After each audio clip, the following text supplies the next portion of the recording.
Hey guys, Hello. welcome to Balance Patch's Jumps the Street here. This is the Jumpstart event, Jumpstart. Jumpstart Monthly here at Balance Patch. The Jump the Street. I want to call it Jump the Street only because Jump I figured my thought pattern is everyone's jumping in on the first few days. Yeah. You're also jumping into a new game. Jump the Street. Well, the idea is we're getting the Jumpstart, you know?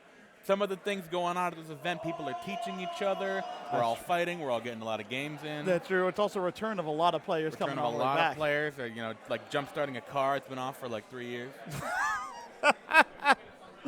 Some of them are really rusty, you know? Yeah, sometimes you gotta de-rust. They gotta get back on the road, get back on the streets. StreetFighter. See, I tied it all back together. That was a long walk for a long walk. very short drink of water. I want you to know short that drink for of sure. water, yeah.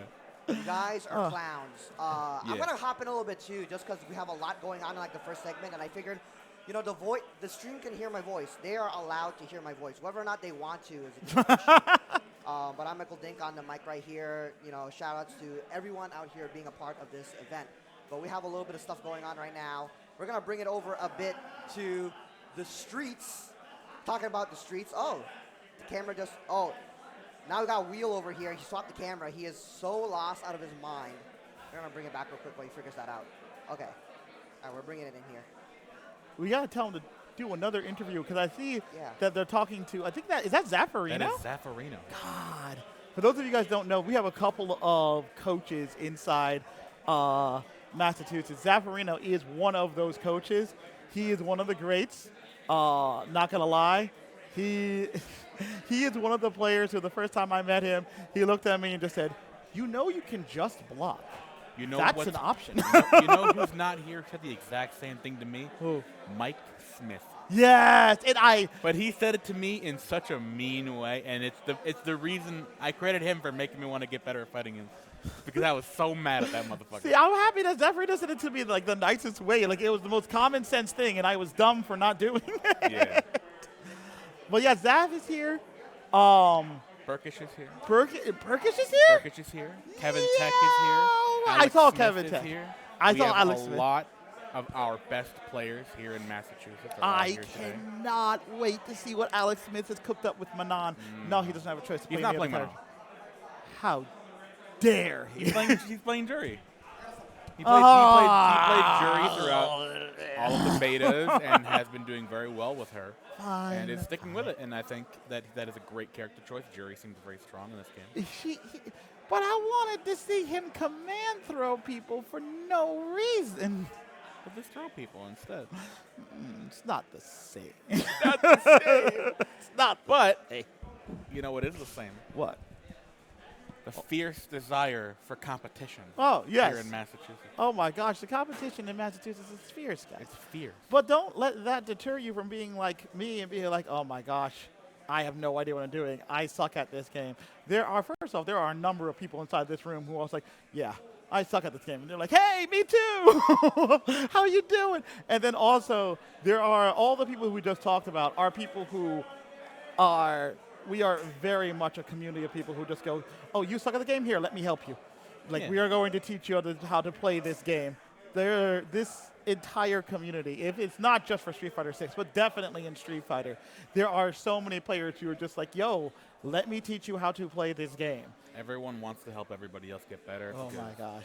When one of us gets better, everybody gets better. Mm-hmm. You know, a lot of us travel out to events regionally, but also in further places. I'm going to EVO this year. You know, I'm wearing my EVO shirt I got last year.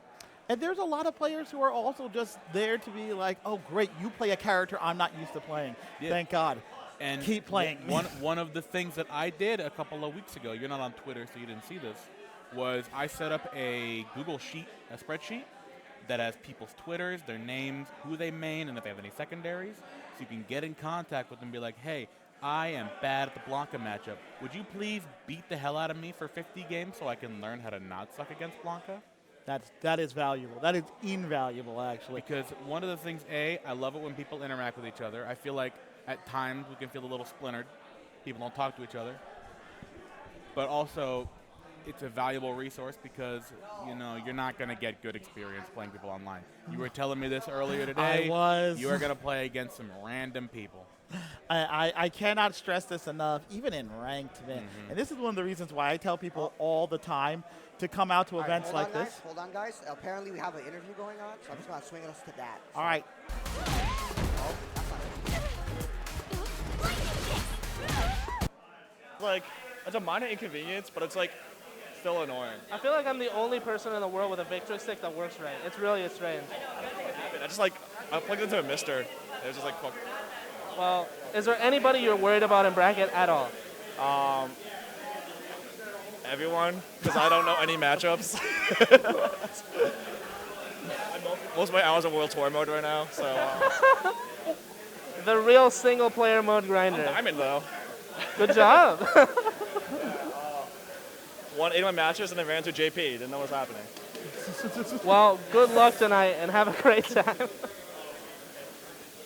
Oh wow. Yeah. So yeah, I was actually in Discord with Tyler and like some of like the other guys, and he was like going through the whole cast. He didn't know who he was gonna play. I saw him like labbing Blanca and like Honda at one point. I'm like, this is definitely not a Tyler character. No. I don't know what is happening.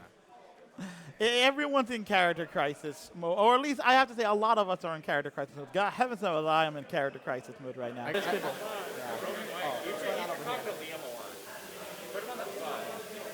It's kind of a funny like man in the street thing going on because we're trying to figure out like what exactly is like happening on the floor. Hello. Welcome to Jumpstart. How have you been finding the event so far? I just got here, so it looks pretty hype. I'm ready to enjoy it. StreetFighter 6 has been pretty sick so far, so yeah. Who are you playing? I am a DJ main, but I'm trying to play like everybody. Have you noticed that there's like 20 DJ mains in this area at this point? When I came in, one of my friends was saying the first person he played was a DJ main. So it sounds like there's a lot of players here, for sure. That's the future of Street Fighter, is the character that had the overhead that whips on crashes. He's had a big glow up. All I gotta say, Jamaicans, they are a different breed. That's all I gotta say. They are a different breed. I feel like this is the best iteration of DJs. Like, they really did their research. The music's good. The character's just... He's a cool guy. For the first time ever, he's a truly cool dude. Yeah, this is probably the first time I have seen, like, almost relatively close representation of Jamaican culture. So that has been pretty sick, I have to say. Yeah, they're getting there. Well, maybe we'll have a Dominicans at some point. Perhaps. If Mena wants it. Yeah, exactly. There's a lot of hope for the future. You got any favorites to win tonight's bracket? Oh, man, I saw Zaf in here, so we already know he's on 10. We already know what it is, so that's my immediate answer. Is there anybody that you'd really want to see play from around here? Someone that I want to see play. Just play in general. Like, anybody that's like, man, I want to see what this guy does in 6. I actually want to see Fortunate Daniel. You know, I want to see what's up with the sim because we all know how he was in 5, so I want to see what he cooks hasn't up played yet. in 6. Yeah, not All right, well, thank you very much, and have a wonderful night. Yeah, all right. Looks like they're looking around for like their next victim on the interview. But yeah, no, I mean there are a lot of cool characters, if I say so myself, with this iteration. I'm playing Honda, and I usually think Honda's boring as fuck, but I think he's pretty fun. Yeah, I think Honda's really cool.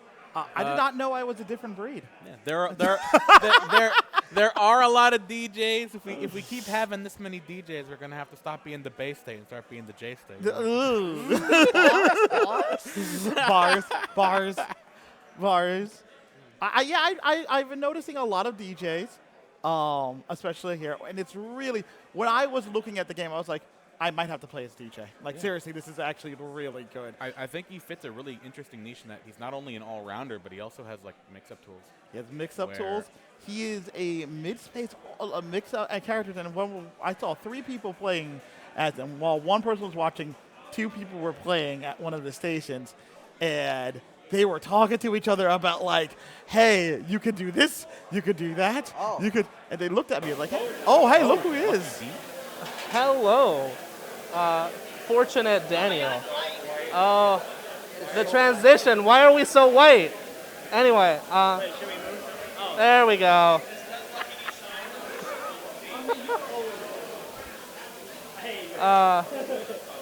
Hey, Dan. How are you liking Street Fighter 6? I haven't played it yet. Are you gonna play it tonight? Yeah, when the chaos is done.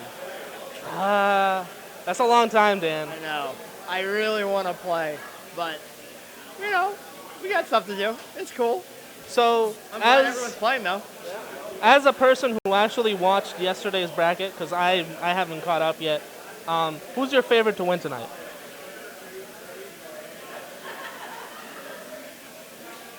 My knowledge of the scene, my favorite to win tonight will probably be, I don't know, it's so hard to tell.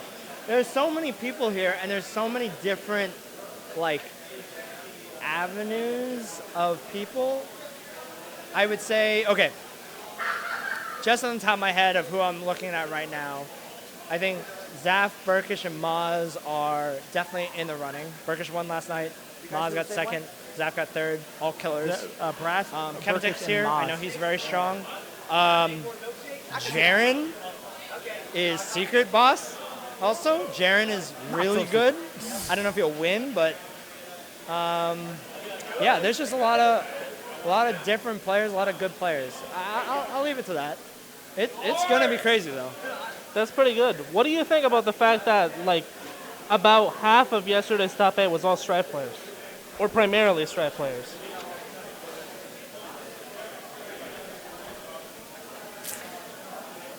I think that categorizing someone as a Strive player is a little. I mean, it's either been their first game. Like, it's a new generation coming here. What do you think that about our prospects as a community? I will say this.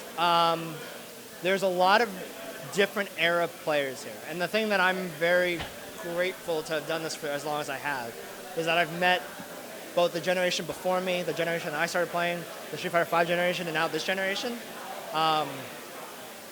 Last night was a good prelude of a lot of Strive players and new players that are good.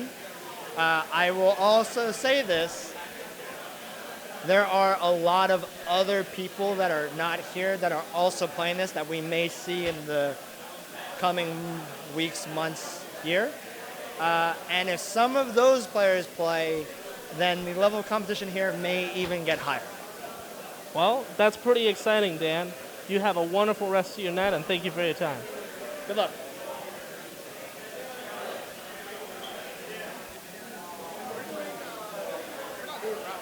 All right, guys, we're going to keep looking around, see if we can get another interview for you. Always got to give a shout out to Lucky D holding it down. He hasn't played the game yet because he's been making sure that we all get the opportunity to play against each other, able to compete with one another. He's taken a back seat as a competitor to focus on TOing, making sure everything runs smoothly, and we are eternally grateful. And the people, by the way, the person that he was talking about, is you. You at home. You were the people that he was talking about that is going to up the scene. Doesn't matter if you are silver, gold, platinum, diamond, S-rank diamond, whatever the heck, master gold, whatever the heck rank you are, it does not matter. It doesn't matter if you're a new challenger. None of that matters. What matters is coming out to scenes like this one, if not this one. We've got other tournaments happening around Massachusetts for you, several more weekends. So definitely stay tuned to Traveling Controller. One of the things that I think we really take for granted is we have locals in every corner of our little state. Yes, we do. We have Game Underground in Waltham. We have here Balance Patch in Boston. We've got Button Club now, which is up in Fairhaven. We've got a new scene, Sunday Night Smackdown, I think is what they're calling themselves, out in Western Mass and East Hampton. Right, I forgot about them. They're brand new. Sorry, I forgot the name wrong, Mineka. We've got ASG in Worcester. Holy crap, we still have We ASG. have so many local scenes that are all, they really have all their own different personalities and players. And we really We are lucked out. We are lucky. We have so many places to play every day of the week. Yeah, if you want to, you can do a traveling tour and try to hit each place, like almost every day of the week, you could probably catch a match. You could have it one day of the week, everything. This isn't, by the way, those are just the places offline. We have not even discussed the players online. Yeah, the online monsters who maybe they can't drive or they can't make it out, they're too far. Yeah, there's still But tournaments they are online good. that are really great. Oh my gosh, there's so many good ones. But yeah, guys, make sure you definitely come out. Make sure you definitely hit some buttons with us. It's going to be exciting. A brand new game. We're all getting slow. We're going to be slowly but surely getting better. It's going to be a lot of fun. I am very much looking forward to it. And even if you're not here today, there's always next time. Oh, there is always next time. And remember, every Friday, guys. Every Friday. Friday here at Balance Patch in Boston. We are here at Balance Patch in Boston. We are hitting them buttons. And also now, I don't know if you know this, not just Fridays, especially if you're a Street Fighter 6 player, every Wednesday here now as well. Oh, wow. Every Wednesday is specifically for Street Fighter 6. Street Fighter 6 will also be run on Fridays, along with other games. Wow. Wow. I did not know about that. Yeah. Yeah, I'm back. Yeah, in Fairhaven, as Technoartist pointed out, it's called Button Club. They run out of the place called the Armory in Fairhaven, Massachusetts.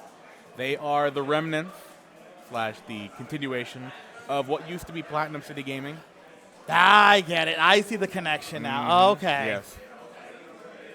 And yeah, that's what I like, man. I like finally getting back into the groove, into the sets, into the matches, where we get to actually hang out with people more often than not. And it's less about the tournament, although don't get me wrong, it is a lot about the tournament, but it's less about the tournament, more about just coming in, hanging out with people, learning the game, getting better.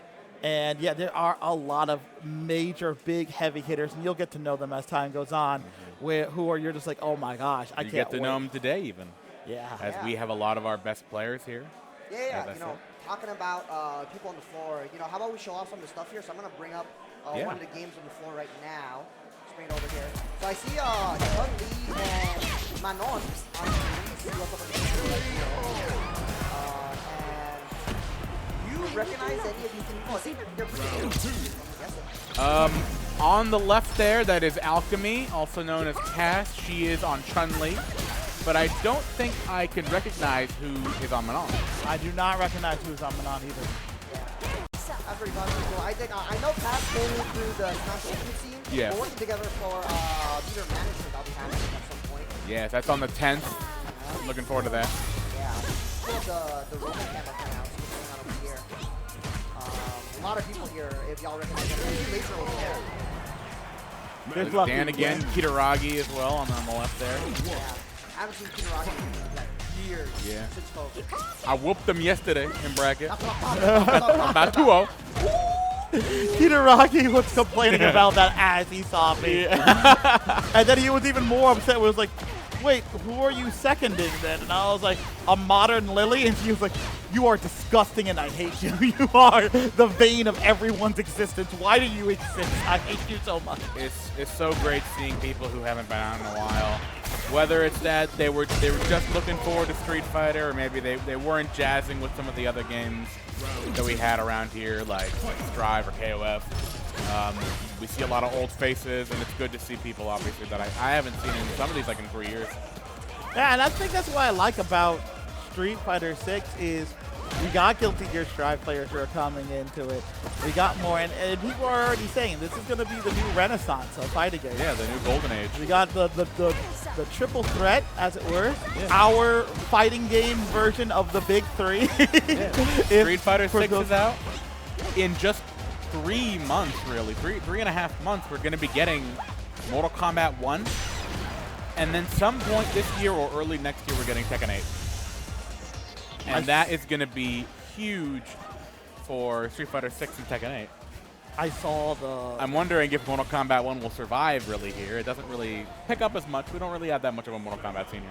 That's true. Yeah. But we'll see what happens. Hang on, we got another one. Oh, we have another one? We have an Event so far. Very fun, lots of casuals. There was a small mentorship thing, very good. I got to play against Blue. Learned a little bit about neutral, where to improve. Probably stick to Ryu in the tournament. All right. As someone who primarily focuses on KOF and Strive, how are you finding the transition to Street Fighter? I hate Strive. I want to play KOF still. That's pretty fair. The game's very fun. Game very fun. The matchmaking works. It's insane. Woo! Hey, Street Fighter doesn't even have custom rooms and it has better matchmaking right now. It does now. It does. I was in training mode. I got matches. I couldn't even lab anything. I just got matches. That's really funny. So I know you're playing Ryu right now. Do you feel like you're gonna go to some other character later on once you understand things a little more? Maybe Cammy. I'm in a small character crisis like everyone else here. Still day one. That's pretty fair. But you think the game system's good? I think that you're gonna go at least a couple months, see how it goes. Yeah, I think just day one tournament, probably stick to Ryu. Jamie didn't do too good yesterday, so it's not a Daigo, Umehara confirmation. I'll just play Ryu. Do you have any favorites at all to win tonight? Is there anybody you want to watch out of this giant pool of players we have behind us? Is Burkish here? Yeah. I probably want Zaffarino to win because he plays Jamie. I think Burkish might win again if Maz is here. I know I can't say that information on stream, but Burkish and Maz play a lot together. After release, Yes, after release. They love playing Luke and Rio, and they have been grinding out for a long time. Yes. Yes, absolutely. 42 days. Anyway, thank you, Antonio, and have a wonderful night. You too. Yeah. Burkish and Maz, they really got their money's worth out of the beta, Yeah, well, it's They're also playing the beta so much. well, it's also I think what really, and I know because I know how hungry some of our players are, and that's when we start breaking down our communities. You have people who like to play for fun, people who like to play to level up, and then you have the people who like to play for the competition, who want to play for win. Those are the extra hungry wolves in our den. And I know as soon as they saw the prize pool for Capcom Cup come on the screen, I could almost hear $1 million for first place. I could almost hear None of us something. are seeing a dollar of that $1 million. Huh? None of us are seeing any of that $1 million. If Zaffarino ended up on that stage, I would not be surprised. But like, all right, sure. Tell me I'm seeing that money. I'm gonna see some of that money. I'm gonna see some of that money. You're like working the event probably. You're gonna see some of that money. I'm gonna see some of that money. That's like when I would work GamerCon and I'd get more money than first place for working the event. Yep. Like, Let's go. Oh, I guess we got a little thing going right here. From the dead. I think it's a pretty unique thing. we got third. There's a couple different generations that play Street Fighter, and it's going to be a unique thing to see all those people blend together. It's pretty cool. Yeah, I've noticed, yesterday there were a bunch of people whose first fighting game was Strive, and they're all having a great time. And do you think that in this new game that we're going to see those people from the old generation stick for a long time? I think so, especially folks in the era of Daigo. A lot of folks shied away from Street Fighter as things change over time, but with this feels like a fresh breath of air. And I think it's going to bring a lot of people back and a lot of new people. Do you think that you're going to have as explosive a time here out west in Whistler? I think so. I also think Whistler's going to be pretty explosive, but definitely going to have a huge impact here as well. And how are you finding Street Fighter 6 itself? Let me just say, I'd never played Zangief, and I'm having a blast playing him for the first time. So I'm excited to play him and many other characters and learn how they work. Well, that's fantastic. I hope you have a great time, and I hope you get to play a lot tonight. We're going to have casuals running the whole time for the first time in a long while. Oh, yeah. Do you have a wonderful night, and thank you for your time. Thanks so much. Appreciate it. Not who I would expect Third Eye to play. He's a Milia player in Strive. Going from Milia to Geeth. A little bit different. I have to say, I've seen a lot of people go for Geef. Yeah. And I've seen a lot of, especially at events like this, I've seen a lot of people playing characters that you normally wouldn't expect people to play. A lot of people actually, I feel like this is something that's very common. If like they're playing their first Street Fighter game or serious about the first Street Fighter game, everybody looks at Zangief at least once. When SF6 was coming out, I wanted to play Geef on release, and if you remember, I didn't play Geef. Yeah. I played Bison. And like you said, it's a lot of character crisis, figuring out which character. We are definitely in those ages and expect that that's going to last for at least the next few weeks. Yes. Sometime into July to August. Honestly, I will be surprised if everyone is picking their main by time EVA. Honestly. Like, I expect some people are going to go to EVA with, like, I got 3 characters in my pocket, dude. It's just coming in. I'm probably going to have like 2 or 3 at that point. Huh? I'm probably going to have 2 or 3 at that point. It would not surprise me. It honestly wouldn't. And for, is that Mental FGC? Where? In the Mental, chat. yeah, their first time chatter. I'm not familiar with the name, Mental. But yeah, there are, for those of you who are like, oh man, these are only fighting games only for people with fight sticks. I use control. I use pad. Yeah, I have- Max out uses pad. We actually have a lot of pad players here. There are but a lot of hitboxes as well. Finding the event so far. I'm loving it so far. It's great to be here. What do you think that Street Fighter has blown up this hard? Because even when Street Fighter 5 came out, it was a struggle to get this many people out. Yeah, I mean, I'm so glad there's so many people out here. Like, a lot of people from a lot of different games. We got anime players, we got Street Fighter players. I mean, it's awesome. I love to see it. It's like a fresh start for everybody, which I love.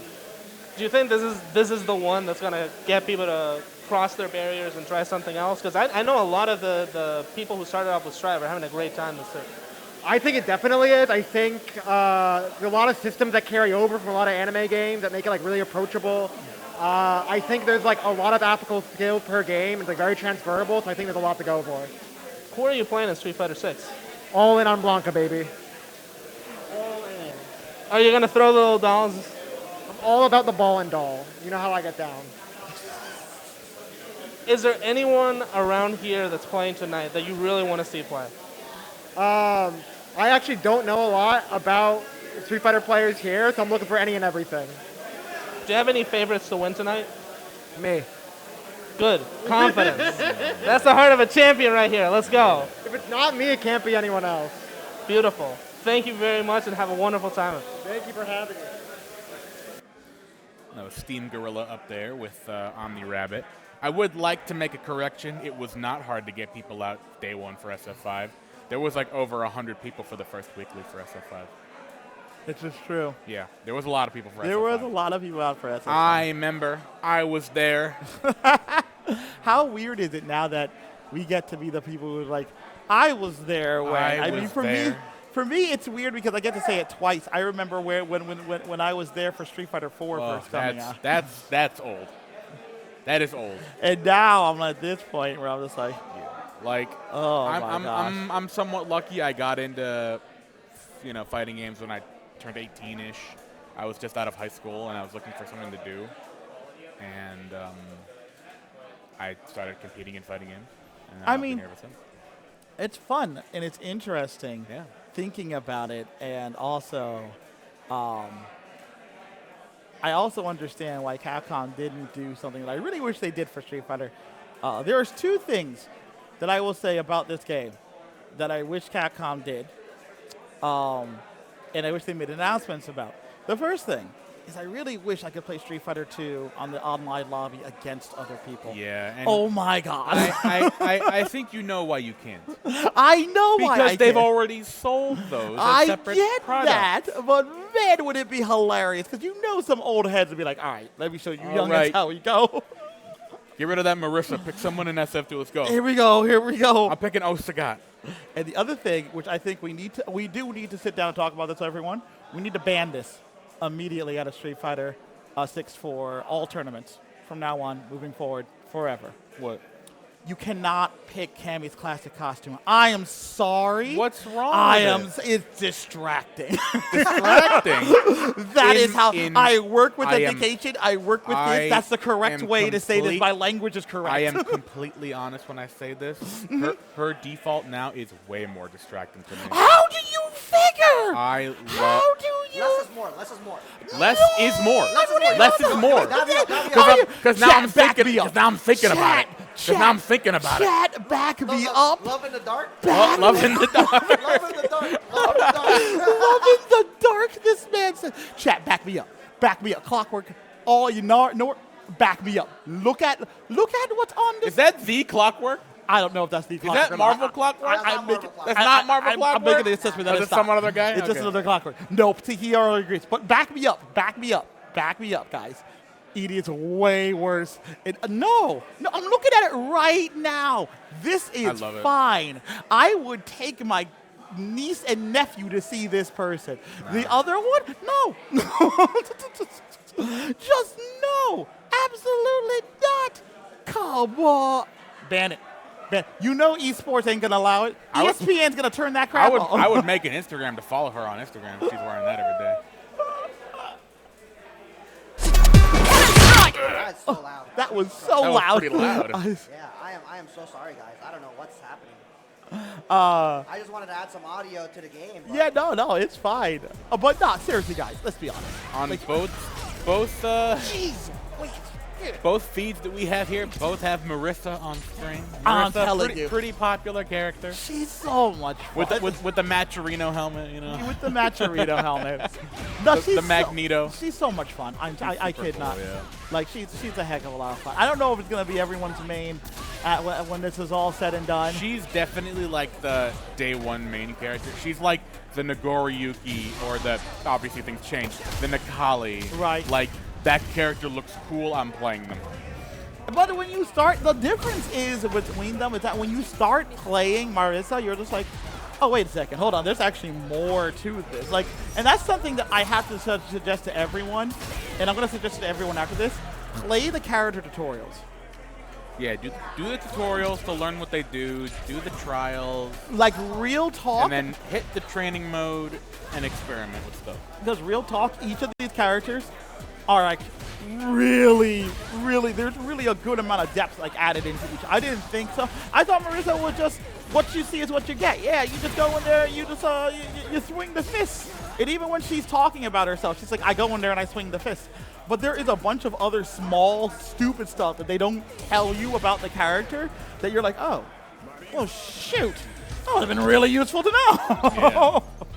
One of the things with Lily that I trying to get better at is she's got a really easy like punish counter drive rush combo, but you know, we're all learning stuff, and that's one of the things that the trial taught me, was she's got this really easy good combo. I mean, I gotta start doing it then, and I wanna see what that's gonna be like. And also, for those of you who don't, who are like, all right, fine, but I'm only playing modern mode, so I shouldn't go to tournaments like this. First off, modern mode's tournament legal, and second off, Oh no. What?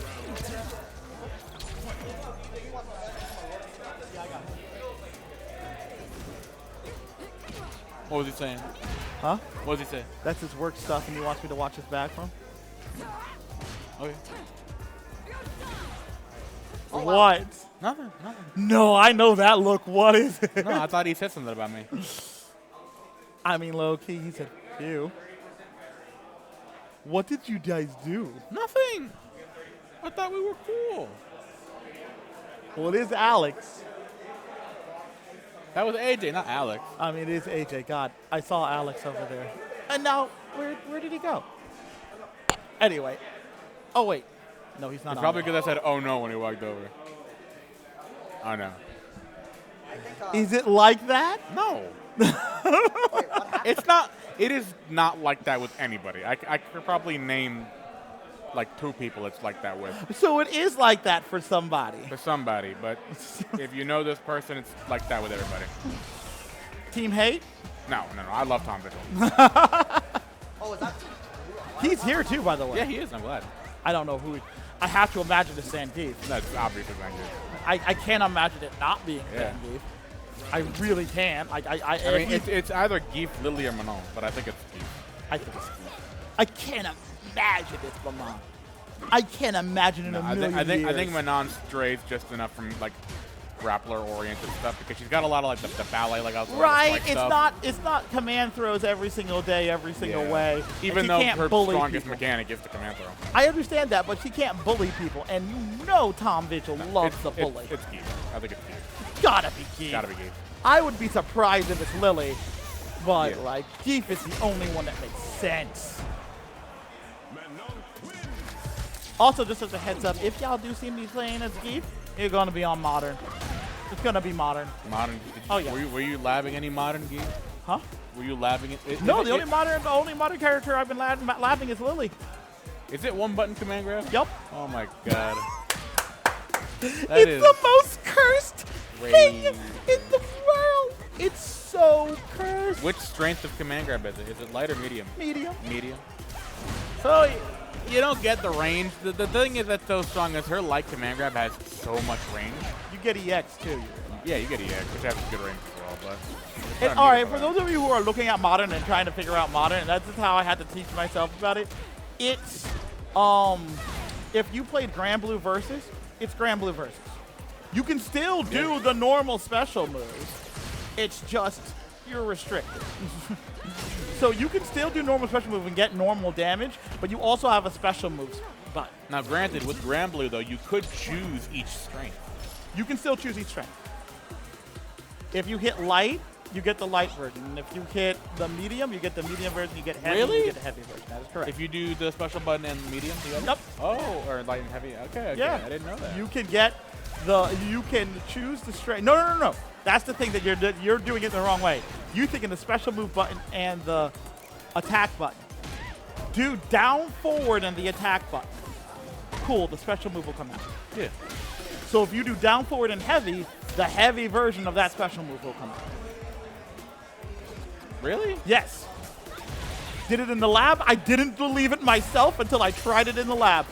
Honest to heavens, I did not believe it myself. And that's when I started making a list in my head of, okay, here are the characters that are really good with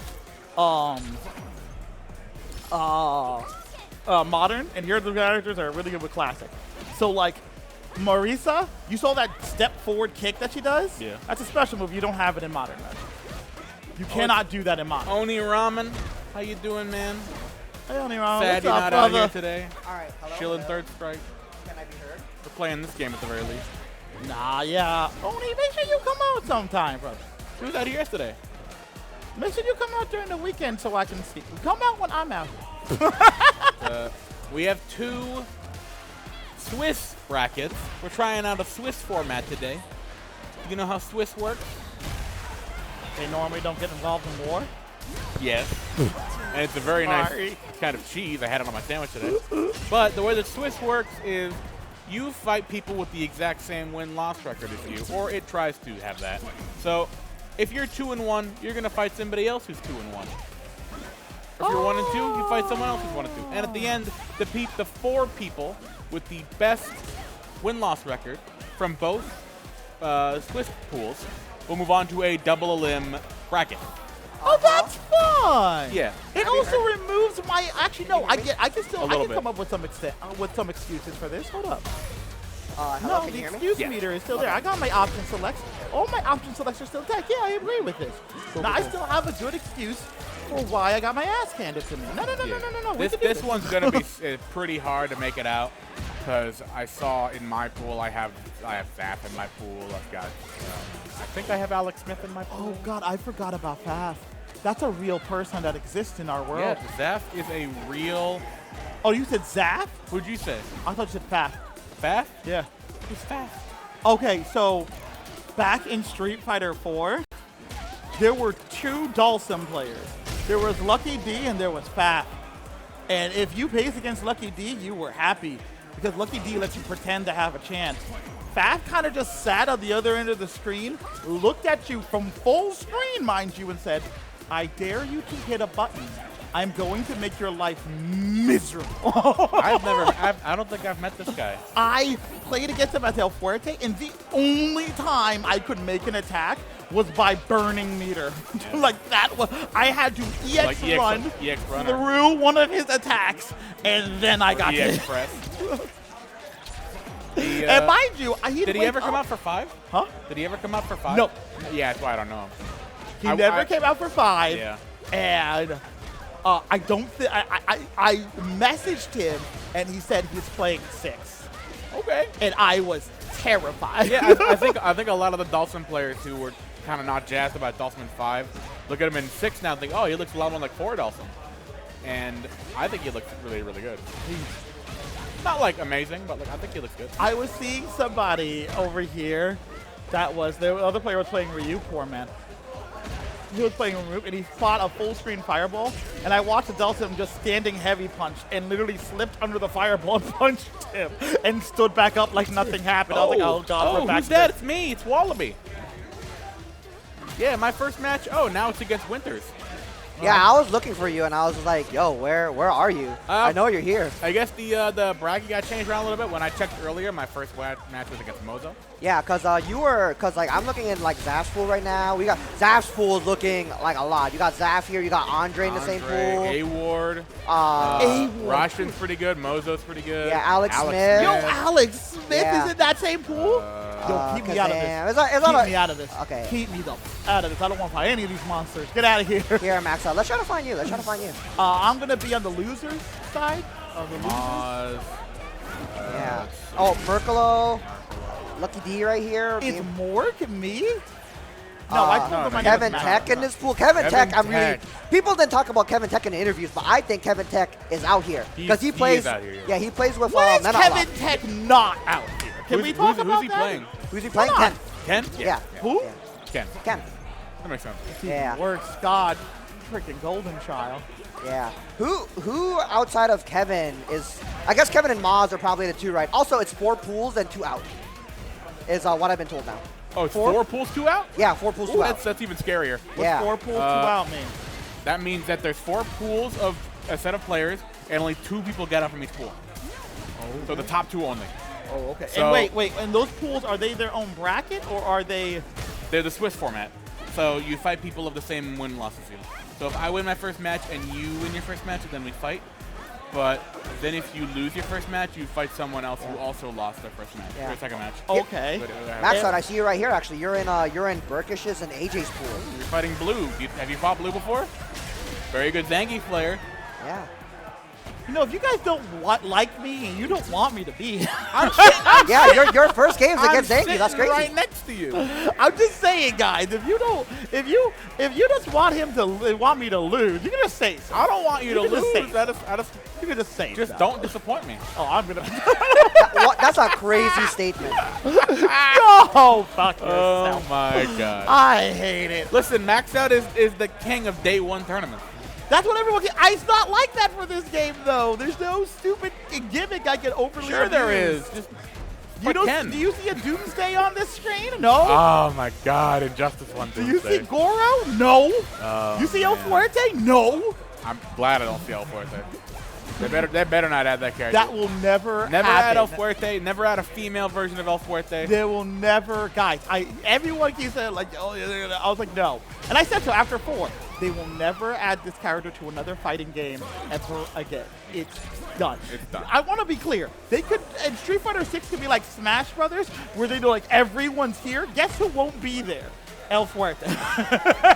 You never come back. Never again. I'm gonna be honest with you. Every other character will make it. They'll put Abel in the game. They'll put Laura in the game. Even though Manon's in the game, they'll be like, nah, let's do those 2 characters. Everyone's here. They don't give a rat's ass about Abel. But I'm telling you right now, they're never doing it. You guess who? Now I don't know about you guys. I've been saying this for a while. Guess who you think will be in this game soon? I honestly believe these 2 are gonna make a comeback. Honestly, no, Abel's BS. Abel's dead. Abel's not coming back. These 2, what game were they? There's 2 characters. I am making a bet. What game were they from? Huh? Street Fighter 4. Street Fighter 4? I'm updating the stream. Hello, everybody. Hi. Hello. Hi. I'm Wheel, for people who can't see me, Hi. which is everybody on the stream. But Max Art and Wallaby know me, and that's great. They're wonderful people. I'm guessing you're thinking Viper and Hakan. Viper is 1. Viper is 1. DiCapri? Huh? DiCapri? DiCapri is the same. Yes. I think actually you're completely right with DiCapri at the very least, because DiCapri was supposed to be in this game, not Cammy, but they changed their mind last second. I know. So I think they're going to be adding DiCapri. I heard that and I was like, so you're going to add her in later? Yeah. Obviously. And the second one, and I'm looking at this mofo and I'm just like, yes, sir. I want to make sure Alex stuff here. Yes, sir. This person's definitely going to be DiCapri, I think, very interesting. She'll also suffer, though, from the change to MASH specials. It'll be her dagger run will become probably critical back punch. I am going to be so happy about that. Yeah. I want that for her so badly. Yeah. Because you want to know what else I think they're going to do? What? I think she's going to be charged. No, she'll be charged. You think she's still going to be charged? charged? Yeah, because then what's really different about her compared to Because they're going to make her more focused around her teleportation. Okay. Well, honestly, yeah. Yeah, I think I think the Capri and Viper are, because Viper was in like 4 characters arcade modes, like stories in SF5, and she never got in the game. In Marvel, she's. That doesn't mean anything. I understand that. Marvel came out a decade ago. I understand that, but I'm saying Let that go of the past, Morgan. She has a lot of fans who still love to see her. Yeah, she's an awesome character. I cannot and she fits very well inside the. I think she fits in this game a lot better than she would have in 5. Yes, honestly, yes, and I think it's going to be a lot of red flash kicks for everyone. And I think if she does get in, she'll be the hardest character in the game. Oh, I think she's going to be a high tier. Yeah. Honestly. Yeah. Okay. We're gonna be stepping away now. We're gonna be trading off. But it was good talking to everybody on stream. We're gonna be getting a lot of really awesome matches going. So please stay here. Please stay on the channel watching Street Fighter 6. See you guys around. See you.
What's up, everybody? Welcome to Jumpstart at Balance Patch. We're back. We're going to get into the action now. Much love to the two holding it down before we were in, but now it is time for us. I'm LaserJician here alongside Shadow Fury to bring you Street Fighter 6 Day 2. Yeah, let's go. I'm so excited. What a big event. It actually is. There's like 100 people in this bracket. Yeah, and man. Don't get me wrong. Balance Patch usually pops off when we're doing like our monthly events. Yep. Even on like our Friday weeklies, usually get a good turnout. 100 people in one bracket, not spread out between all the games, but in one bracket. Yeah. Kind of nuts. It is insane. It's awesome to see. Personally, I know last night they had about 60 players here for the weekly Balance Patch Friday, and today topping in at 105 players. It just goes to show you how excited the community is for Street Fighter 6, how hungry everybody is to prove their merit in this game. So we got some really heavy hitters playing today. I can't wait to see what everyone's been grinding and working on. Yeah, there's been a lot of work put into this event too. I know we put up a $250 pot bonus just to get people excited about the day, which is, again, for a local, that's a big deal, right? We got a couple more coming up. We'll talk about those a little bit later. We got a lot of action coming up in the New England area in the next few weeks. Absolutely. It's a good time to be a fighting game. It really is. We eating good this year, you know? Oh my God, eating right? so good. This, Mortal Kombat 1, Tekken 8 on the horizon, and just, a bunch of support from all the local fighting game community contests and everything. It's really, really exciting. Yeah, so coming up first, it looks like we're calling an audible on the first round, maybe? We had a couple different people listed here, but it looks like, as of now, it's going to be Javi G going up against Jibba the Boss, which are two phenomenal names, first of all. Never heard them before. No idea who these people are. Same, but those names are top-tier internet handles. Looks like we are getting the calls from people down working the pit to get people settled in at the stream setup. All right, yeah, we got people coming in on their controllers too. Yeah, here we are. That's it. I mean, I'm not going to lie. I was really looking forward to seeing Kevin Tech. That guy's a monster. I'm sure we'll get them in there sometime. So, by the way, if you're listening and you happen to be at the event, remember to unsync your controller when you're done. We do not want any controller shenaniganry today. Yeah. Many shenanigans will be had, not with controllers. That's right. Yeah, no. We don't need any interruption with that. Take that pad and just chuck it. You a pad player? No. All right, good. Hitbox. All right, I didn't want to offend anybody. Look, Hitbox. man, like there's at least a little bit of shit to talk about any input device. And yeah, that's true. That's true. I don't care what you use. I don't care who you are. I'm gonna find a way to talk some smack. Absolutely. I don't care if it comes with the system. Me, that's garbage in my hands. I can't use a pad. I mean, okay, to be fair, I can't really use any of them. I am a garbage fighting game player. I'm much better about talking than I am about playing.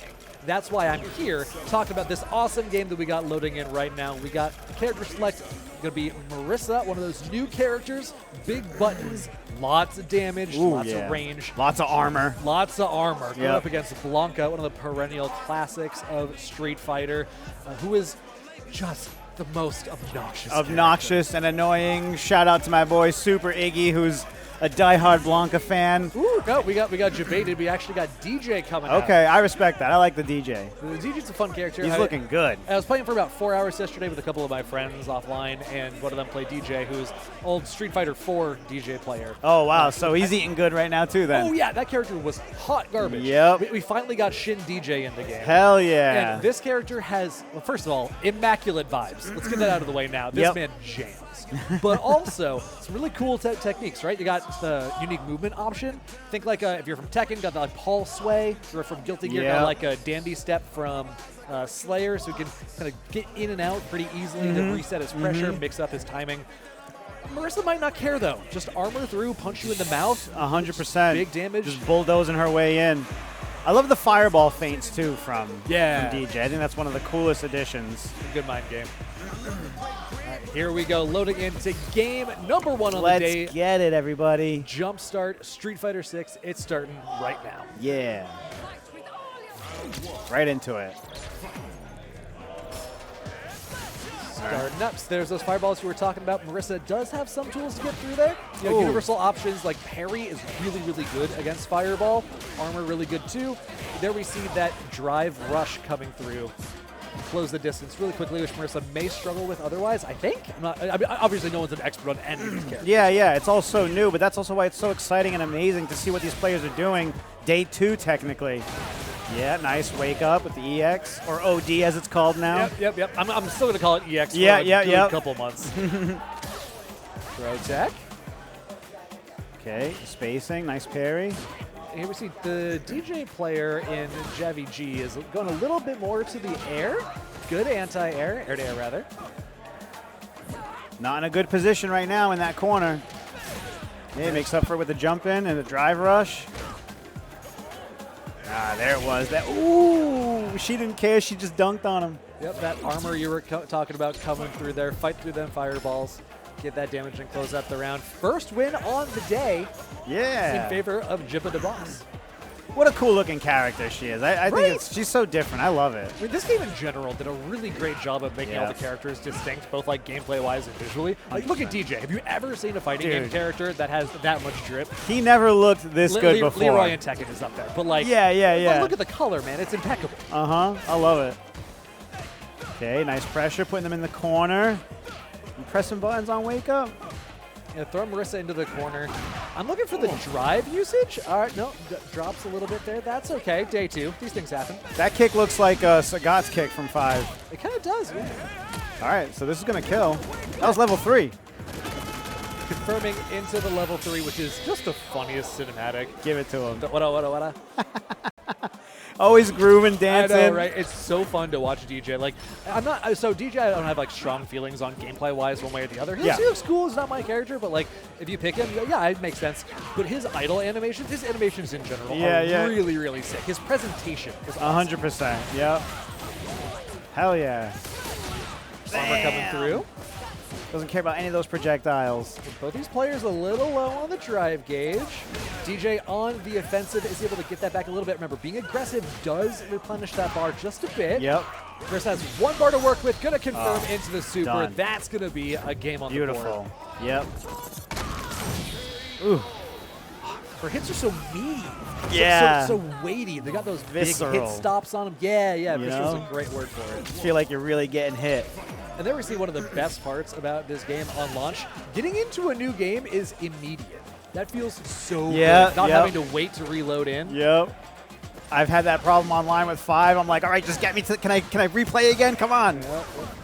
Ooh. Good whiff punish. Yeah. Went for the drive impact. Couldn't make it happen. Throwing Marissa all the way to the corner. Nice. Just about. There it is. Okay, now look out for that drive impact again when they're in the corner. If you get them blocking that into the wall, it does send them into that crumple state. Yep. But I think now, I mean, obviously a lot of these players are so skilled and have probably played so much of the beta and the demo. They know that that's what someone's thinking. Oh, my back's to the corner. They got their finger right over the drive impact button themselves. Ooh, look at that little tricksy movement with the fainting. Love to see it. Yeah, like you were saying, one of the coolest parts about like the systems they put into Street Fighter 6 is all the mind games behind the drive gauge system. There's a lot of back and forth, a lot of will they, won't they, which is really what Street Fighter is known for, right? Yep. Being very fundamental, footsies based. But they added a little more sauce to it with the drive gauge, and I'm a big fan of that.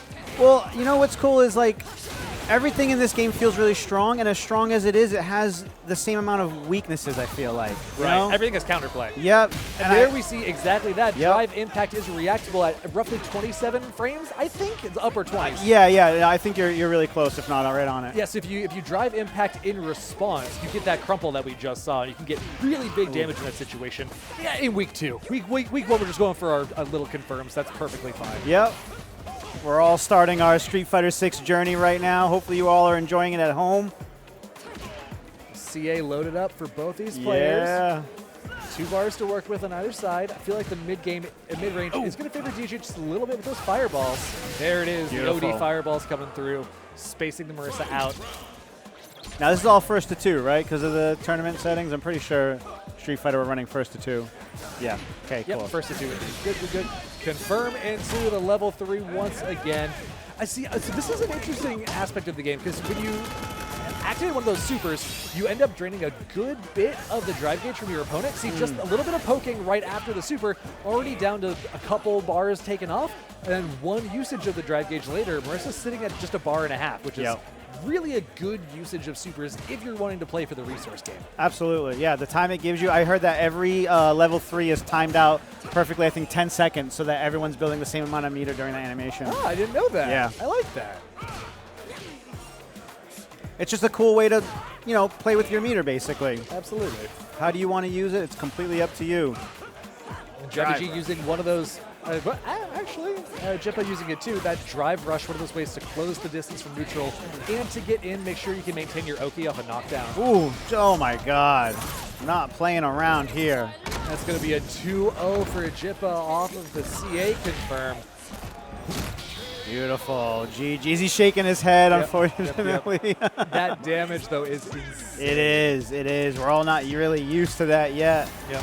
So one of the good things about what we're doing today is we're actually playing in a Swiss format. We're not using your usual just like bracket format. Double elimination bracket. Very different. Yeah, so that means everyone gets to play a whole lot of games. Yeah. So in your pool, you're matched up with however many people you're matched up with. I forget how deep our pools are. And then you play everyone in the pool, I think at least once. And whoever has the best win-loss record gets to move on from their pool to get into our top 8. Yeah. And so what's really great about that is because it's really early in the game cycle, everyone's here to play, right? Yeah. Try to get games, try to get matches, try to get some experience. And I really like the choice to run a Swiss format today because you get to do that. I agree. Because as many veteran players as we have here, we have almost close to that, I'd say, in new players or people that are new to the scene and to the game.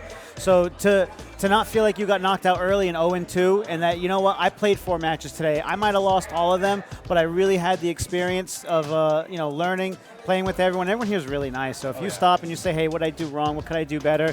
No one here is going to discredit you for that. So yeah, one of the cool things actually about this event is because they expected a lot of new players. Like StreetFighter is iconic, right? Of course. Like, even my mom knows Hadouken. I think she's watching. Hey, Mom. So it gets a lot of attention from new players. One of the things we're doing today is you can sign up for effectively coaching sessions with more experienced players. Like I know Burkish is here, one of New England's premier the winner players. The winner of last night's tournament. A really, really phenomenal player. I know earlier today he was, down in the pit, as I like to call it, getting some, giving some help out to the newer players. I know there are a couple of other people out there too offering their services to those who may not have the experience yet, which is what a really great way to try and build that community out. Yeah, that's the most important part. Everyone here should leave here feeling awesome. They participated in a new game. They're all part of the scene. And if you have any questions, learning is the next best thing to get out of this. And speaking of getting out, we're going to get into the next game. Looks like we're loading up right now. We got Kevin Tech, like you were looking for. That's right. Going up against Lapis. Kevin Tech's a monster. I'm not familiar. Tell me about him. He's a nice guy, all right? The first time I ever played him was in old Platinum City Gaming. This is going back 2016, 17. Yep. And he mollywopped me with his Ken. I couldn't breathe. I didn't know what was up and what was down. But obviously, we've been following him through the years and playing him here and stuff. And yeah, he's just an incredible, incredible competitor. And a Ken loyalist too, so. Why does it look like Marissa wants to take my lunch money? Oh, at least your lunch money. And the lunch lady. You got 2 kidneys, right? Yeah. So here we go. We got Ken. We got Marissa. Perennial classic going up against the new character. I love that word. That's a good $10 word right there. Oh, yeah. I'm full of them. Damn, I like that. You're a good few of them today. Uh-oh. Most select. All right. Did someone pick modern controls and they didn't want? Is that what happened? That could be. You messed with modern controls at all yet? I haven't. I did just to, see what the fuss was about. And what you thinking? It's relatable to DNF Duel. Did you ever play DNF Duel? Yeah. All right, so I find it pretty relatable to that. And if you're someone that's new to the game and that just works for you, I got no problem with that. Run it, let it go. It's up to game knowledge, character knowledge, regardless of, like you said, controller or controller set that you're using. The better player is always going to win, in my opinion. Right. So. Especially when you're at our level, right? Like, don't get me wrong, we got some killers out there who, for them, it may make a difference. But for most players, playing the game is the important part. Of course. Right? Like, whether you're playing well or not is likely not going to matter for most people based on what control scheme you use. Yep. So, one button SPD or flash kick, do your thing. That might get a good punish in crunch time if your reaction's not there, but the match will come down to the better player. If I got, it's because I got, not because you were using 1 button instead of 4. 100%. Yep. Oh, so we are switching up. Is that Mozo? We'll find out. Looks like they keep teasing me with this Kevin Tech. That's twice now. I'm at this point, I'm kind of hoping that's just what tonight is. It's just like a series of mix-ups out of the game. Yeah, it's like who does my friend Shadow Fury want to be up on the screen? All right, cool. Put him on. Yeah, No, put him never on, mind. and then take him Like, off. Just take it back. No, I'm sorry. Yeah. The bracket has been mixed up a few times. All we right. have been redoing things, but now I think we're good and Now we're it's ready to solidified. go. We're gonna have a real stream match that actually happens and matters and has stakes. Okay. So hopefully. Wait, we'll did be that good. last match not even matter? Did not matter. It's warm up. That's fine. Oh, okay. We're good, we're good. It was just some healthy pregame casuals, Hey. and that's okay. You know what? Offline event, we got 100+ people here. It happens. You know, managing these events is hard. That's why not everybody does it. That's right. You know? Those facts, Especially at this capacity. But yeah, we're gonna get right into this Luke Honda match, I think. Okay, so this is the first time we're seeing Luke tonight, and I was talking to Dan earlier, and he was like, I don't know who's here playing Luke. I feel like I haven't seen any Luke players. Well, your boy Mozo's here, setting the Luke precedent for the day. Yeah. And Luke, kind of actually like his design in this game. Not, Same. Yeah, visually, it's fine. He's a white dude with fists. Cool. Good for him. But his, especially his heat knuckle, I think is a really cool move now that has the just frame execution on it. which is Oh, pretty neat. yeah. I think that's a really cool addition that they did in this game. Yeah, especially because in 5, he was a very, like, what you see is what you get Right. on the tin Shoto. A little bit more aggressive, sure, a little bit different range, but by and large, he was your Shoto guy, but just better than the others. Yep, Whereas yep. in this game, I think they did a pretty good job, at least from a first glance of what we're seeing so far, of differentiating him from the rest. What's really interesting about Luke is the fact that both whiffing grabs, the different ranges that he can throw his fireball at. If you're full screen and you're throwing the light punch fireball and people are trying to parry it, they're sitting there just wasting that meter. Right. Prepared for the full screen fireball, and they're not even getting that. So I think that's a really cool extra. I hadn't thought of that. That's a good one. Yeah, Because I think the meta is probably moving the direction of wanting to parry fireballs because Yep. you use very little meter for a parry if you're just tapping it. Yeah, and you get it back once it's successful. Exactly. Luke burning himself out. It's sometimes worth it if you think you can keep your offensive up, but Yeah, because look at how fast he's gained his drive meter back. He's Yeah. already almost there. it's like we were talking about earlier. Both your drive meter and your burnout meter refill faster if you're on the attack. So Yep. Ooh. Oh my God. This reminds me of May. yeah, we got all the over again. Totsuki Yep. spam going in. Oh. Whips the grab. They both got some CA on the board there. Ooh, couldn't quite confirm that. It's okay. Overdrive. He's got that. Punished. Oh. He just ran in for that hug right there. He did. Sumo tossing you around makes a whole lot of sense. Both of these players with 3 bars on their super meter. Mozo was really accomplished in Guilty Gear Strive. That's how I met him and know him from, is more from that game.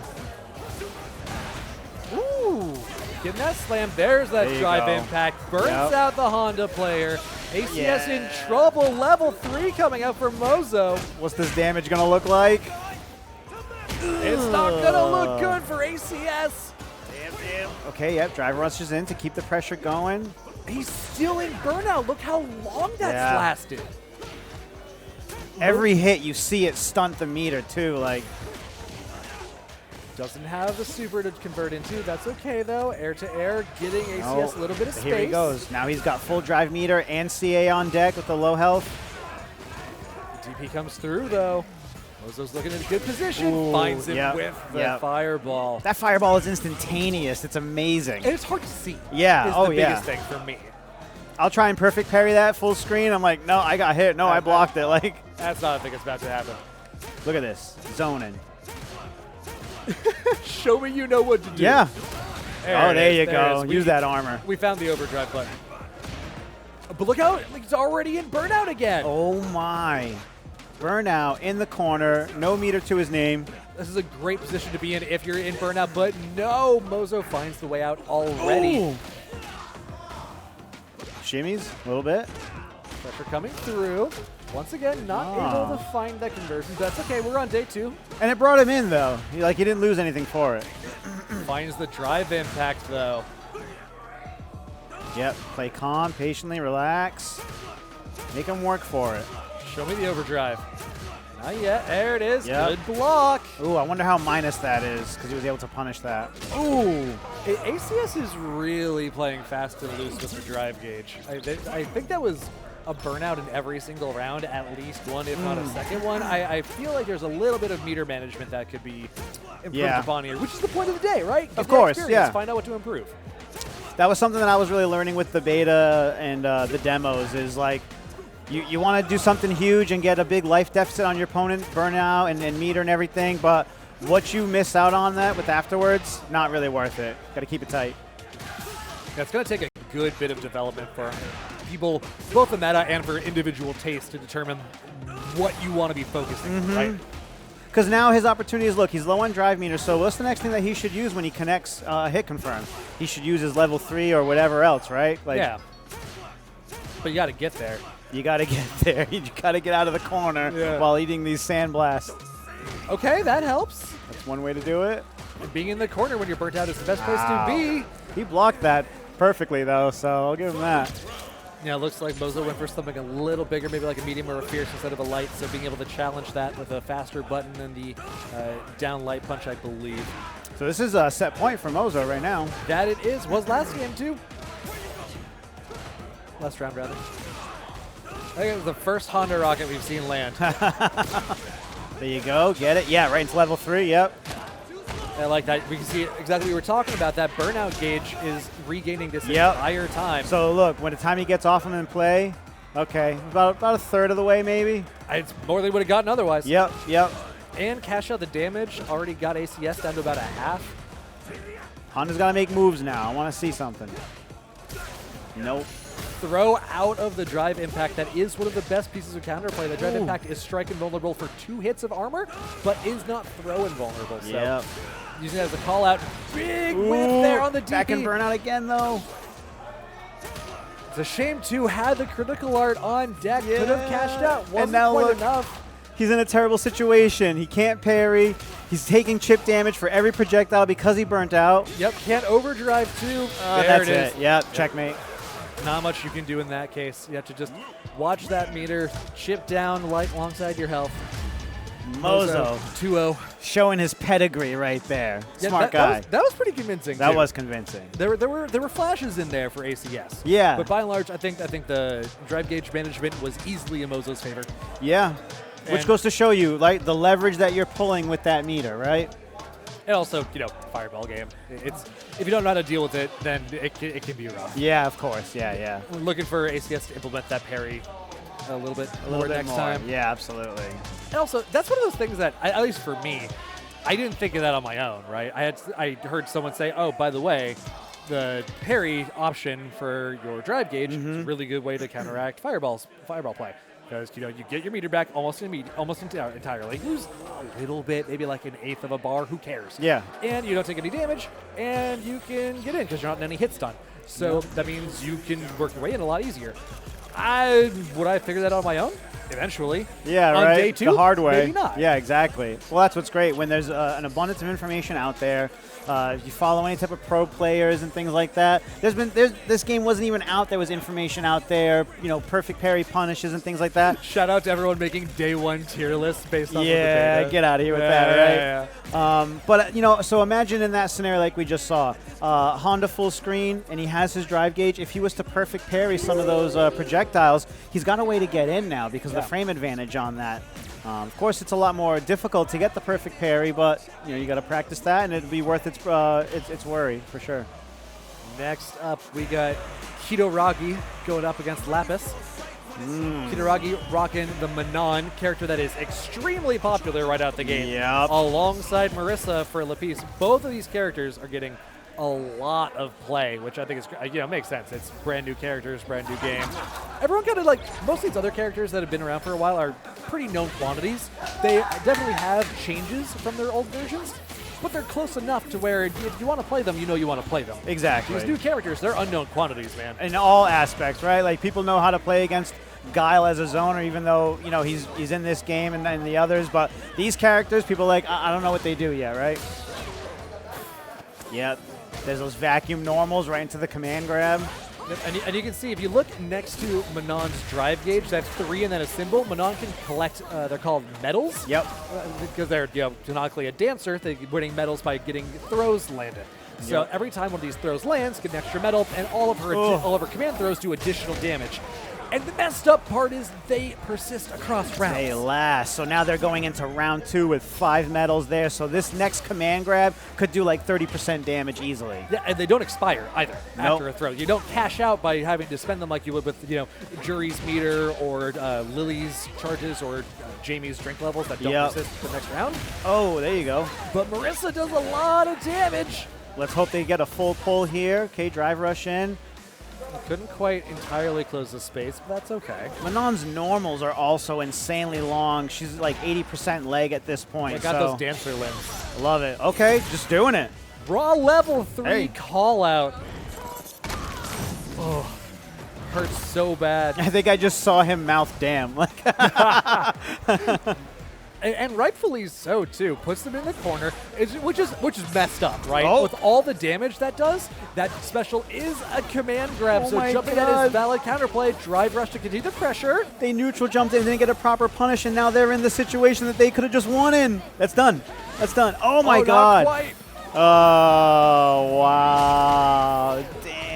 I like the throw, specifically the command throw. Command throws in this game are not techable, so if you try and wake up throw, you're getting hit. You try and go for the meaty on the strike, so obviously you're in strike throw. Yeah. So going for the command throw instead of the regular throw, very smart decision. Ooh. There's that armor we were talking about before. Oh, who's gonna win? Okay. Marissa. Sometimes they're so tight. Yep. You don't know who's gonna actually win. And I love the animation when you do it at the same time and they just split right back into neutral. They did a really good job of making this game cinematic without being intrusive. I agree. Yeah, 100%. Okay, there's that command grab again with that vacuum normal. Taking Kitaragi the distance. DI gets the crush, makes a little bit of space, pushing into the corner. Very spooky position. Oh, Throw. there you go. Yeah, and now you got to eat one of those. Oh, drops it. That's fine. It's a Okay. day 2 combo. Okay. That's fine. That's a kill next week. yeah. Ooh. Interesting sequence there, using the drive rush to get in, following up with the armor to make sure you're in and stay in. I like that. Yep, because had they reacted with a drive impact of their own, that would have been the counter for it. So yeah. It's kind of cool seeing things like that develop. 2 hits of armor gets you through. DI lands, pushing you into the corner once again. Oh my God, beautiful reaction. I'm impressed. That's a second knowledge check super reacted to appropriately. A buddy of mine yesterday was playing Manon, and because I don't know what the super animation flashes mean yet, I kept jumping, thinking it was going to be a level 3 because I'm a dum-dum and not looking at my friend's CA meter. Okay, yeah. I get hit with the strike. I'm like, come on, man. I would have guessed right. I promised him would have guessed right in like 3 days. Oh. Okay, nice cross up. Couldn't confirm into the super, though. That would have been the kill there. But that's all right. Saving the meter for next round, maybe. Yeah. Full drive gauges, 3 medals. Oh, didn't have the health to cover that, right? Yeah, the drive rush does not have armor the way drive impact does, so it is vulnerable to keep out pokes like that. Yep. Okay, there you go. Ooh, that's a drop, big drop. Marissa was in the air, which means you have to confirm differently if you DI it. And that's like a really interesting state that they get, like, corkscrew spiraled in the air after certain hits. Okay, there we go. Getting it. Very little drive gauge, but both still have a...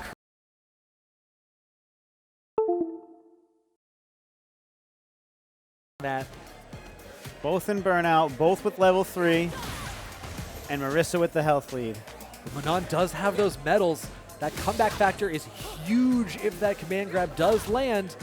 Oh, they're just going to get the chip. Yeah, get the chip. Yep. Oh, wasn't it? Oh, baits it!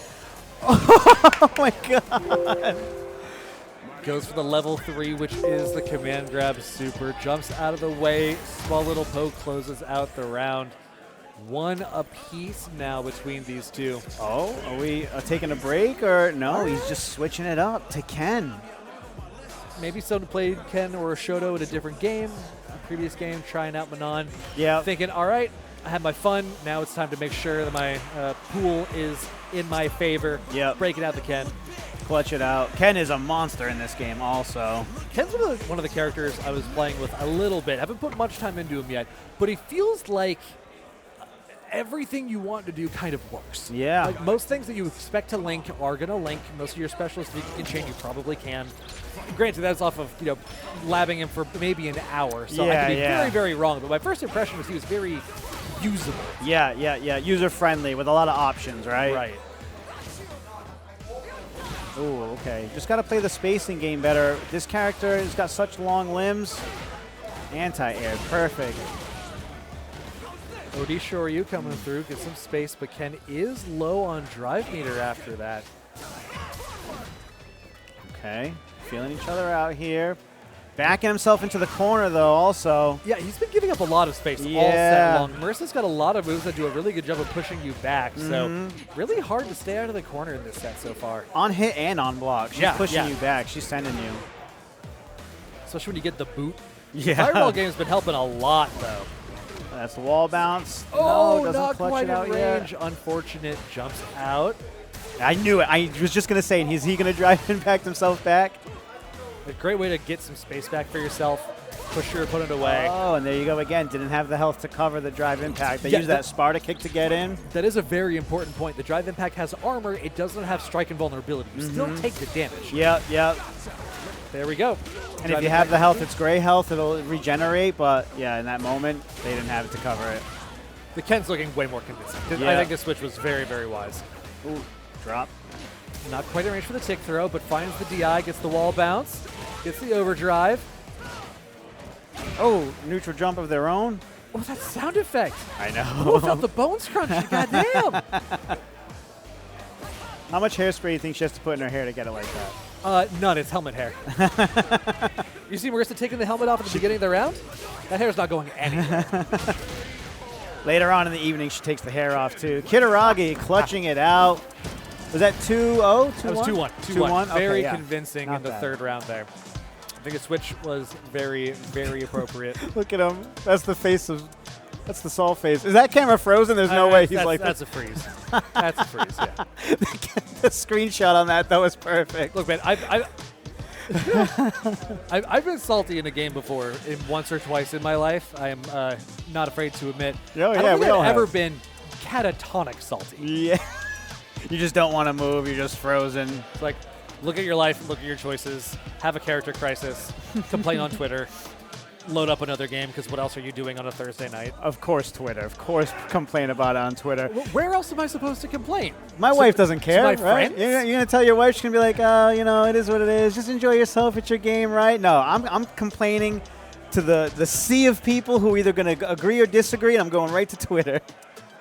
Or you could be like Wallaby, right? You could be like Wallabies, hashtag never forget, right? The twit longer about... He's never going to live that down about switching to Leo. Yes, Oh yes, my I'm God. glad you remember that. Well, so since I am the other Anji player. Okay. So when and he's much better than I am. So when he was giving up Anji, I listened, and then I realized, oh, this is a salt tweet. Yeah. This is a different situation.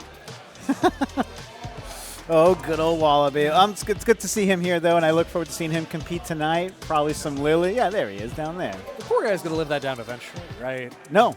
No. All right. I don't care how many Guilty Gears and Street Fighters they come out with. We'll be old and crusty and gray. I'll be like, never forget that Hey, time. remember that time you put out the twit Yeah. longer? You're still not playing Leo, are you? No. He does have a pretty solid secondary Zato. Yeah, Zato I know is who he was like really gunning for in the beginning. But tough character. Not for me personally. Oh yeah, no, not at all. You know what is for me though? A couple of cool events we got coming up in the next few weeks. Yeah, preach. We got 3 to talk about right now. First of all, next week we got meter management. This is in combination with the New England Smash community, New England Smash and FGC. It's coming out with meter management next week, June 10th at Uptime Academy. It's down in Hanover. We got Smash, we got Street Fighter, we got Guilty Gear Strive. It's going to be a real good time. Got a big old pop bonus there too. We also got Fighting in the Streets, which is going to be an event in Waltham. Going to be a real good time there. It's a whole festival going on there in addition to the fighting game tournament, which is Absolutely. really, really cool. And lastly, some of the people who I work with most closely, Boston Blue Beat, they got their yearly Boston Blue Beat Beach episode this year. It's the rerun coming out. All of your anime fighting game goodness. We got all of the Guilty Gear you could ask for. Melty Blood, both accent, the actress again, community code, current code. I'm going to get that eventually. Type Lumina, Blaze Blue, the favorite Boston Blue Beat game. A couple others running as a smaller games as well. Registration's already going on. I know a lot of people are talking about traveling into the area for this. It's getting bigger and bigger every year, which is really cool to see. It really is. Boston Blue Beat, they put in a ton of work, and I love, when I watch their streams, I love all the additional footage and interviews that they have, the extra time that they put into all that. They put a lot of work into it. They really do. And you can tell. So as a viewer at home, I really appreciate that. That stuff goes a long way, you know? Yeah, same here with Traveling Controller. They do a lot of good work for the scene. Yeah, that Dan boy is, Dan. He keeps busy. He keeps busy, yeah. And he tries to keep it all together, too. Don't we all? Yeah, exactly. No, Dan is a very important person in the scene. Even Button Club itself, the weekly that we run in Fairhaven, would not really have started without Dan's encouragement and blessing and the help that he offers us, too. So, yeah, man. All right, we got our next game lined up for you. It's going to be Ration, not quite sure, versus Rocco.exe. Just ended. That was off stream. I'm lying to you. I am a bold-faced liar. Stream to update. We are waiting for Wave 2. We're just scrambling to see if we can find some other matches to watch in the meantime. Cool. Swiss is weird, and we're not used to it yet, but we're going to get there with some matches soon. So. Yeah, it is a very different format to run. When you're running like the traditional, top side, bottom side bracket, it's pretty easy to see what's going on, right? Got another game lined up, so you're just going to do the thing. When you're running Swiss, got to run in waves, got to coordinate a lot more. So. Yeah, so I had never heard of a Swiss bracket until this was announced, so I had to look that up and was definitely intrigued with how it was going to work. But it makes sense for the first event that it's run like this, like we were saying before. Just get the more games in, the I think experience. it's just a better format in general. Yeah.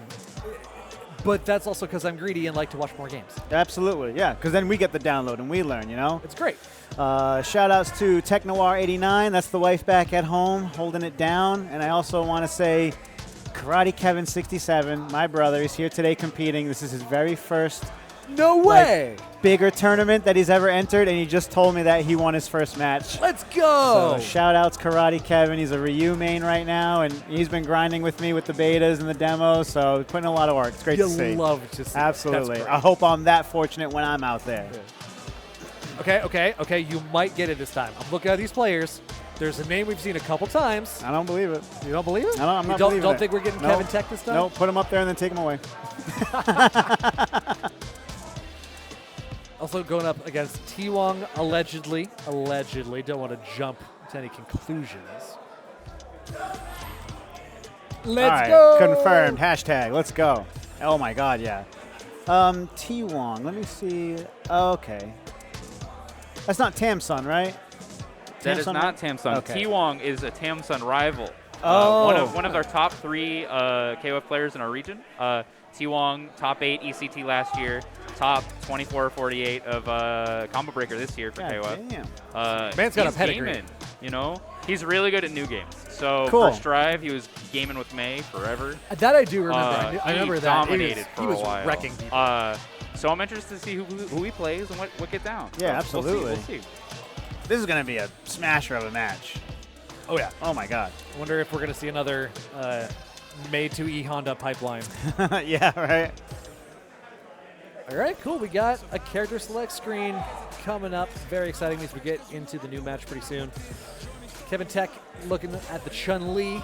T-Wong looking at the Ryu. Nope, let's make it a Ken. Yeah, I was going to say, he's a Ken main through and through. When you said Chun-Li, I was like, really? I'm kind of a little disappointed. I want to see him blaze it up with Ken. If you're going to try something new, this is a good day for it. Yeah, that's true. That's true. And T-Wong going for Cammy. Cammy's who I've been playing mostly so far. Very fun character. Looking good. Do what Cammy thinks. I love her redesign. Yeah, it's really nice when I can play a character and my girlfriend can walk in and not question me. Nice game, you pervert. I know, right? All right, let's get it. Getting in early. Spacing out. Got that drive rush into the throw. Spinning that meter. I like that choice. Cammy makes pretty good use of the drive meter, as does Ken. Yeah, oh yeah. They're both characters who, at least from first impressions, use the system well, right? They don't need to rely on character-specific things as much as, say, Marissa does. Marissa really, really uses her armor as like a character trait to get things done. Both Cammy and Ken can use their character things plenty, don't get me wrong, but also use the drive system really, really well. Mm-hmm. They're both that same rushdown archetype, in your face, mixing you up. So this is actually a really, really good matchup to see. Yeah, I agree. Both these players very willing to play a little bit of honest neutral, but turns out ODDP is pretty good when you got someone trying to dive kick on you. Yeah, man. It's invincible. Shut it down right away. I really like the, oh no, you're going to get a lot of damage there. It's a good 40% just off of one DP punish. I respect that. Yeah, throw in the cross-up attempt. Look at this. Go, go. Almost in burnout, but confirming into the level 3 after the drive rush opens up the opponent. What clean play for a day 2. Yeah, he's no joke. And No kidding. he played. He's a legacy Ken player, so I can't imagine that anything new that's going on in this game is going to hold him back. If anything, you're just releasing the hounds with him. It helps a lot when you have to learn the game, not the character. Yes, 100%. That's something that I am not always smart enough to do on my own, right? I like to overwhelm myself, learn a lot in a little bit of a time. Yeah, Kevin Tech going up to an easy 1-0 so far. Very convincing. I don't even really think T-Wong necessarily did anything particularly wrong. Just Kevin Tech really getting a lot of mileage at the drive rushes in neutral to close the space and keep in your face. He's just solid. He's just so solid. I'd put my money on Kevin almost every single time if I had the money to put on Kevin. Yeah, you're right. All right, T-Wong getting a little pressure there. Couldn't really make much of it, though. Getting in again, plus frames. Into the corner. Went for the command throw, but wasn't quite in range. Oh, my God. That OD, that was sick. Yep. The keep out buttons coming out of Ken Tech, holding down the neutrals effortlessly.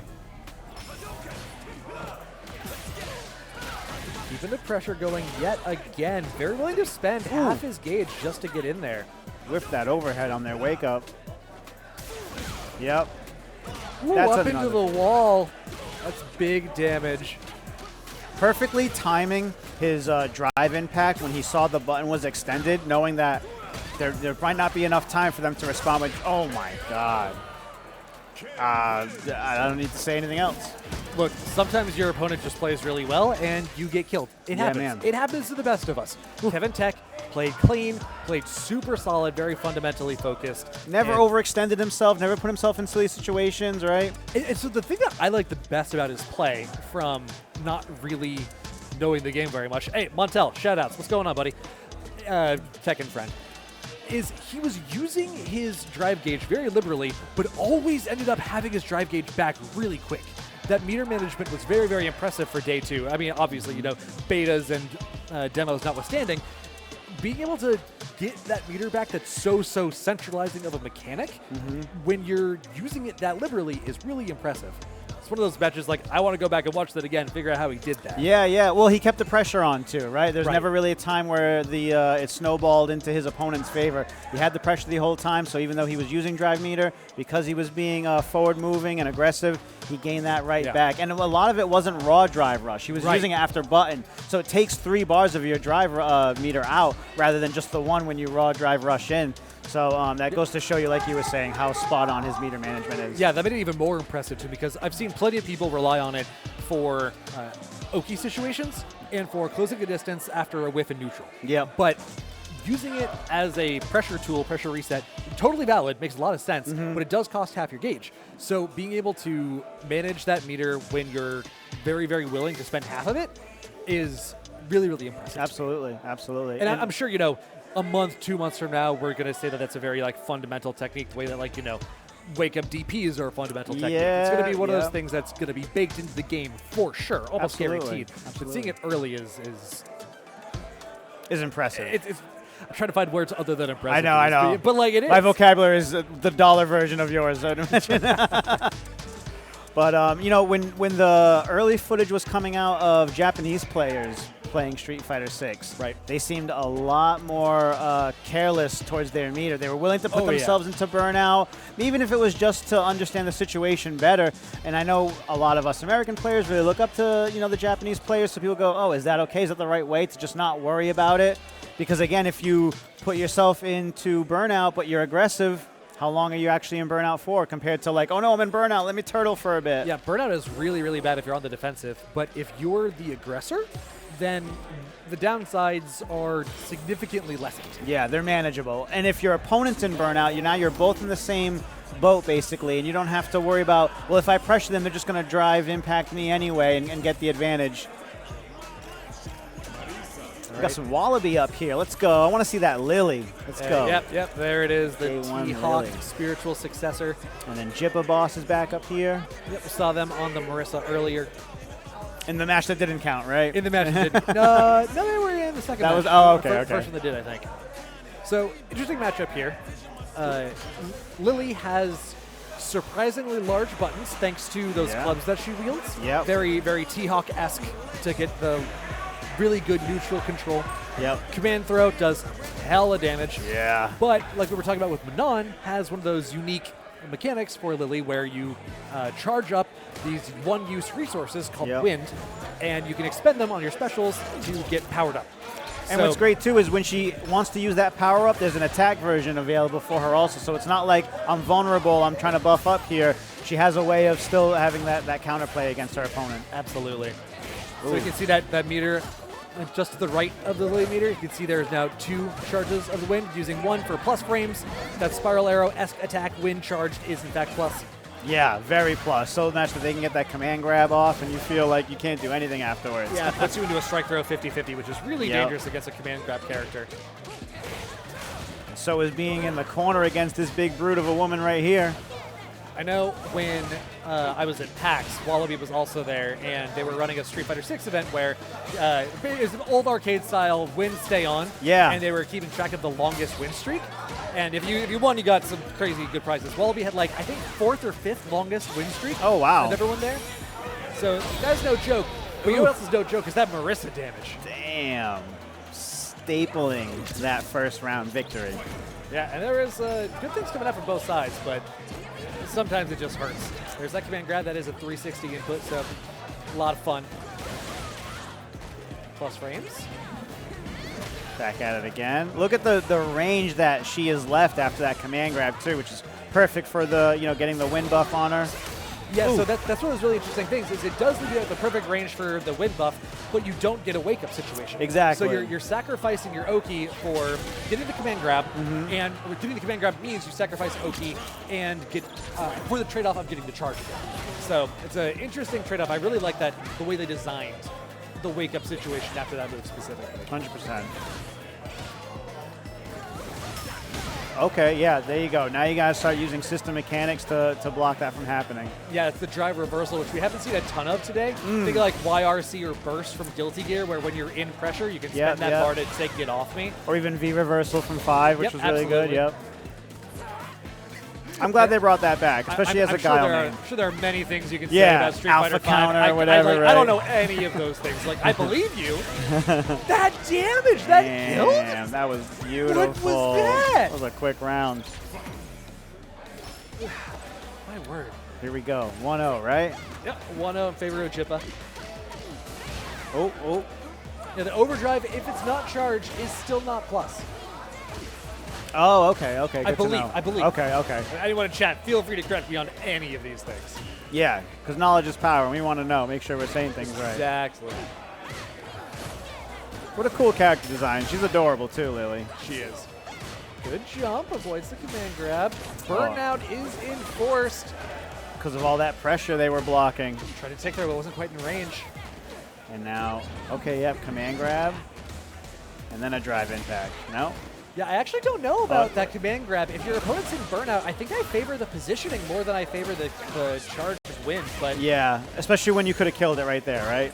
Yeah, I mean, confirming into supers is its own thing.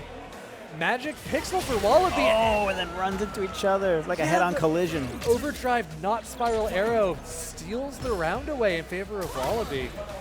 Oh, I hate when that happens. Go to That drive feels impact bad. and you get crossed up and now you're vulnerable again. Part of the game though. Nice anti-air. Ooh. Wallaby's doing really, really good using those light buttons to confirm Yep. into something a little juicier. It's like he just turned it up right there. Yeah. Oh my god. But look it. They've tied it up. Jump into Okay. the super. There's that confirm we were talking about. It's a level 3. It might kill. Maybe not, though. Marissa does have a lot of health. Yeah, not quite. Ooh, okay. But they're still at a good advantage. Especially look at that drive gauge. Yep. Marissa says maybe one usage doesn't matter. The lights closing the round out. One apiece. Wallaby looking so much better in game 2. Yeah, absolutely. Plus, like, as the opponent, that There's gets a annoying. feint there? I didn't know she had that. I didn't know that either. That's kind of messed up. Yep. Okay, That charging charge. up. I love the animation on the charge. Yeah. That's such a fun animation. As serious as these competitors take the game, this game also shows a lot of personality and fun in it, right? Oh, definitely. Looking at you, Blanca. Yeah. Okay. Oh, there you go. Yep, that's what you got to do. And you got to make it count. And that's noteworthy because the drive impact has 2 moves worth of armor, and it does in fact have 2 hits when you're using that not spiral arrow. I really gotta learn the name of that thing. So good usage there because we've been seeing Wallaby very happy to use that in the neutral. Nice. I think it's Condor Spire. Is the name. I think that's what it is. I like it. KO the Poet, what's going on, my friend? Long time. Boom. There's that armor. Oh, that would have been an overhead connect, and that would have been insane. Jump in lands, quick little confirm, keep it simple. I like what Wallaby's pressure structure Yeah. is, right? It's very simple, very easy to confirm. And it's Not really working. yeah, it's working really well because it's based off of fundamentals, which you can translate from lots of other games. Yep. And it's conditioning too to set up for that command throw that we just saw right there, right? Block, block, block. No, okay. Now you're blocking. Here's the command throw. Going into a final round between these two. Wallaby with a level 3. Jippa probably going to build it for this game. Ooh! That was a great whiff punish on the command grab there. Spending the meter to extend that combo, using the drive rush to get in again. Wow. Even how safe that is on block, the distance that they separated after that. Oh, that was cheap. Used the command throw to steal a little bit of pressure out of the strike. I mean, next big combo could realistically kill here. Everyone's got a lot of drive gauge. Oh, there we go. Confirm again off the 3 crouching lights. Level 3 is not going to kill. We saw it before. It does good damage, but not absurd. But now we're looking for burnout. A little bit That's more true. That's true. damage. We'll get it. Oh, not Oh, quite no, enough. drops it. Yep, punish. Level 3. Is that going to clutch it out? Look at him. He knows It what hurts. just happened. He's hoping That's for done. it. That's going to That's do it. done. Jippa. Oh, man. That was hype to watch, though. It was. God, that's just so much damage. And proving, right? You make one tiny mistake against this character, and she's gonna. She was in the right corner, bulldozed all the way to the left corner, all the meter. That was awesome to see. And I think Marissa, her strengths are becoming very, very visible very early on in the game's life cycle. Yep. Things like armor and big damage are simple to figure out, but take some time to figure out how to play around. The counterplay, absolutely. Yeah, so Yep. characters like Marissa are usually pretty strong early on in the game's life cycle for that reason. What I've been seeing on Twitter is people don't know if she's just strong day one now or going to be strong permanently, you know. Right, and right. I've also seen references to Abigail, that the big body, Yes. big bruiser damage feel. So, which I'm sure no one misses in this game, right? Abigail is like one of the ugliest characters of all time. Oh yeah, for sure. And I really like the way the big body is presented in this game. Like the Centurion Yes. archetype is one that is immediately identifiable, but not frequently used. Yep. So to me, I think that's a really cool inclusion in Street Fighter. Absolutely, absolutely. Grappler's, eating pretty good in this game, right? Like, I'm yet to see a Geef today, but I'm excited to see one. I know we do have a Geef player here, Blue, right? We got a couple. Got a couple, yeah. I'm excited to see that because I know he normally does really well at the BP Weekly for Street Fighter 5. What in the world is that? Someone save me. My lord. Okay, we're back. That was good. I am going to have to ask what that was about later, but for now, I'm going to let them just live with their shame. Sorry about that stream. We're just doing some black box things, getting some other matches on. It happens. These things Streaming do is a happen. blow up, notoriously. Yeah, we're good. We're good. Yeah, we're good. Normal stuff. Anyways, I'm gonna put this match on stream. I don't know who these people are, but All right, can well, watch that. we know the characters, and We we can like talk it. about that at least, right? My friend plays Manon, and is also, again, much better than I am. So this Cammy and Manon matchup is triggering me. Oh, like I saw this recently. Oh, I didn't see that, though. I didn't see me winning. That's not what we do here. Just loading up our next match for the stream from the pool. Again, we are running the Swiss style, which means coordinating the waves is a bit more involved than usual. So Especially when it's a 100-man bracket, right? So, or 100 plus. But it looks awesome in here. It's so great to see everyone so saturated, all about Street Fighter 6, fighting game community. Oh yeah, this place is buzzing. There is really good energy here today. Everyone's. It's also nice when you're at an event for one game because everyone's like guaranteed on the same page. Yeah. Excited about the same thing. Everyone's talking about the same thing. You can join any conversation, probably know what it's about, and probably be interested. Yeah, and be able to chime in on all those opinions. Where on a normal Friday night, everything's here. I've seen DOA, we got Strive, Tekken, Sailor Moon on Super just gonna Nintendo. say, yeah. The games are all over the place here, and that's also the beauty of the fighting game community. Whatever game you play and are interested in, it's represented here. Plus, Balance Patch is my favorite venue, honestly. It's a really nice space. The food. Ooh. For being like food catered to gamers, it's pretty solid. It is. It is really, really good. Yeah, and like you said, the names, right? The names of some of the food are very gamer related and stuff. So we're all having a good time here. We hope you are having a great time at home watching. Thank you so much for tuning in to the Jumpstart Balance Patch special event for Street Fighter 6. Yeah, hello guys, this is your boy Michael Dink on production right here. While we have some downtime, because Swiss is definitely an interesting format, I figured, we show and talk about what's going on here. So we're waiting a little bit here. You guys just see it in this little screen on your end. Actually, I'll just drag it over. Why not? Bam. Yeah, so for, the talent to see as well and for the stream to see. But we do have Erebus and Ration and Splatoon and Joy and Natick Resident finishing up their matches. Let's look at the standings right here for our first two sets of pools. Yeah. AJ, nice. Mm-hmm. Those are all big names. AJ, Merklo, Kevin Tech. Yeah, we got lots of killers out here doing well already. Yeah. Kitaragi doing real good so far too. Lapis is my roommate, so I hope they do well. Nice. But I don't know, they lost to Kitaragi, so Kitaragi has to get randomly cooked. Change it up from there. But here's pool 2. Yeah, Burkish and F-Boy to King, both people who we expect to do well pretty much every time they're out here. Again, doing well. Kosher Salt, Jippa the Boss, not known to me, but apparently making it happen as well as Woe Constrictor. Kosher Salt, really, really good Geo in Guilty Gear Strive. And Geo, when that game was out, people were saying this is the most Street Fighter character in the game, like a Cammy. So hopefully that's who he's playing, and it's good to see that he's also doing well in this game. Yep, Sloth and 2Dank, each at 1-1, both part of the New England Tekken gang. So good to see them out here making it happen in other games as well.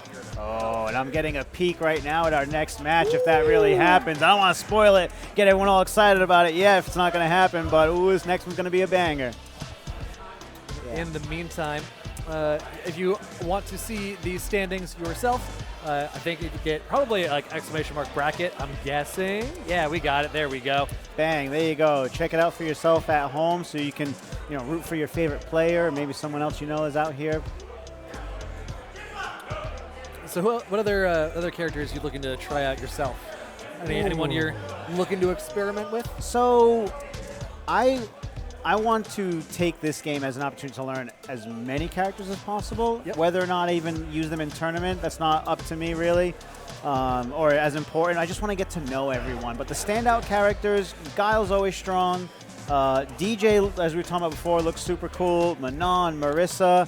I've never been a Cammy main, but I am excited to try and maybe gel with that character a little bit here. Even I played a lot of the demo, and Luke, I was like, kind of boring. Last night I did his combo tutorial for Street Fighter 6, and knowing how to play that character, the way the game wants you to play, this is actually a little more fun than I had expected. He's a little more sauce than he seems on first look. Absolutely, especially like you were saying, like the fully charged punches and in what order you go in after the wall bounce to the pop-up. So I think that's really, really interesting.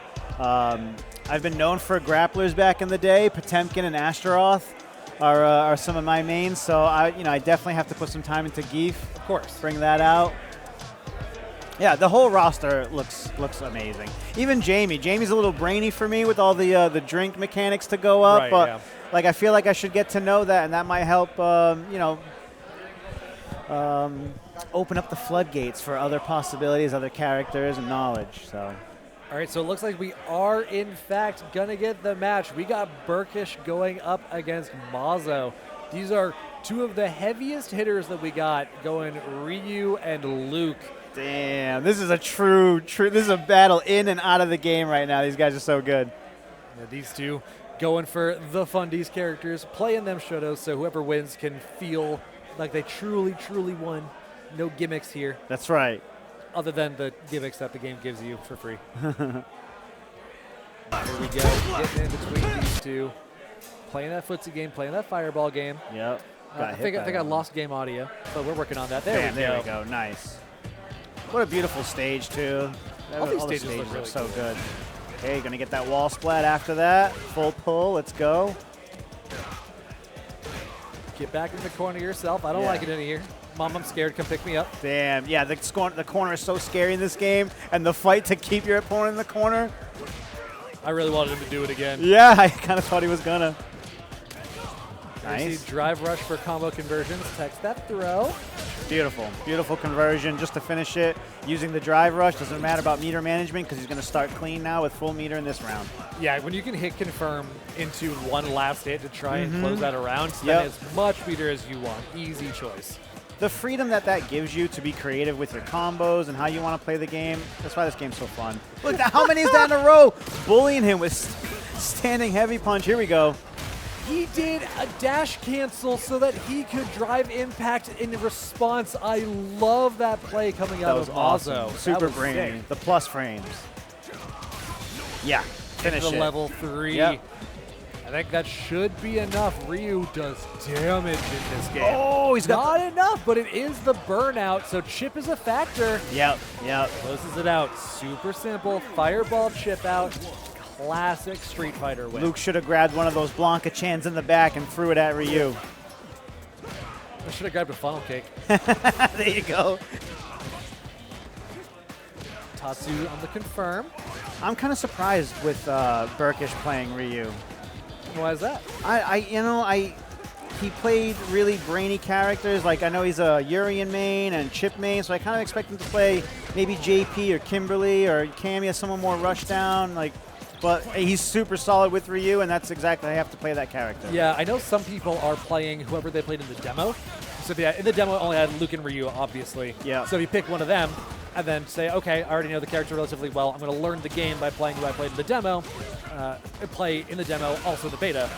Maybe just sticking with that. Maybe just likes the character. Woo. Very convincing win Damn. there. Burkish quick 2-0. That was really, really clean. Yeah, you could have ran to use the bathroom and been back in time and go, oh, I didn't miss anything. Yeah. no offense to Mozo, actually, at all, but yeah, that was a fast 2-0 right there. Burkish showing his dominance. OG Struggle and Shout Cabrera. What's up? Glad to see you two in chat. Nice to have you. Looks like we are looking for our next match soon enough. Might be in just a minute. I hear the calls in the TOs. that loudspeaker there, though. The megaphone. The megaphone. It's louder, but not clearer. I don't know. Yeah. I know he's talking, but I don't know what he's saying. So the megaphone is a time-honored tradition here at Balance Patch, as I'm sure you know. Yeah. It is okay. Yeah. It's loud enough for like the 60-player events, but when you get to like the 100-player events, it gets a little rough. This place is to the walls, and I know in other locations, John Doe would have the megaphone there. It would be the same thing, loud, and then completely, you know, I don't know what the hell he's saying. No, not a chance. All I know is if no one's shouting for me, I'm probably fine. Yeah, absolutely. And also, if someone's shouting for me while I'm on comms, it's probably something going very, very wrong. Yeah. I'm not hearing it. You got to come and get us over here. Yeah. Well, while we are waiting, we can, of course, talk about some of the great events that we got coming up. Absolutely. Could I get that highlighted so I can read that there? Do you want me to read it from the phone? I think we got it right there up on the screen. All right, there we go. Yeah, scroll up for me. Yeah, so Meter Management is coming up. Meter Management is a New England Smash Cross FGC Regional. And I've been blocked again. Hold on. Oh. Man, sticking to the copy. Yeah, that's right. Yeah, because I don't know enough about this stuff. All right, it's a Smash Cross FGC Regional brought to you by Bay State Beatdown and Boston Blue Beat, which we talked about earlier. Great group of people. They'll be running Street Fighter 6, Guilty Gear Strive, and a few other games there. So join us on June 10th at Uptime Academy in Hanover, Massachusetts for plenty of games and fun. And also, Street Fighter 6 has a $1,000 pop bonus, and you can register at start.gg/meter. Yep, we also got Fighting in the Street during Riverfest over in Waltham. Got lots of festivities like cosplay, martial arts, taiko. Taiko drums are really cool, so I'm excited for that. We also got, of course, Beach episode rerun for Boston Blue Beat. That is the the marquee event for Boston Blue Beat every year alongside with their winter event. It's going to be all the anime fighting games you come to know and love. We got all the Guilty Gears, got all of the Melt Bloods, got the Blaze Blues, got them Fighting Herds, and what SMS I think is the Sailor Moon game that we were talking about before. So it's a good time. A lot of good people, good vibes. Absolutely. So check that out, July 15th. And speaking of good vibes, we got good games coming in, and that makes my vibes immaculate. Absolutely. Nothing feels better. You know, after a weekend of a good tournament or whatever, you go, man, that was so satisfying to watch, and now I'm re-inspired to play myself. So. Oh, we got double killers again. Merkilo going up against Kevin Tech. You, Merkilo. I mean, Merkilo is solid. Solid in Guilty Gear, King of Fighters. That man gets work done. That man gets work. And I'm pretty sure his baby should be close to a year old pretty soon. I think so. Yeah. Wow, it's really been a year? Close, right? Close. I think like end of summer, maybe. I believe that. Yeah. Time flies when you're having a kid. And look at the AJ little button right there. Love it. Cool. All right. So we are all character selected, ready to go. We got DJ versus Ken. Ken obviously being for Kevin Tech. And DJ coming in for Merkilo. Yeah. Again, a surprise with some of the character choices. You just never really know. There you go. Yeah, I really, really like the way New Tech used his meter there. Used the parry to fight the fireball game and then used the drive rush to get in afterwards. Yep. Don't get me wrong, Merkilo getting some work done afterwards, but it shows a really good understanding of the systems early on in the game. Mm-hmm. We haven't seen a single perfect parry yet, have we? I don't think so. I don't think so. So I'm dying to see one of those because I love that animation, the slowdown, and I want to see what those plus frames and punishes do afterwards. Oh, there we go. Drive impact for drive impact. Big punish counter. The DI trade push into the corner for big damage already. New Tech getting work done, but Merkilo not going down easy. Throwing to wake up. Drive rush to get in. You know, it's kind of like a doubled up system for Ken, right? Because he's got drive rush, a great way to get in, and, you know, 2 kicks is his run mechanic. So Ken's got to be one of the most movable characters on the screen, no? Yeah, really highly mobile. Oh! God, look at that damage. I love the choice to use the overdrives there. You don't really worry too much about your burnout when you're in the pressure sequence in the corner like that we were talking about earlier. Mm-hmm. Spacing coming out. There's that dandy step-esque movement that we can get out of DJ. Yeah, and then he gets something afterwards, right? He gets a low. What he did there was an overhead, and I think he gets like one other maneuver afterwards. Damn. The DI trade again, and in the corner has level 3 to cash out if he wants. Let's go. I feel like just save it. Yep, it's not going to kill, so he may as well keep it. Confident in his pressure, doesn't need to go for the burnout quite yet. But we do see Kevin fighting out once again, has been really, really good getting out of the corner. Merkilo's playing very, very solid right now. Very, very solid. DJ's Fireball is a double on the overdrive. Good way to win Fireball Wars if you're willing to spend your drive gauge on it. Absolutely. Do it again. Throw this man. No. Ooh, I half expected it after you said it, yeah. Confirm? Nice. Nah, couldn't find the confirm. One more hit, though, will do it. Yep, get the wall splat. Yep. Oh, but... Okay, all right, he saved it. It's fine. It's fine. It's the Boston reset. That's right. It's nice, very nice. Damn, Merkalo taking over Kevin Tech. Okay. 1-0. I expect him to make some adjustments here. I don't think anyone's going to go out and, with no wins here, right? So yeah, it's a game where you need to win neutral enough times to where there is enough room for adjustment from one game to the next without a lot of trouble. Absolutely. You got to take that L sometimes just to collect data. So yeah, look at how different this round looks now. Okay. Protect. DJ's got good keep out buttons too. His pokes are really, really long. Oh, that's a punish. And he's plus on block with most of his normals. He's got more plus on block moves than I think anyone else in the game, so it's really, really cool. I think that was a perfect parry. Yeah, for projectile, that was a perfect parry, yep. Nailed it. There it is, drive rush right again. Eat this mix up. Good challenge from Makillo. Oh, the EX sway.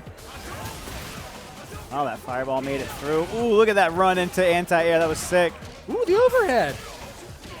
Only a bar and a sliver. But again, remember, if you have even a sliver of bar, it can be expected as if it is a full bar. Yep. So Kevin Tech happy to go on the offensive, knowing he has more than enough resources to close that round out. One apiece. It's not like when you were a kid and you only had so much money to spend at the register, right? Like, you know, as long as you got it. Meters going down, being used. Getting Merkalo into the corner again. Can't escape this time. DP comes through, put the throw. Reverse that pressure. The DJ pressure coming through. That can wreck a style. Oh, listen to this. Oh, the true split. trade. That was awesome. I haven't seen that yet. Yeah, it goes to show you when they both had the same idea, right? Great minds thinking alike, and that was the reward for it. Look, man, it's my turn to use the brain cell. Give it back. Ooh. Couldn't quite get there in time, so able to challenge on Wake Up even though the drive rush was expended. Oh, and again, okay. I don't know about that meter expenditure. Putting yourself in burnout when you're not quite ready to kill the opponent seems a bit risky. Oh, he's playing nervous. I think he's playing scared now. And he's got level 2? No, not yet. Okay.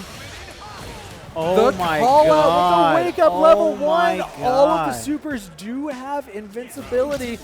Hard call out cinches the round for Kevin Tech. He is on set point. Merkalo needs to bring it back here. So he was also in the corner when he did that, so maybe he was anticipating Merkalo with a drive impact. Right. That would have broken the drive impact, right? So Kevin's meter already pretty low again, his drive gauge, that is. yeah, he's going to gain it back fast now if he can keep this pressure going. Big mistake there. I guess the only benefit was Merkalo getting out of the corner with that. Yeah, and look at exactly what you were saying. He got all that meter so he can put himself down to a bar and change again when he was at a bar and change just a second ago. And now we're in the left corner. Not a good spot for Merkalo, even though, I'm very happy. I'm very happy with that burnout. Like, go ahead and use 3 bars there. You get a strike throw, 50-50 for game. Yep. You still have a round to lose before it's a problem, and he still had most of his life left. Risk reward was massively in his favor. Throw the meter into it, throw the burnout on there, close that round out off the strike throw 50-50. Really, really clean choice from Kevin Tech there. 100%. Beautiful. That was beautiful. Well said. Well done. Yeah, remind me to put that on my reel. That's the smartest thing I'm going to say all night. Good. I'm That was so good. not going to analyze anything as well as that. That was really good. Yeah, cut the tape here. That's all we got. No, that was awesome. Kevin Tech proving how strong he is and just how much all of his knowledge from previous games is going into play, right? Like we said before. Already knows Ken, legacy Ken player. He's just learning the game mechanics now and learning how to outplay his opponent. So I will say, though, there is one problem with this play. He's using the bum-ass skin 1. Someone get this man a haircut and a shower. What is he doing? Hey, you know, maybe he could be underestimated. Who's this bum with this, this That's true. jacket Actually, on? to be fair, if I see a homeless man that jacked, I'm not messing with him. Yeah, no. That's No, not no. something that's happening. And I'm not giving any money either, because that man definitely has a gym membership, so you don't need anything from me, okay? Get out of here. Oh, boy. Spending that hard-earned money to get rid of that banana haircut that he had in the last game. They took the kids, Ryu. Ryu, they took the kids. So that was a banger of a game. So I think that's probably the highest level gameplay we've seen so far. Yeah, that and Burkish. Burkish and Kevin Tech looking super solid. And did we see them play earlier together? Maybe? I don't think so, right? I'm not sure. I don't know. Look, my memory for games that I don't know very well is Yeah. about that of a goldfish. If this was a Strive bracket, I would know every game we played so far. Oh, okay, But, like, word. These bright lights affect my memory. It's hard to think when. I will say, so actually the bright lights are not these lights, but like in the game lights. We were having a discussion about this yesterday where I don't know if anything has changed or if I'm just more used to it, but I really like the spray paint aesthetic a lot more than I do when I first saw it when it was first revealed. Because I feel like, again, I don't know if it's just me being able to parse what's going on better or if any of the visuals changed, but I feel like the first time I saw one of these trailers, it felt like it was very intrusive. Like really, really like overwhelmed visually for me. I think I thought about it a little more. I think they were just showing off the mechanic in like every shot. Yeah. Whereas when you're actually in game, you're not seeing it 24/7. I don't know. I like it a lot more. I grew to like it a lot more. I agree. I love the street aesthetic for this game, and anytime we see, because Street Fighter from game to game can be very similar, right? But they really wanted to show off these new mechanics. And show it off they did in that trailer, and show off it does in the game also. Whether you're a veteran or new to the game, it's exciting to see that happen, and you know what's going on. So Absolutely. Yeah, I think they did a great job with this game. A labor of love for sure. Ooh, we got Levity. Okay, Levity, very good player in several games, does very well in our Guilty Gear brackets pretty often. Astro, a name I have heard, but I'm not familiar with. Levity I've heard, obviously, but I don't think I ever saw the face to go with the name. Right. Got the DJ on Levity's side, Astro rocking the Marissa. Seen a lot of the Marissa, which makes a lot of sense. It's everyone loves the power archetype. Of course, right? Yep. And she bypasses a lot of what this game's trying to do because of her armor, and the game mechanics are bypassing a lot of what we know about Street Fighter. So, yeah, she could be very strong. Yeah, she kind of doubles down on the system mechanics, right? You got the drive impact as a way to try and armor through things, as well as your armor to try and armor through things. Lots of forgivability. Absolutely. Yep, well said. Spending the OD right after the fireball to try and fight in a little bit further is Levity. I like that choice. Yep. Tick throw. Tick throw. What's next? Drive rush in. Oh, good challenge. Oh, saw that armor hit too. A little bit of spaghetti at the end there, pretty scrambly. Yeah. Making some eggs over there. Yeah. Probably could have gotten a little bit of a punish there, but you know what? That's okay. Day 2. Yep. Catch me next week. Absolutely. I can't wait to see some of these players in a week, a month, a year. Levity has the level 3 on deck, not spending it yet, though. Wow. That move is menacing. Yep. It slides forward, hits low, has massive range, so you can wait for a whiff, and then use that move's movement to get in and actually get in range where your opponent wasn't in range to begin with. That move's really good. Especially if it's a punish counter, you get that hard knockdown, so the Oki setups are just great. Look at this pairing, oh my god. Love to see it. Astro on point there, but Levity really bullying through in the neutral. Clutching it out, yep. 1-0 there for Levity. Okay, good starting for Astro, though. I had to say it. Why did I say it, Shadow? It's the commentator's curse, right? It's legacy. Classic. Okay, it's okay. He whipped a DP. Okay. I am now karmically balanced. There it is again, that slide, pushing him, inching slowly into the corner. The DI is absorbed. Armor coming through. The boot. The movement on that move, man. Sparta. Okay, playing patient. Ooh, that drive rush grab. What a great way to, set up a mix-up situation, right? It really is. The canned mix-up coming out of Drive Rush is something that I'm really curious to see how that develops. Because right now, when people don't know a lot, it's very good, right? You get a free 50-50, as far as we know. It could be that Drive Rush has pretty easy counterplay that we haven't found yet. So I'm curious to see how that technique develops. I think that's one that's really, really cool. Especially if you're drive rushing and then doing an overhead, the plus frames after that, being able to convert an overhead into a full-fledged combo in this game, very scary. DI pushing into the corner. DI pushing into the corner. Do it again. Levity's playing strong, real strong. Yeah. Very solid. Very patient play, too. Yeah. Willing to let Nothing Astro happened. tried to do something first. Yeah. Bam, there you go, drive impact. I like that a lot. It was like a call out specifically on the drive rush, which Levity has been really, really representing heavily. The feints. Taunts. Maybe hoping to get that jump in to have the anti-air prepped. I really like the feints as a way to try and burn through that drive gauge. Yeah. Send in the OD when you think it's going to be a hit. Yep. Cinch that round up. Even though they were backing themselves in the corner, they still had full screen advantage. So, yep, come in, make it happen. EX legs, getting some damage down. Drive gauge a little bit low for Levity, but enough to make something happen.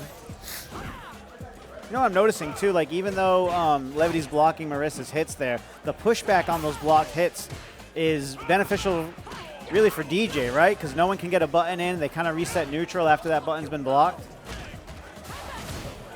See? Yep. That situation right there. That's exactly what you mean, yeah. Okay, no anti-air there, so they're going to eat this grab.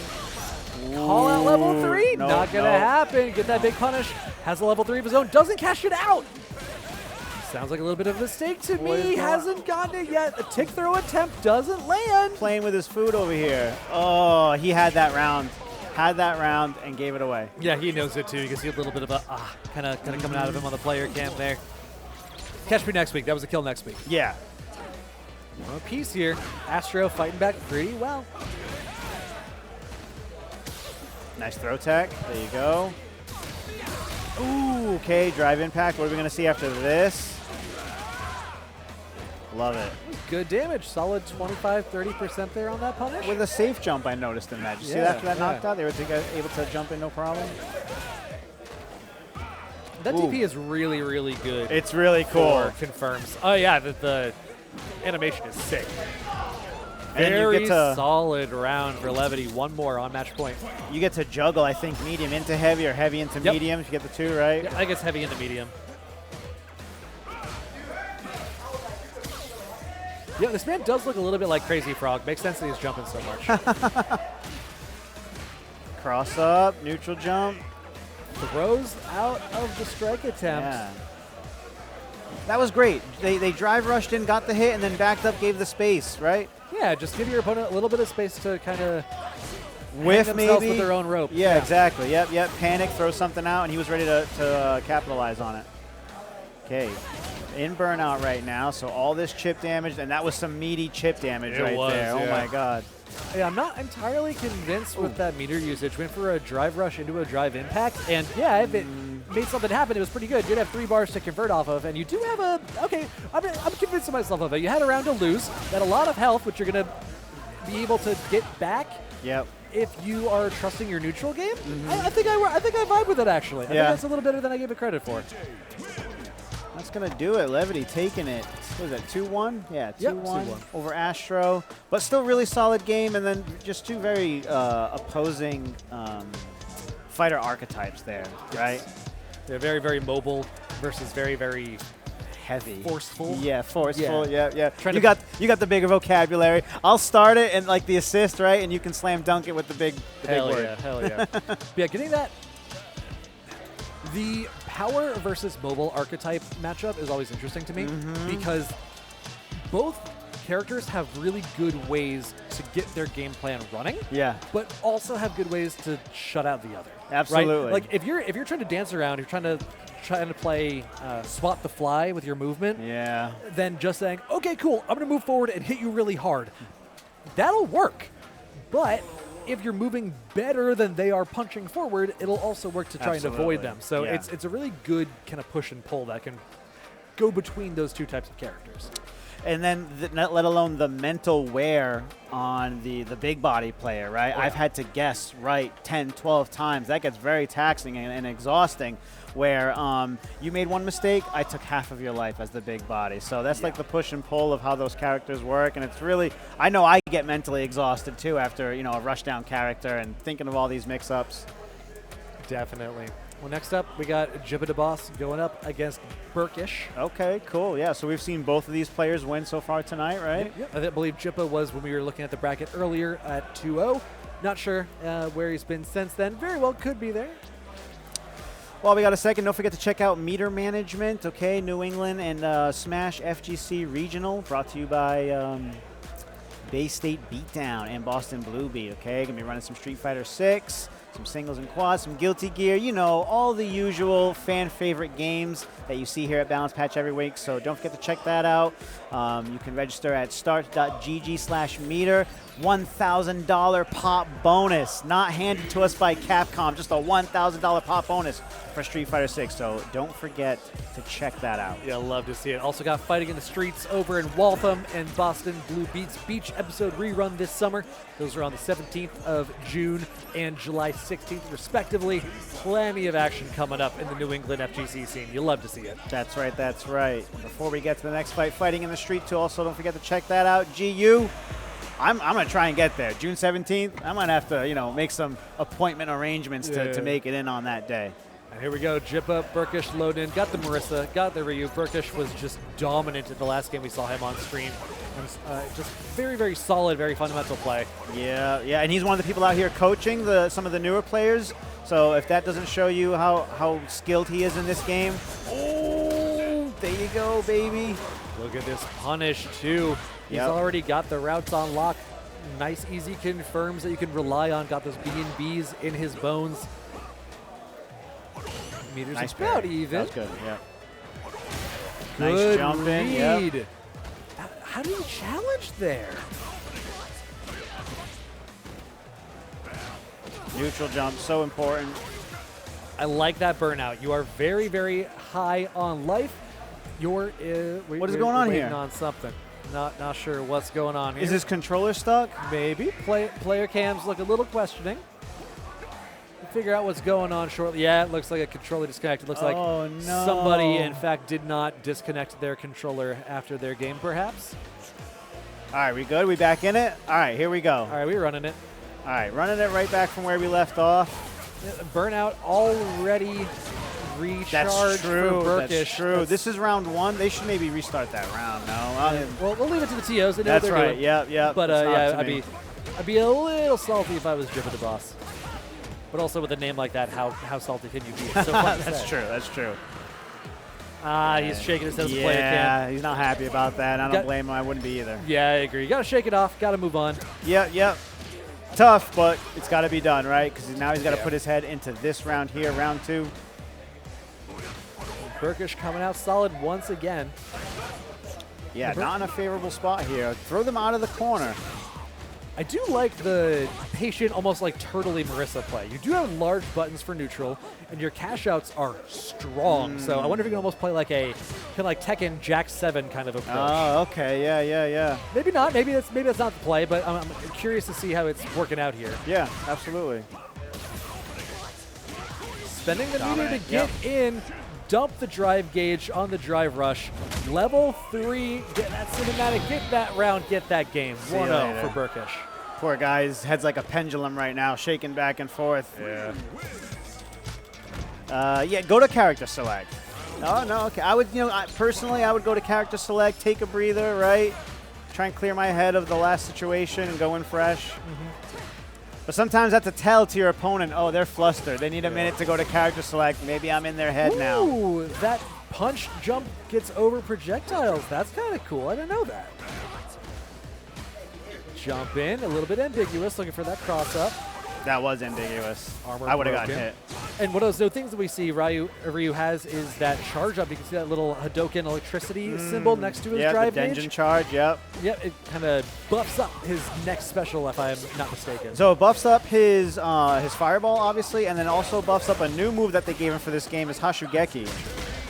And it does 2 hits. It sends them spiraling like the punish counter, so he gets more juggle opportunities, bigger combos. It's actually really, really cool to have a mechanic like that attached to a such a legacy player. Right. Beautiful DP. Get out of here. It's an anti-air zone. There's that drive reversal we were talking about earlier, that get off me tool. Yep. Underutilized. We'll see that more, I think, as time goes on. Good tech coming out of Jippa. That 50-50 from the drive rush is kind of hard to react. I don't know if it actually is reactable or not. So in that 50-50, you have to either jump out of the throw, try and tech it, or block for the strike option. Nice patience game. The fireballs. Good confirm. But I'm not sure actually that was a confirm or if that was saying I'm going to throw this out and then drive rush just so I can maintain my pressure. Yep, yeah, like that. We're seeing it at the same time. The same kind, rather. Burkish a little low on drive meter now, especially after that blocked hit right there. But he is rich in the level 3 right now, so let's see how they use it. It is true. Jippa's got that level 3 ready to go too. Just needs one hit to confirm into, and that'll be a wrapped up game on his side. He can kill right here. Yep, absolutely. Yep, that's a hit confirmed. Maybe he could have spent more drive meter, but yeah, had he spent the drive meter, that's all right. One more hit did put Jippa into burnout, so can chip at this point. Yeah, I wouldn't even chase. Yep. Ooh, if Jippa had believed. If Jippa believed. Yeah, there it is. Yep, solid. And get that chip out. Burkish on the board. Up around a game already, so this is the final round for Burkish. Ooh, just does it. Yep. That's the first time he'd EX DP or OD DP this entire time. Right. Focus attack. Ask drive impact coming through. Doesn't land this time. Get some space. Keeping all those Street Fighter 4 heads happy in the new era. Yeah. Meter being traded back and forth. Gets out of the whoa. That throw tag, the separation. That was a good one, yeah. There you go. Gets the wall bounce. Wow, love it. And now they're in burnout, so how are they going to get themselves out of this sticky situation? Can they even? There is still a sliver of meter left, which means... Just does it. Oh, my God. This is going to hurt. The level 3 reversal coming through with that invulnerability, and it sends Burkish all the way to the opposite corner. Wow. And look how much of the burnout gauge is already recovered. Yep, yep. And now she has her drive impact, but she gets hit out of it anyway. Burkish certified match right there. You ever hear about the Burkish certified stuff? That man was mashing. No, I have not. Do you know who Antonio Giovanna is out here? I don't think I do. He was he's a Strive player, King of Fighters player, and at one point when Strive was early, he was saying that he's the best Leo in Massachusetts, best Leo. And we would say, oh, and what makes you say that? He's like, I'm Burkish certified, okay? Burkish says I'm the best Leo in Massachusetts, so that means I am. So I'm going to go ahead and say that whole set was also Burkish certified. I love it. Burkish going to be staying on the setup, I believe. It's going to be him and Javi G, if I'm not mistaken. Let's see what we got next. Not a huge assortment of characters. I feel like we've seen a lot of the same character over and over again. Yeah, a lot of Marissa. Well, I mean, that's also part of the nature of streaming Swiss routes. Yeah, that's true. Because you're seeing the same players more often. Okay, that's true. In a normal bracket, you're seeing a lot of different players more frequently. So that's at least part of it. But even that said, within this pool, we've seen a lot of Marissa. I think just one JP. We've seen one Luke, one Ryu. We saw one Manon. One Cammy also. One Cammy. Yeah. No Dalsums. No Zangief, no Blanca. Yeah. We saw Wallaby on the Lily. Yeah, that's true. Yep. Small body character with big body capabilities. Indeed. I got T-Wong and Burkish. Okay, cool. Oh, no, that's not Burkish. We got T-Wong and Javi G. Okay, there we go. Do you change your button layout at all for this? No, I like rocking with default if I can. Yeah. The reason is my Guilty Gear layout is so messed up. Oh, talk to me about it. I run nothing is default at all. So when I was playing this game, I'm like, all right, whatever the default layout is, I am using it, so I don't need to mess with it every time I'm on a new set. Yeah. Okay. As a Potemkin player, I would mix mine around because I wanted kick to be on the middle finger so I could Kara cancel every other button, you know? All right, we got T-Wong on the Cammy, Javi G on the DJ. Oh, man, Cammy strong. DJ's already in the corner. We're not even 10 seconds in this. Yep, that rush down is in full effect. Crouching Fierce getting that distance to close. Those dive kicks doing work right now. OD command grab. And the conversion off of it, too. Yeah, I would use OD to get out of there also. Using the back fist to bypass the projectile. T-Wong is convincing in this game. That was dominant. That was gorgeous, man. Take it easy, okay? No. Still trying to learn here. No. You're in the Coliseum, baby. We don't take it easy on no one. What would Marissa think? Yeah, that's true. That's true.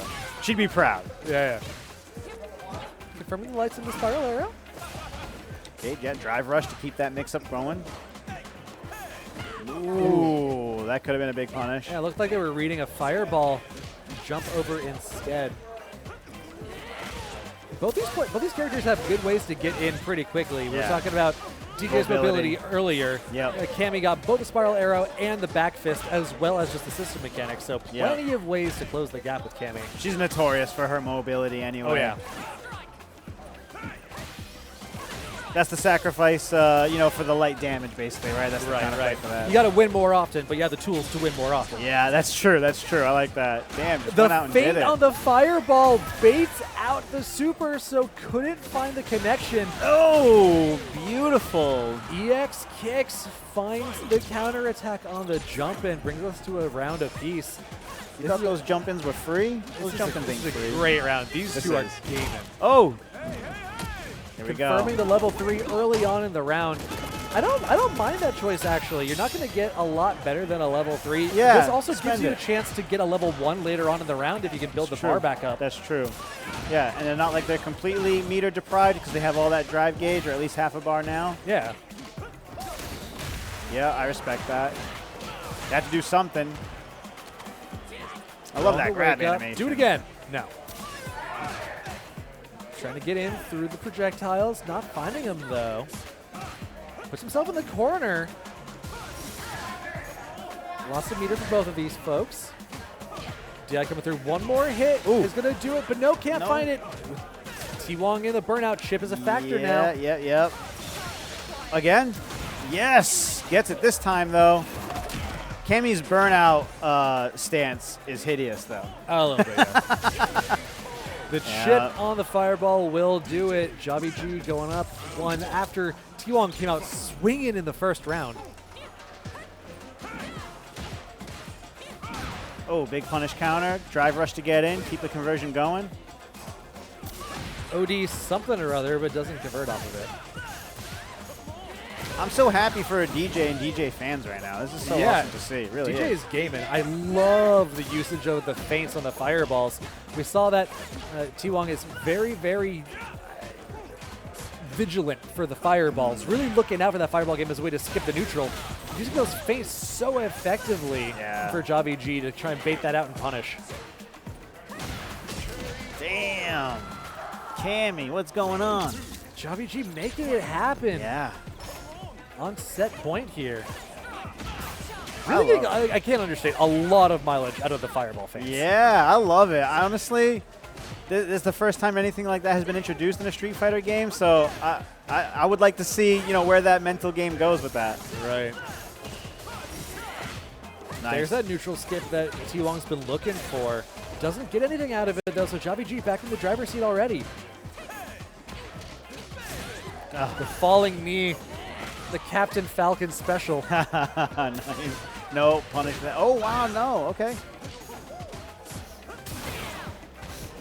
DP, get off me. This guy's dancing and grooving out there. I love I'm it. dancing on him. Ooh, that could have been strong, that neutral jump. Look at this movement. Oh, the Level DI. 3. There's level 3 on deck. Does he know to confirm route? This man's got the route. Thank you. This man's in week 2 already. Yeah, seriously. Yeah, he's coming from the future.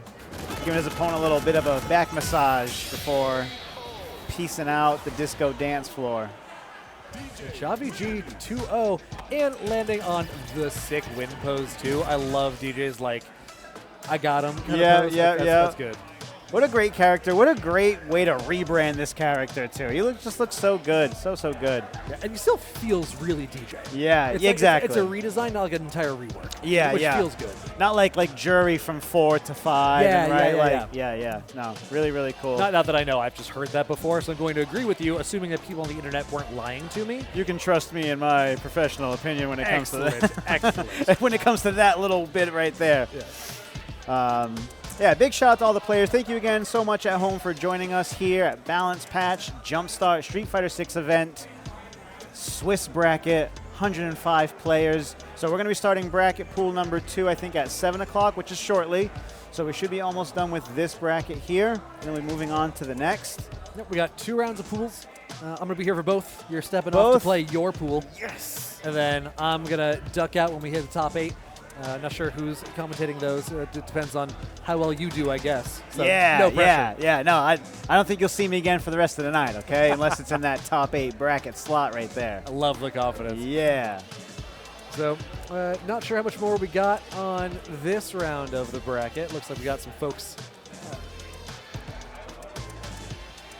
Yes. We're reaching the end of the pools here. Getting close. Goes to show you how fast 2 hours can go by when you're having fun and watching some top-level gameplay, okay? Let's transfer.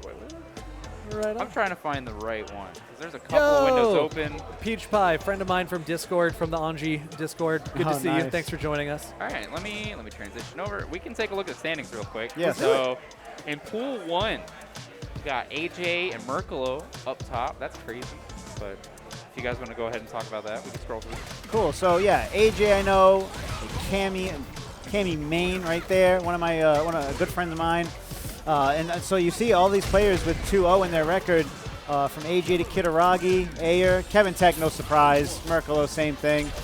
And then as we get a little bit lower, we're seeing the 1-1s there, Astro, Counterbite. Jobby Chiba just saw Tudank, Levity, T-Blanc. A couple of folks we've seen on the stream so far doing good for themselves. So there is a system in Swiss brackets where you get points based off of your set wins and losses, and also as a backup, your game wins and losses. Because obviously, lots and lots of potential for ties in a Swiss format. Absolutely. So you have to go have more than just the win-loss, which means so far in this pool, our 2 leading winners are going to be Burkish and Kosher Salt. Yeah.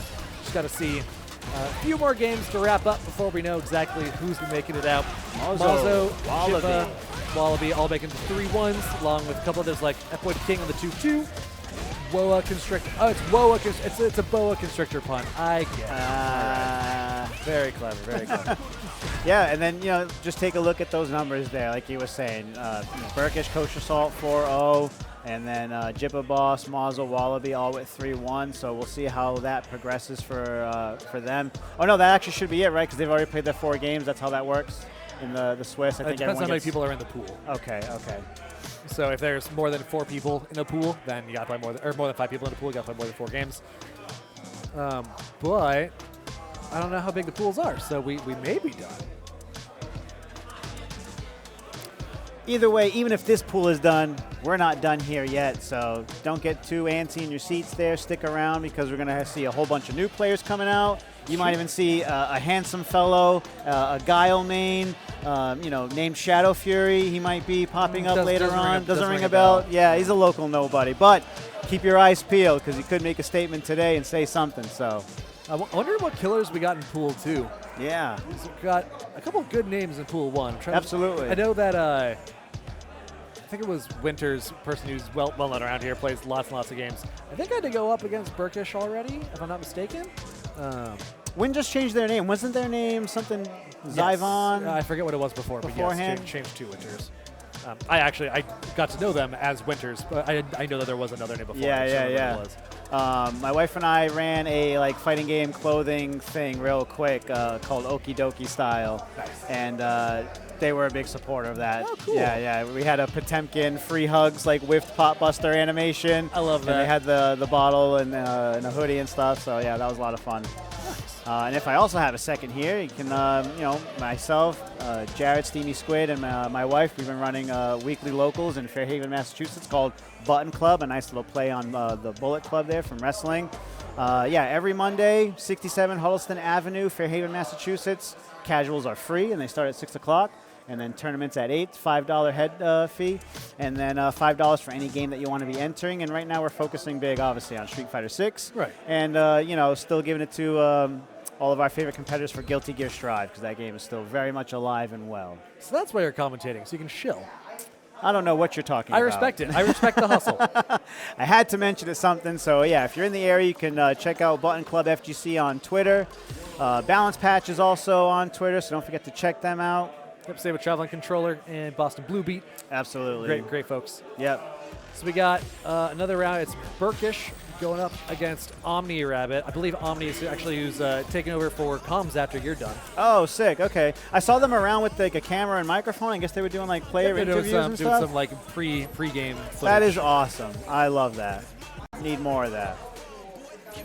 It's just loading in here. Burkish rocking the Ryu, which we saw earlier. Looks Scary. like, yeah, Omni's on the Kimberly. Kimberly, a very popular character, so I'm a little surprised we haven't seen them so far. I was just going to say the same thing. Absolutely. A very fast character.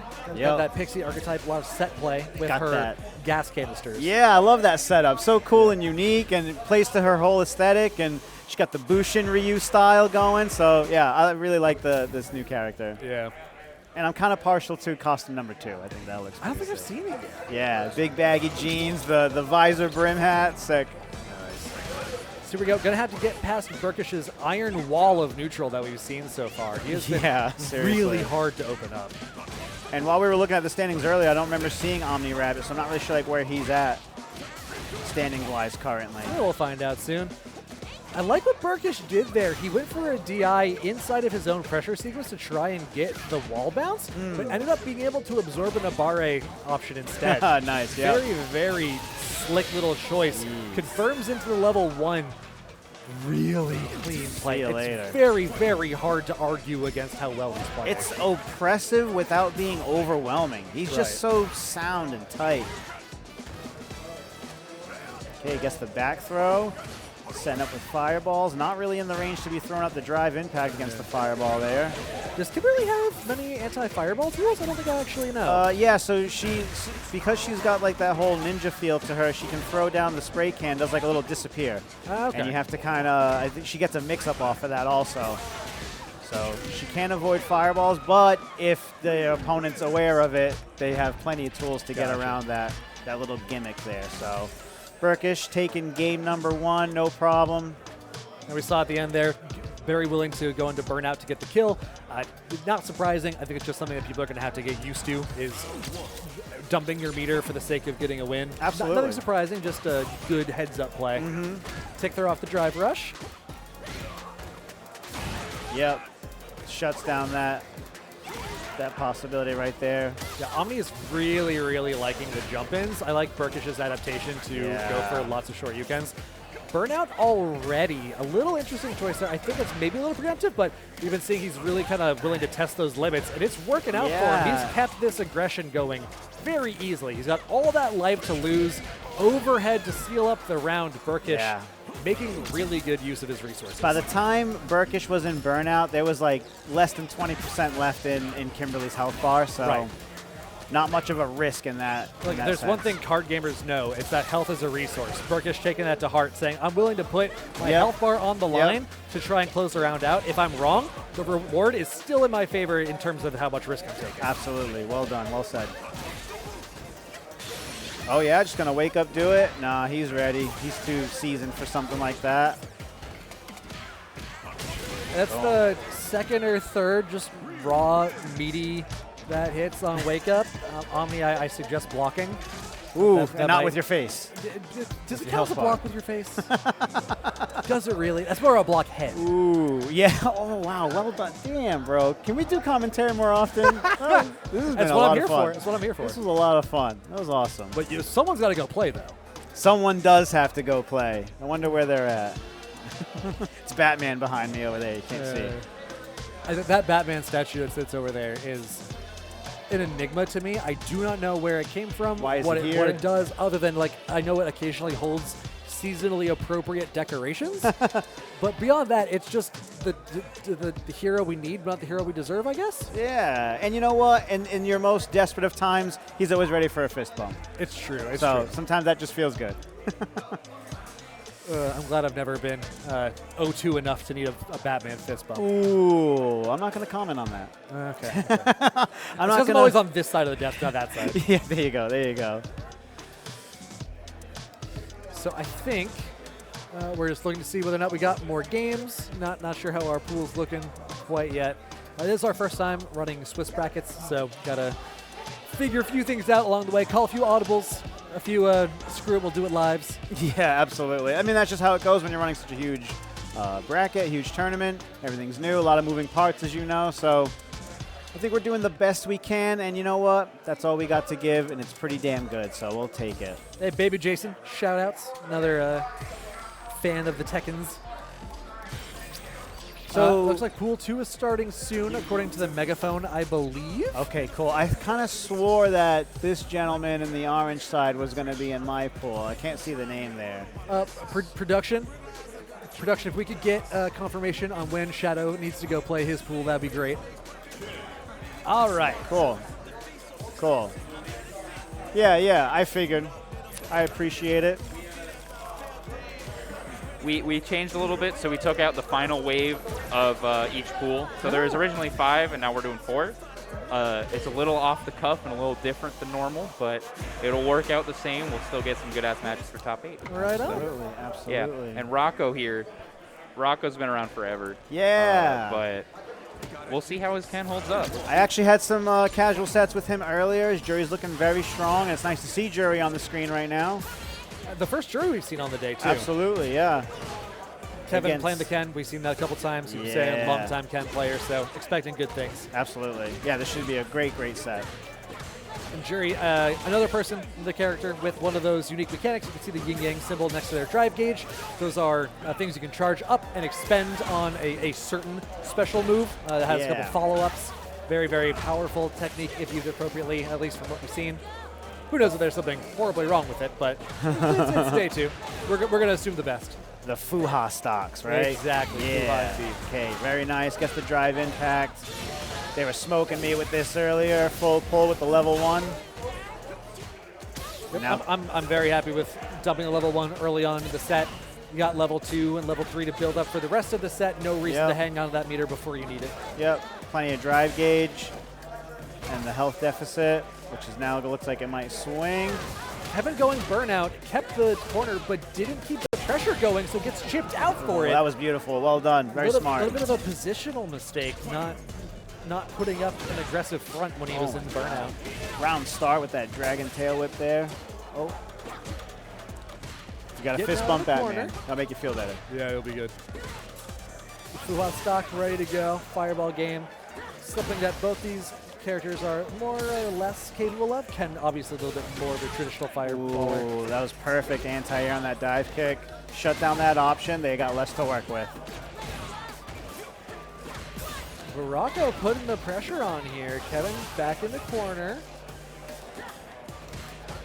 Can potentially look to put Rocco into burnout with one more hit. Yeah, and there it is. Look for the chip damage win. Yep. There it is. Yep. ODTP. Yep. Really hard to get around that checkmate because you have to shimmy the DP in order to avoid that, which that's a hard read and you're giving up your positional advantage with the aggression. It's especially if your mind's on tilt a little bit because you're feeling the pressure of the game. So that would be a hard call out. There we go. In burnout also, just juggling this man to death right now. Into the level 3. This is big damage too. And Kevin hasn't been touched this entire round, so that burnout's fine. He's got a full bar of health. He's got the fireball game to fall back on to get his burnout gauge back. I thought overhead was coming, but nice. Gets thrown. Not quite enough yet. Nope, one more hit. There it coming. is. Drive Impact does have a lot of recovery to punish. Man, that was beautiful. Kevin Tech 1-0. Yep. Rocco had some good moments in there too. Yeah, sure. absolutely. But largely Kevin favored. Yeah.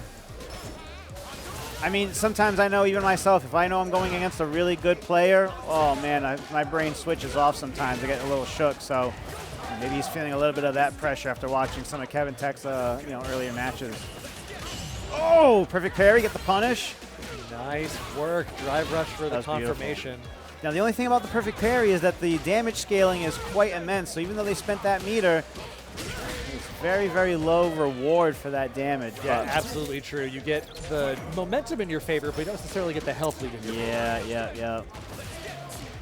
Drive Rush can get the wake-up situation, but able to mash out of it.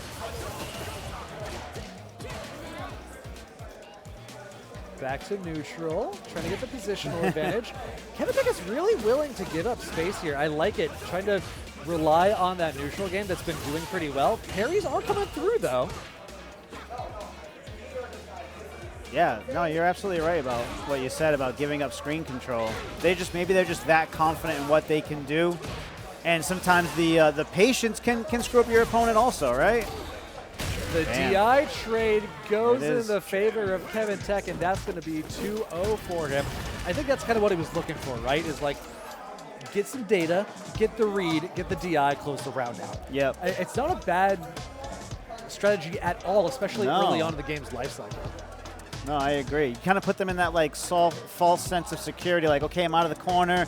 Maybe now I can be a little more daring in the neutral, or what I'm about to do, get a jump in, and he's expecting that, maybe even fishing for all that. So allegedly, that was the last game of this wave of pools. So allegedly, I'm always down for more games. We'll see where we're going. But if that is true, congratulations. We have made it through the first third of the night. Oh We got this block.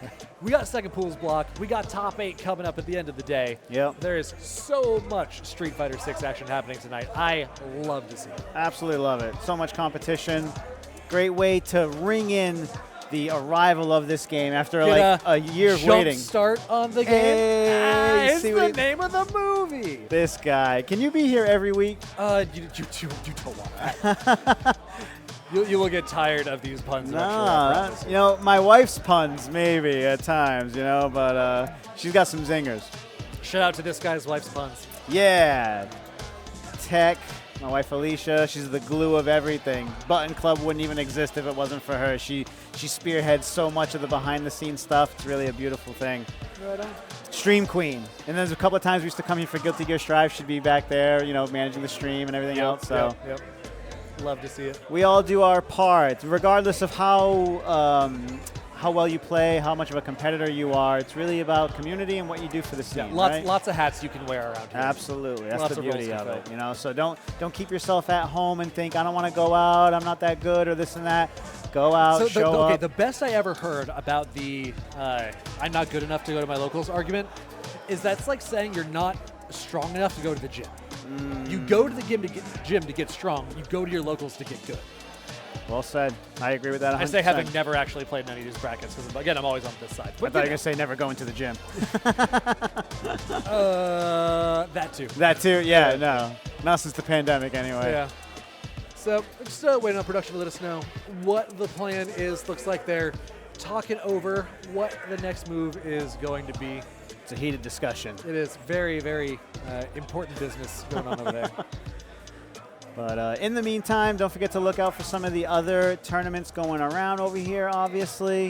Yep, we got Meter Management, Smash, FGC, Street Fighter, Guilty Gear, Smash Ultimate, singles and squads. Really cool. We got Fighting in the Streets over in Riverfest in Waltham. So the Meter Management next week on the 10th.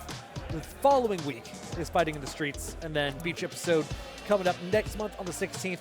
Not 4th of July. You got plenty of time. You got no excuses. That's right. Go ahead, do your barbecues, do whatever you want. So the cool thing about Beach episode, actually, if you're not aware, is that it's a 2-day event. The first day, we play a lot of fighting games. The second day, we actually go to the beach. And so, Cool. so afterwards, you get to hang out, get some sun, that's cool. go in the water, drink some soda, drink Touch some beer. grass, as they say, or some sand in that situation. It is coarse and gets everywhere, but I think it's worth it. It is worth it. Got to get out sometimes. Get that sunlight in you. Awesome. Right on. Cool. Well, Shadow Fury, it's been a blast. It's been a pleasure. You're Go, one hell of a commentator. Go kick some ass in your pool. Thank you very much. Thank you all at home for watching, and keep pressing those buttons. I'll catch you guys later. Right on. We'll be back. Don't go anywhere.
with a crown and a smile. All the things I've been through, I'm alive. Yeah, it might sound.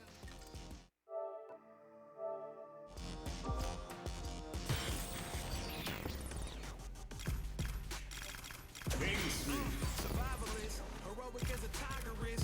Earn my stripes cause you know I'm do or die with this. Journey started young, super hard-headed. Call me crazy, but you is not my psychiatrist. Through a lifetime of strife and struggling. Be the best, that's my covenant. And I'ma live forever, that's my legacy. Greatest of all time, that's what they gon' let me. Cut and rock, I did my part. They like, keep on going cause you got heart. When it's all said and done, they gon' call me a legend. I love to break bread.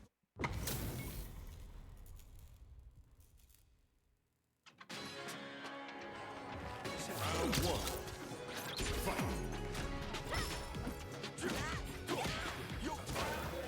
Hey everyone. Starting our wave 2 of pools. Yep, what's up? We're back. Laser Magician. That is not Shadow Fury. That is Omni Rabbit. We're going to get there. Yep. We do have a match going on between two people. We're unsure who they are or if they're supposed to be playing right now. However, I'm pretty sure one of them is Zaf. Zaf is the Dawson. I don't know who the other person is right now, but Zaffarino here putting those Dawson normals to use at maximum capacity.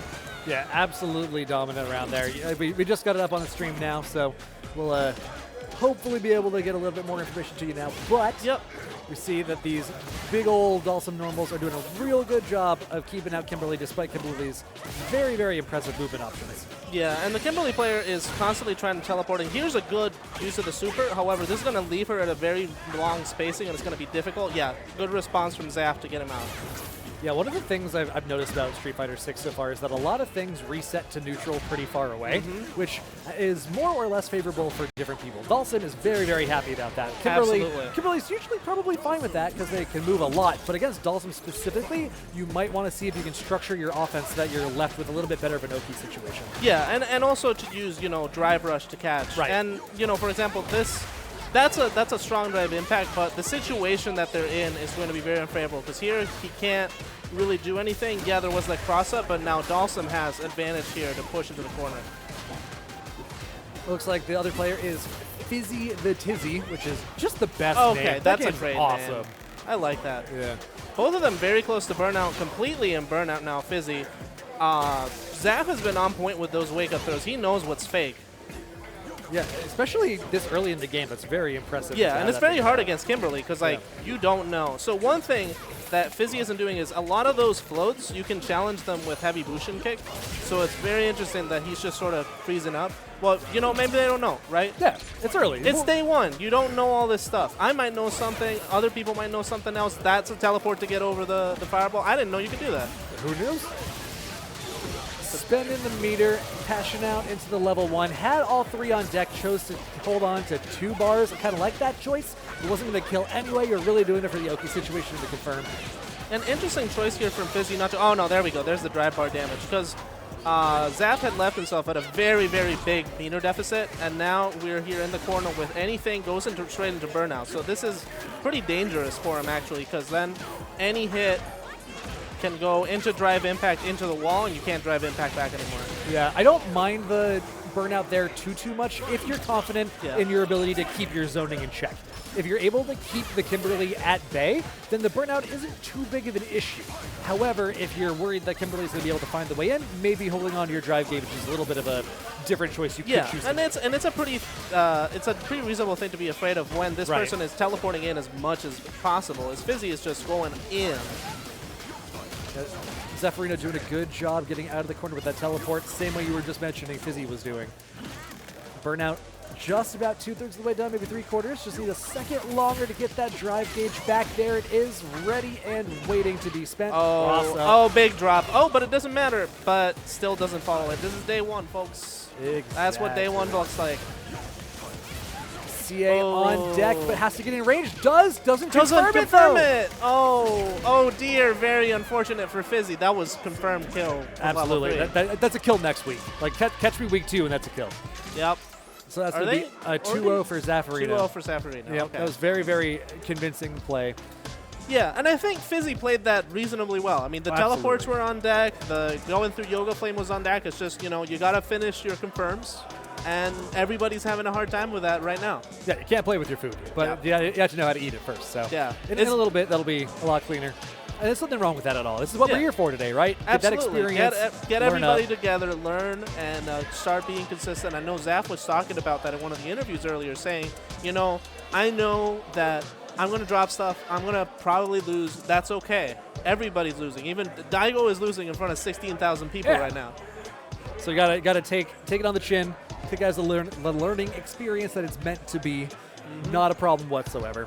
What is the problem, though, is how many people are here. This is such a packed event. I love it. 90-something, wasn't it? It's 105. It was 105. 105 entrants is the final tally. I think that's tied with the Street Fighter V launch at GU. I think it's like within 1 or 2. Yeah, and that's not even counting like people who are working to run the event, people who are like running the stream. Shout out to people who production. are just here, Yeah, people who are just here to vibe. It's great.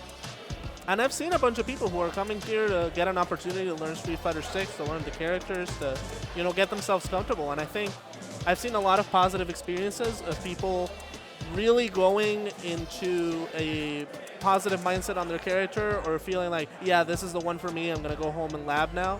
I think that's great. I think that's really something that we've wanted in this scene for a long time, and I hope we can carry it forward. Yeah, it's super valuable too. Like, even if you're not finding a character you like, that's good to know too. Like, all right, cool. Gave it a run in a bracket, wasn't for me.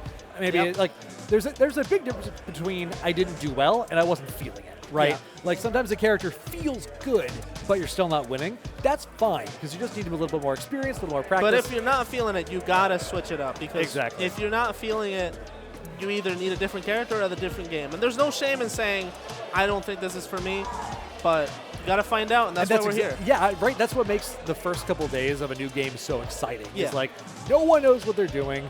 No one knows who they want to play. No one knows like how long they're going to stick with the game. Everyone's just trying things out, seeing what works, seeing what fits, seeing what feels good. That's a really fun exploratory like discovery phase. Yeah, and we can start yelling whenever we see like Twitter tech clips. Exactly. All right, I think we got players on deck. Steamy, Squid, and Maz. Yeah, Maz, name I'm familiar with from the Guilty Gear brackets. Very, very strong player. It's really one of the. Didn't he get like second yesterday? I think he was so. top 3 for sure. Yeah, he's one of those players you expect to be in top 8. Thank you. Yeah, you expect him to be in top 8, and he's not surprised if he's in top 3. Absolutely, it fits. I don't think I'm familiar with the other player, but that's fine. Plenty of new faces here. We never know. So Maz, is Strive Maz's first fighting game? I don't know. I know that's the game I know them for. Yes. But I don't know what their experience is outside of Strive. Okay. Because I've definitely heard the name Maz thrown around a lot in the context of Strive. It's just somebody, Big Saul. I would be surprised if Maz doesn't go to character select and picks Ken. Yeah. So what's up, Rob? I see you in chat. Thanks for coming out. A friend of mine I was playing with yesterday. Oh, cool. Going to stage select. What's your favorite stage so far? By far, the Lily stage because the music slaps. Right on. I like it. I'm not feeling the character themes as much, but the stage themes have been stellar, so I'm really going. I agree. The only character theme I've really liked is Jamie's. Absolutely. Jamie's theme is fantastic. Banger. Jamie's is by far the best character theme. Yeah. And yep, we've got Luke, we got Ken. There you go. Maz playing the Ken. Ken, a very I'm going to choose to kill you character. Maz, a very I'm going to choose to kill you player. Plays Leo in Guilty Gear, so makes a lot of sense. We also got that is Steamy Squid, Stewy Squid. Well, we'll find out soon. Squid on Luke. Let's go with Squid. Squid on Luke. So I'm expecting some explosive offense from Maz here, and Ken's good at that, right? It's kind of the label on the tin, right? Yeah. Wow. Immediately light into drive rush cancel. Let's go. They're swinging. Yeah. DI in response. Good. Neutral check when you don't know your opponent too well yet. Yeah, and these drive rushes are showing so strongly. But does it count as a tick throw if it's coming out of a drive rush? Probably still I counts, don't think right? so. I mean, well, it's a really long tick. Yeah. Ooh. Yeah, and the reactions are on point. That's the hardest thing right now, week 1, is having the reactions for the drive impact so that you can do stuff like this. Yeah, that's the kind of thing that it's fair to expect in a month, 2 months. It's going to be relatively common to react to a drive impact with a counter impact. But right now, it's hype every time it happens because we're all kind of struggling. Exactly. Also, the animation is so sick, right? Yeah. We haven't seen it 10,000 times.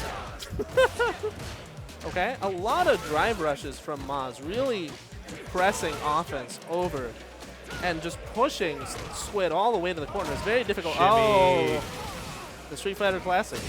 And the overhead on the meaty makes it. That's the classic Ken mix-up, right? Is you're at like no health and he does the overhead kick and now you're dead. And really importantly, that ending sequence, there were, I think, 4 different options represented for Oki. There was the overhead, there was the throw. Didn't see a jump in, but did see just a standard meaty. That's a lot harder to do in this game, I feel like. Doing a jump in, you often don't have enough frames to really do it, even a hard knockdown. But Maz really representing the drive rush Oki that seems to be one of the keys in this game. Is a lot of characters, their best Oki is just, you got a knockdown, you drive rush into something. Oh, the block. I didn't think that was going to hit the wall. Oh, the wall is very, very dangerous. You have a lot of space. yeah. Squid has had good defense, but it's just Maz is such a tough knot to crack and has all of these drive rush cancels. Probably going to go into level 2. Yep, dumps the meter. Both meters, that is. Gets that kill. That's 3 rounds in a row for Maz. Very solid play so far. Squid is holding their own here. It's just really tough to win against someone with such offensive power. Absolutely. Also, there's a lot of things that, like, on a systemic level, we don't know how to deal with yet. Absolutely. Right? Like, we don't know what to do with against drive this, rush right? into a throw. We're not there yet. Yeah, and you can probably EXDP, but right now Squid's main option is parry, and that's what's going to happen if you quick a parry. And very, very dominating performance here, but a strong DI that gets countered. Yep. Maz very aware. Look, dominant play for Maz. Very, very heads up. Knows what he's doing. Clearly played plenty of the demo. Like, absolutely. Responded to the drive impacts multiple times with the counter impact. Is there an actual word for that? I like counter impact, which I'm going to run. Counter impact, I like it. I'm going to run with that if there isn't one. Yeah, very, we'll very probably well come played. up with a better one eventually, but for now, counter impact is pretty cool. Yeah. So one cool thing that happens, I don't know if you've ever seen it. So I saw this for the first time yesterday. If 2 drive impacts hit on the same frame, we saw that earlier today in the bracket. Really? You got the big yeet? Yeah. Wow. It was really cool. I'd never seen that before. I was like, I didn't even know it was going to happen. like a frame perfect clash. That's great. Well, I think it's neat because that's another thing. Is the Street Fighter 6 philosophy is let's reset to neutral, and it's like, yeah, that's another reset to neutral. No, we were actually talking about that a little bit before, but not a ton. So I'd like to hear your thoughts on this too. Is when we were talking about how with the Dhalsim and Kimberly matchup, the game resets to neutral really, really frequently. I think that's true for most characters. Like, for example, think about Zangief. He gets this big SPD, and now he's all the way at full screen. If he doesn't drive rush cancel, not drive rush cancel, if he doesn't drive rush, that's it. You just cashed out. And the same thing for Lily. And the thing is, if you do the drive rush, you're telegraphing an offensive option to your opponent, and they can just DP if they really want to, right? So it's threatening, but it's threatening in a telegraph way, and I think that the evolution from here is going to be interesting when all of the really favorable offensive options all have this giant green flash behind them. Yeah.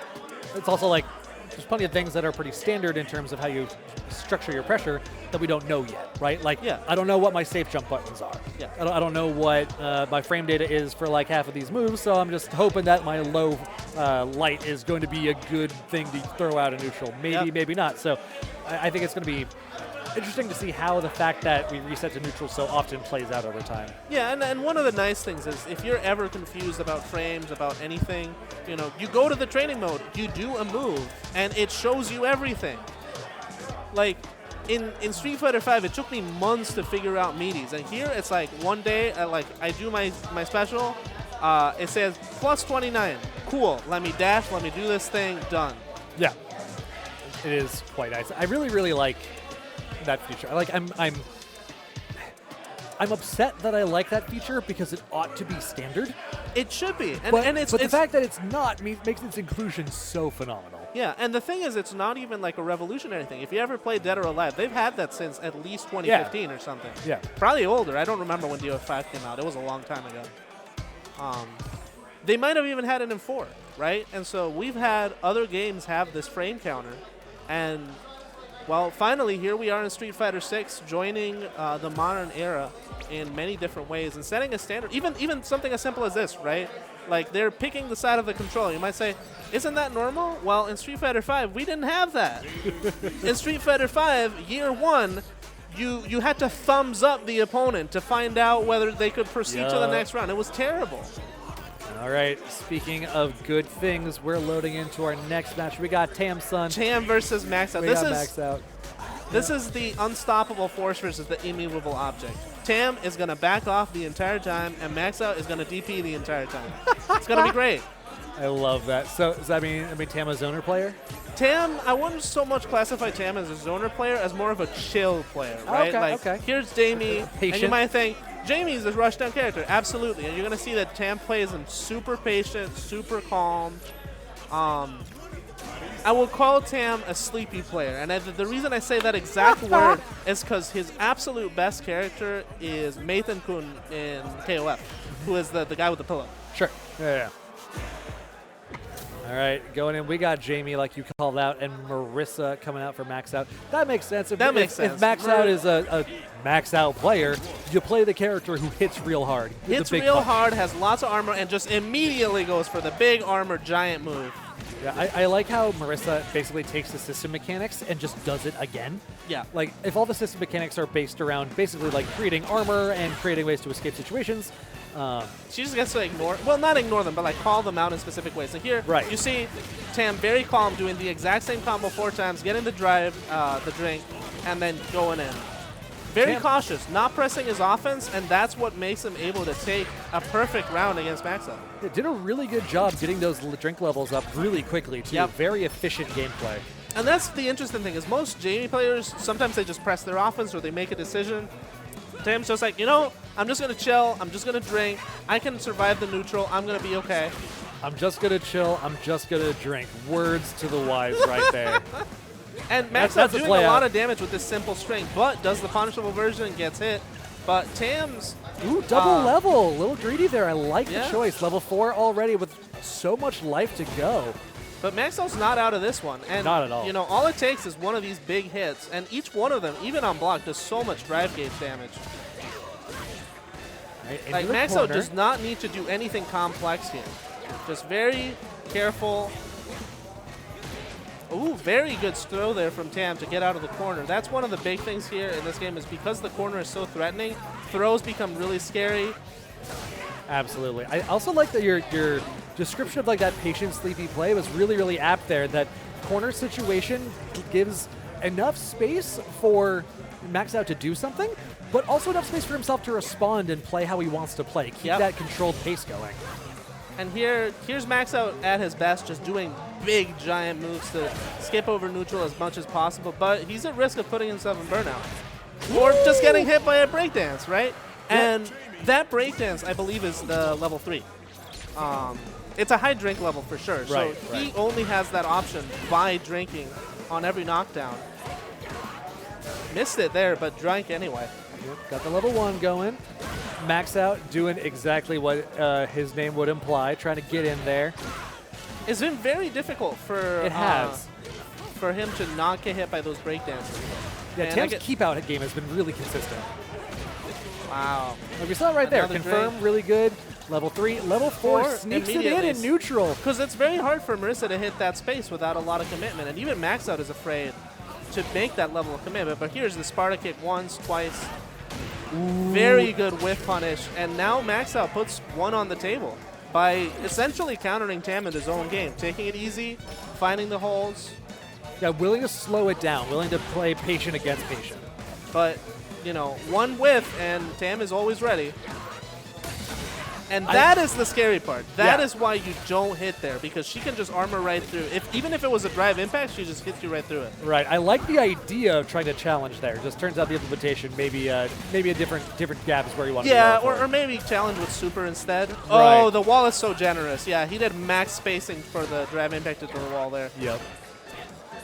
And the thing is, if you keep doing the string into, I think it's called Gladiolus, the big punch, it's very, very difficult to challenge, and it's plus it's hell. Right there, right? You can't DI it. You have to do something. It's very slow, so I'm pretty sure you can throw it, but you got to do something, and it's not DI. Yeah, DI is one of those double-edged swords, right? It does give you that 2 pieces of armor, but it does still take the damage. So you got to be really, really careful, especially later on into a round of when you want to choose to use that Absolutely, technique. especially if you're at like that tiny last 1% of health. Drive impact just doesn't exist, basically. Right. It's a tool you should not use without great caution at the end of a round. Level 4? Yeah, that's on 4. deck. He's already powered up, and he's got the double palm. I believe that's the level 4 is the double palm. I think that's correct, yeah. Blocks and jump in. And so you can do jab ones and stop, but the instinct when you see that is I'm gonna keep jabbing, right? Yeah. And Well, that's confirm you're a bar, right? Yeah, and so the thing is, because this is week 1, it's gonna take a while to get through that gimmick, and we're gonna see what the future holds after that. Max out doing 1 string. And it's a very good string. It is, but also this patient play, finding opportunity, Tam converting into the super, really, really good heads-up reactive play coming out of Tam. And and the other thing is, he spent the exact 1 bar that he needed. Yes. He did the exact moves that he needed. That's what he's known for in KOF too. Very, I don't want to say reserved, honestly. It's not that it's reserved. It's that it's doled out judiciously. He's being very, very sure to only spend what he needs to expend. Yeah, and Max Out, can take these big chances, and it has worked out for him. Yeah, the character is built around risk rewarding in your favor. And here's the big risk reward, and he's just going to go straight into level 3, and that's fine, right? Like, you got the meter. I don't think this kills, but it's going to be 1 interaction to kill. And also, it puts you all the way in the opposite corner for free. You have all of your drive gauge to work with, and basically all your health. I love cashing out the level 3 there, just because of the situation it gives you after. Wow, big confirms here, but is it going to be enough to stop Max Out from just waddling his way in? This is the first round we've seen so far where Tam hasn't gotten level 4 there. Nope, doesn't take it. And burnout here is a major factor because Marissa's, all of her normals do a lot of chip, and so if Max Out can hit Tam, which isn't guaranteed before this burnout ends, he could kill with chip, but yep, like that. So close. Decides to go for the armor move right and when that was the danger from the DI drive comes impact, in. right? Because that wasn't that the DI failed. It's No. that the DI absorbed the damage and went away. Yeah, so very good call from Max Out. You were talking about it right before it happened. Going for those armor moves to force your way in to get that damage through, either on chip or as a response to the DI that you read coming in. Very, very good play for Max Out. Level 3 here for Tam now. Max Out a little greedy on the Sparta kick because that is actually something like -5 if you don't space it right. Ooh, the first drive reversal I've seen all day. Yeah. I'm still not sure how convinced I am on drive reversal as a meter usage. I think it has applications for sure, especially in like zoner versus rushdown matchups. Yeah. But in this matchup, I'm not too sure how important it is. I think we just don't know yet Yeah, because the other tools are so overwhelming. Is that level 3? I think that kills. I think that kills the level 3. Well, Marissa has a lot of health, so this might be like a one tiny little bit left situation. Yeah. Oh, there's a lot out. The scaling kicking in pretty hard. But that was a hell of a conversion, carrying all the way back to the corner. More I think than half on the DI gauge. anybody else, that would have killed. I believe that. Oh, very good throw. And the throw, pretty much everything does extra damage in burnout. So that was a remarkably close match between these two. Especially after how dominant Tam was the first couple of match, rounds. yeah. Very, very... it came out swinging hard initially. Max Out adapted really well, I think. It's just, it's hard to hit Tam. That happens in every video game that he plays. Yeah, a lot of adaptation around the DI usage. Absolutely. Was really important there. I like the one you called out specifically at the end of the round before the last one, going for either chip damage or muscling through the DI to close out a round was a very good call that we weren't seeing earlier on in the set. Yeah, and I think that's something that is going to come up more as people go into burnout, because the thing is, it's very addictive to just do the drive rush, to do the drive rush cancel. The cancel especially, that's 3 bars. Most of the time, if you do that, you are in serious threat of taking like 1 or 2 heavy normals, and there goes your bar. Yeah. Especially early on in the game when DI feels like a get-out-of-jail-free card. Yeah. When we don't know the counterplay yet. Or rather, not the haven't counterplay is implemented the difficult, counterplay yet. right? That too, yeah. Like, yeah, we all know that if you do a comboable normal into DI, you can counter back if they armored it, but like, having a high success rate at that within, what is it, how 48 hours basically If since that, the game yeah. came out, is hard. Even if you did it in the beta, it's hard because this is something that's going to take time to adapt. But I think the general strategy that we're seeing here from Max Out as Marissa is something that's going to keep up. And, ooh, this is good. So this is Blue, who is our Zangief specialist. This is somebody who has been playing Street Fighter V Zangief for years. He makes Dawson versus Zangief look like it's in favoring Zangief, which is basically impossible. That's terrifying. He's scary. And against... This is the that's nameplate Maz says again. Maz, That's but that's Maz. a different person. Yeah, that's a different person. Yeah. Are we sure that's Maz? All It right, is so, Maz. so the first Okay. game was not Maz. All right, very fair. All right, well, so it goes. These things happen. Yeah. I However, apologize for the misinformation. it is We're- funny that both players labeled as Maz are playing Ken. I can't tell the difference. It's a very offensive Ken. It's just Maz. I thought, yeah, that's legit.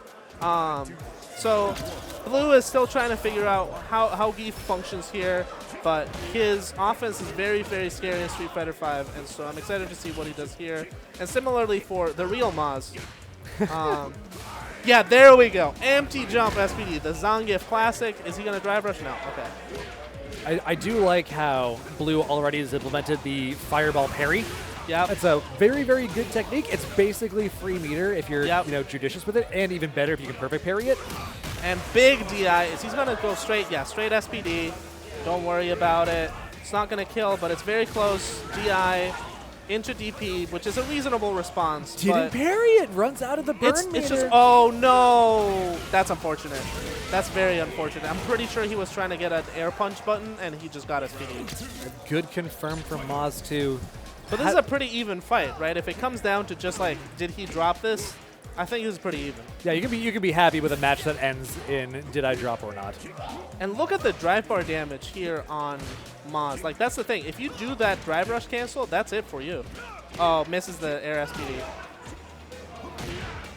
It's just hard to do all of the different SPD timings. Even though Blue has a lot of experience, it's just doing them in the context of Street Fighter 6.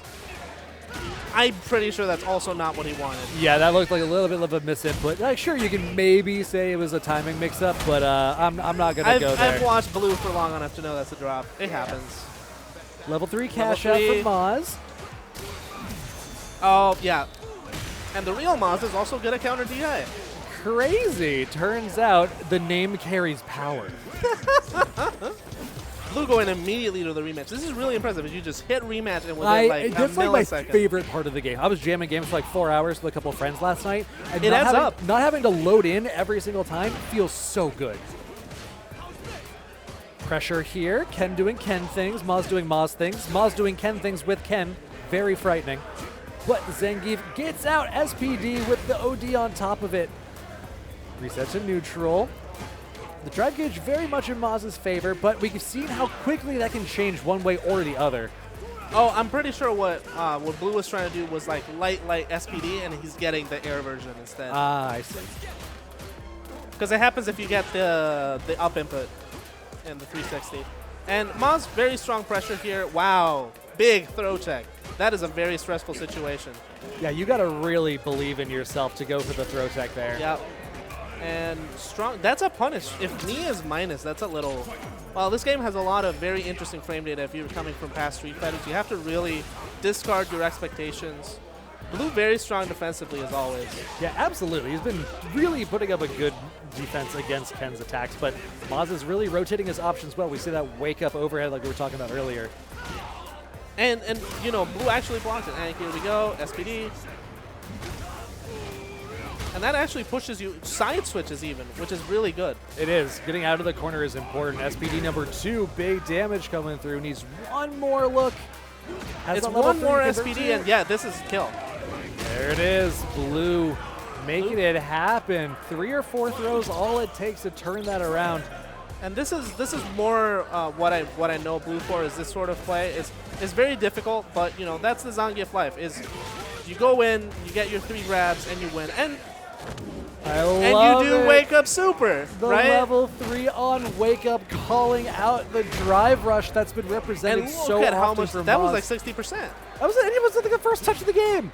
And completely unconfirmed. Strong jump, but it doesn't matter. I think this might kill. Not quite. Not quite. One more touch will do it. All he has to do is one of these little crouch dabs, playing very careful neutral. But Moz has been very good at countering his careful neutral. And if Moz can confirm into this CA. Wow. No, not quite. Oh, that's a Finds CA. the wall. That is going to be the CA. If he can confirm into it, yes, Yeah. he can. Gets the full that's damage route unfortunate. too. Wait. Okay, I we got there. didn't even We got there. know. It's fine. It's fine. I didn't even know he could do that. It's fine. Don't worry about it. Wow, that was very, very close for Blue. It I was think a- he found his flow, and Moz just has the magic medium kick that hits every time, but only when it hits. That was a solid 2-0. Like, Yeah. it's one of those 2-0s where you're like, yeah, GG's. Yeah. That's fine. So, yeah, good match there. Gonna get And a very simple neutral, you know? He's just very precise with where he goes. He doesn't need anything else. He's just clean. on both sides, actually. Yeah, like, both of them actually. were doing a good job of being patient, not really overextending. Mm-hmm. Moz has, a little bit more to work with in neutral, both with the medium kick, the fireball, so Absolutely. it just has more tools to control the neutral. Mm-hmm. But, Blue doing a very good job getting in, working around all of that, especially, when you can integrate some of those new tools, like the DI to get out of pressure Yeah. on wake up once or twice, I think, too, is ballsy, but fun to watch. Yeah, and the other thing is that I didn't realize that when you do an SPD, you actually side switch with the opponent, Yeah. which is extremely helpful. So that means you DI out of the corner, you grab him, you're now in the favorable position, you can push on him. So, it's month one Zangief. We don't actually know how strong he is, and we're not going to know for a while. We're not going to Yeah. know how strong anybody is. Yeah. It's like we were talking a little bit earlier on the broadcast about how Marissa is getting a lot of attention right now because she has a very straightforward game plan, Yes. but also a game plan that works very, very well early in a game's life cycle. Absolutely. When you I'm do- expecting she's going to be very popular because Yes. she is extremely straightforward. It is it's Effective. easy. It's effective and it's easy to understand what Yep. you're doing. I agree. Um, It's very, very. there's counters, but the thing is, it's really overwhelming to deal with immediately. And if you have the knowledge, then you can deal with it. But it's going to be something that we're all running together. And even if it's overwhelming when you're new, it can stay overwhelming when you're not researched, right? Yes. It's the kind of technique that you need to learn intentionally to deal Absolutely. with. And now we have Dom versus Brian Ding, which is just labeled Ding there on the screen. Dom, a very clean footsies player with a little wildness. He plays Kareen and Lucia in Street Fighter 5. Brian Ding, very, very typical Shoto player. But here, yeah, there we go. Playing Ryu. You called it. Dom playing Kimberly. I've seen him. I'm going to see how he applies what he knows from Korean, etc. to this, because Kimberly wants a very different game plan in sort of how to pressure, not so much pressure, but do Oki and Right. repeated Oki situations rather than Well, just vortex you. Yeah, rather than doing pressure. So, and Brian Ding, a very fundamentally sound player. Ooh, that slide is minus on hit. At that spacing, it's hard. Ooh, crosscut DP. Yeah, that's the thing about Brian Ding is he's got the crosscut DP. He's got the everything. He's got whatever you'd expect of a Shoto player to just confirm crash medium kick into drive rush cancel and a big damage. Yeah, very, very classic playstyle. Very timeless. Big damage from Dom and doing so much drive bar damage. And really getting a lot of corner carry for not a whole lot of Big. resource investment. Wow, I'm learning from Dom right now. That elbow was sick. That man's moving. Yeah. Very dominant round from Dom. I mean, it's clear that Branding's footsies are there, but the big thing is just the mashing, the appareil as we call it, from Dom has been very strong. Yep. Wow, drive reversal, another one. I like that idea in this case, the very rush down Oki Yeah, focus, I like think very that momentum it focused doesn't matter Kimberly. what options she does there from the run. I think drive reversal is going to beat all of them. And if you do like DP, it's going to be a lot harder. Right. And she might just like jump out. So Right. that's interesting. That's one of the things that we're going to see with drive reversal is moves where you would buy spacing, get out of jail, and now you can't. Level 3 on deck for both of these people. CA ready for Dom. Is he going to go for level 3 for the damage drop? I think that's a drop. It is unfortunate. No. Full punish comes If he through did for it just a Ding. smidge earlier, that was it. Yeah. That's Brian okay. That's Ding party. Yep. He's like, yeah, all right, you got But that the thing one. is, you get the damage buff regardless of whether you do it, so that's good. No, you want to Ooh, explain misses that a Jimmy. little bit? That damage buff? So Kimberly starts the match actually at 90% scaling, so she does less damage than anyone in the game other than Jamie, who also starts at low damage. But when she gets this buff, she goes up to 115%. So everything she does hurts completely harder. Yeah, I really like it from a thematic point of view, too. It's like she turns on the music, gets under jam, gets into flow state, start really getting on your vibe. Ooh, Overhead big on the overhead. OD. I think this kills if he goes for the... No, not quite. Just needs one more touch. Good throw tech. I'm surprised he didn't end up in burnout, but he just barely did. EX teleport. Another throw tech. This man is confident. Well, that's what branding is good for. I feel like he's good at reading the options that are coming and thinking, this is how offense is. Ooh, wait. If he did level 1, that would have worked. Big overhead. I think he's dead. No. Missed his meaty. You know, this is day 1. They're all doing very complicated things. Yeah, they're going for things that the ideas are sound. Yeah, the ideas are sound. What they're trying to accomplish are good things to try and accomplish. But it's going to be hard for the time being. It's just which button do you press? And that's what we're here for, right? Figuring out the buttons to press. Jumps out over the throw. Position reset. Jumps out over the throw again. I didn't know that was a wall stick. Nice.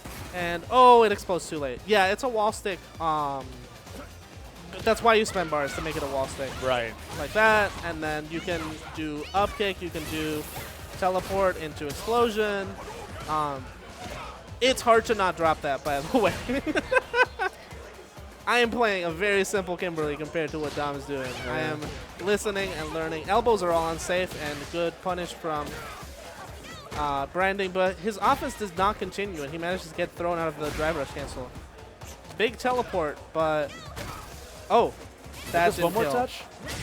There we go. Dom has been really good at shimmying, which makes sense because he plays Kareem, who is like the shimmy queen. You just walk backward, hit fierce, and now you explode. Right. He's got years of experience in shimmying people. I like I went for 4 lows in a row into the overhead to mix those options up. Burnout, but that's okay. You got your pressure going. Burnout. You have Well, all your life. the reason why is because he went for EX can reload. That's an instinct thing. I think that was just not aware of the drive bar at that moment. Right. And that's one of the things is it's hard to keep awareness of your drive bar when you're really offensively focused. Yeah. Like, both of them ended up in burnout. Big overhead blocks from Brian Ding. Yeah, really important there not to get mixed up, not to let the momentum come. Because if you're in burnout and your opponent's the one who has the momentum, it is infinitely scarier than if you're the one applying pressure. Yeah, because everything in burnout, all normals get +4 on block. I think Brandon can kill here, and he drops it. Air to air doesn't land. Burning himself out again. Going to level 3, Dom. Nope. You're saving it for nationals. He's at a very advantageous position. Any hit was going to kill Brian here. Yeah, absolutely. Gets those plus frames. Drive rush can't find the throw, but there's an attempt. DP Cross-cut on the DP in the corner. You're not even supposed to be able to cross people up in the corner. He had to walk forward to do that. Yeah. But, you know, that's the mark of a true Shoto player. It's not just the ability to cross-cut, but to cross-cut in this very high-pressure, high-stress situation. And just like, yeah, I'm going to DP you, no problem. It's Get back in the corner. I worked hard to put you here. What are you doing? This is match point for Dom. Yep. And he's got level 3, and that's going to put Brian in burnout and put himself in a very favorable situation with a damage buff. And he can get Oki right here. He can just dash up. Or do that. But Brian very aware of what Kimberly can do off of the forward heavy kick. Big damage from Dom. Doesn't have super, but does put himself into burnout for the sake of getting the frame advantage. Finds one last touch, gets the win. Very teleport. Yeah, and I like the idea from Brian Ding is what he did was he did throw right after the EX teleport, because that is a very common thing that Kimberly's do to close out a round is you do EX teleport and then immediately throw. Right. And so very high awareness from Brian Ding and even higher awareness from Dom going to the layer 3 of I'm just going to shimmy it then. Yeah. Right on. That was a good match. It's a good match. That was another very close 2-0. Yeah. A lot of good matches in this pool. I'm really impressed. Like, Pool 1 had some good matches, but a lot of blowouts. A lot of too, blowouts. Which is not bad. Like, that's totally fine. It's going to happen in any collection of people with varying Especially day skill 1. levels. I think the thing about day 1 tournaments is you start to feel, wow, this game is really fast. We should go to 3 out of 5 or something. But, like, slow down. It's going to take a while to learn how to deal with all of these options. Right. And some players are really good at finding these options. I mean, you look at Dom, look at all his mix-ups. You look at Maz, his very strong offense. Burkish in the earlier pool, right? Yep. It's going to take a while to get through that. But as you get through it, you slow the pace down of the game, and you get something richer and with more counterplay at every interaction. Yeah, we're still in the phase of figuring out what options to present. Yes. We have not yet gotten to the option to how to respond to the options phase. Yeah. So that'll be how the game develops, as it naturally does for pretty much every game. It's the circle of life, baby. Yeah, and the mark of the player's strength here is just their ability to adapt to these situations on the fly. Yep. That they might not have seen before. I mean, I don't know how many times Brian Ning has seen EX teleport, but he did a pretty damn good job of figuring out what to do about it. Yeah. It just takes practice. And you know, if you want more practice, we have 3 more events coming up pretty soon. Next week, actually. The very first one, Meter Management, is a collaboration event with New Anthem Smash. So we got Street Fighter, Guilty Gear, and Smash Ultimate, both singles and squad fights. That's going to be June 10th in Hanover at the Uptime Academy, which is going to be a lot of fun. I know there's also a huge pot bonus there for $1,000 for Street Fighter 6, which is, look, Smash has really come together to make this happen, right? Yeah. We play fighting games. We don't get $1,000 pots if it's not like backed by something. This is a huge deal. Yeah. And then the week after that, you have Fighting in the Street during the Riverfest Festival in Waltham, where it's an open-air Street Fighter 6 tournament. There's going to be a tent, and people are going to fight under it, literally in the street. And I think it's going to be a fun time also. Like, beyond that, it's also just a huge a festival going on. Yes. You got, like, martial arts demos, you got taiko drums, you got cosplay contests. It's going to be a blast. And lastly, one of the marquee events for Boston Blue Beat, that anime fighting game group that we love so much, is the Beach Episode Rerun. Last year was a ton of fun. It's a 2-day event where we have our brackets for all your favorite anime games, all the Guilty Gears, all the Melty Bloods, Blaze Blue, Guns Fighting Herds, SMS if you're a Sailor Moon kind of fan. And SMS is going to be huge. We got a significant amount of people pre-registered. Nice. Yeah, we have people coming from Canada, people coming from Alabama. I think something that happened earlier this year, we couldn't get a tournament at a major, and so we're all deciding, you know what? This is our major. This is our major. Yeah. This is the closest thing Balance Patch ever really has to running a major. Yeah, and it's we're a lot we're of gonna fun. make it one, and I really hope everybody comes out and has a lot of fun. Last year was a blast. Yeah, for sure. And we go to the beach the next day. Yeah. How great is that? The summer, the true summer begins next month on July 15th. Indeed.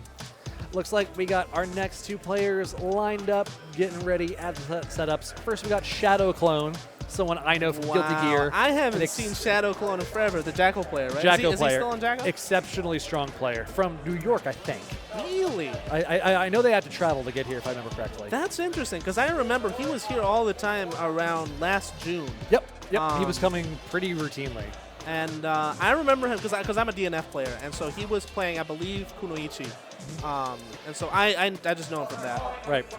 And I thought it was up against... Or Dragon Knight. It was one of... I think he actually did both. So fair enough. We go up against Chris. Chris. Don't know Chris? I That's don't fine. know Chris. We're going to find out who Chris is. Yeah. But Shadow Clone, somebody who goes for a lot of... Shadow Clone is probably going to play Kimberly. I'm going to call it now. I think that's a good bet. I don't know. Oh, that's just picking. Yeah, go for Bugs. Okay, I'm not going to call. Manon. Is it going to be a Manon mirror? That'd be something. Okay, so we haven't actually seen a whole lot of Manon yet today. You want to talk to me a little bit about what their game plan is? So I don't know. I saw them in the pool actually where I was playing. I saw a bunch of them. So her game plan. Wow, both of them Manon. I'm surprised from Shadow Clone actually, given its Jackal into this. Anyway, the point of Manon is you have the medal system. Every line you land either a command throw or the hit grab combo winner, you get a medal. And when you get 5 medals, your command throws just do so much damage. You can just delete someone off of a single command throw. And noteworthy, those medals persist across rounds. So it's a grappler who also has some evasion techniques. Yes. Has kind of like the equivalent of like from Guilty Gear and Anji spin. Yes. Which is a really interesting set of characteristics to give to a character. I Which like is it a fun lot. because the Anji player I know the most, Wallaby, is actually playing Lily. Yep. And so a lot of Manon's techniques are very, very smooth and evasive, and so she's able to put a lot of pressure in with these big normals. And Shadow Clone just absolutely going in. Yeah, very, very strong play so far. This is the anti-air, but it hits the next one. Importantly, 3 medals to 1 off of this round. That is a huge difference in the damage potential these two characters have. And that slide, for example, is a big low profile. It goes under pretty much everything. It's very unsafe, but you're going to get hit eventually. It's like the breakdance from Jamie. Yep. These two are getting their miles in the air. And that's one of the things, especially early on. You're just not used to the jumps, especially with characters where the anti-air is not a normal. Right. Manon has like this big sweeping. Yeah, that one.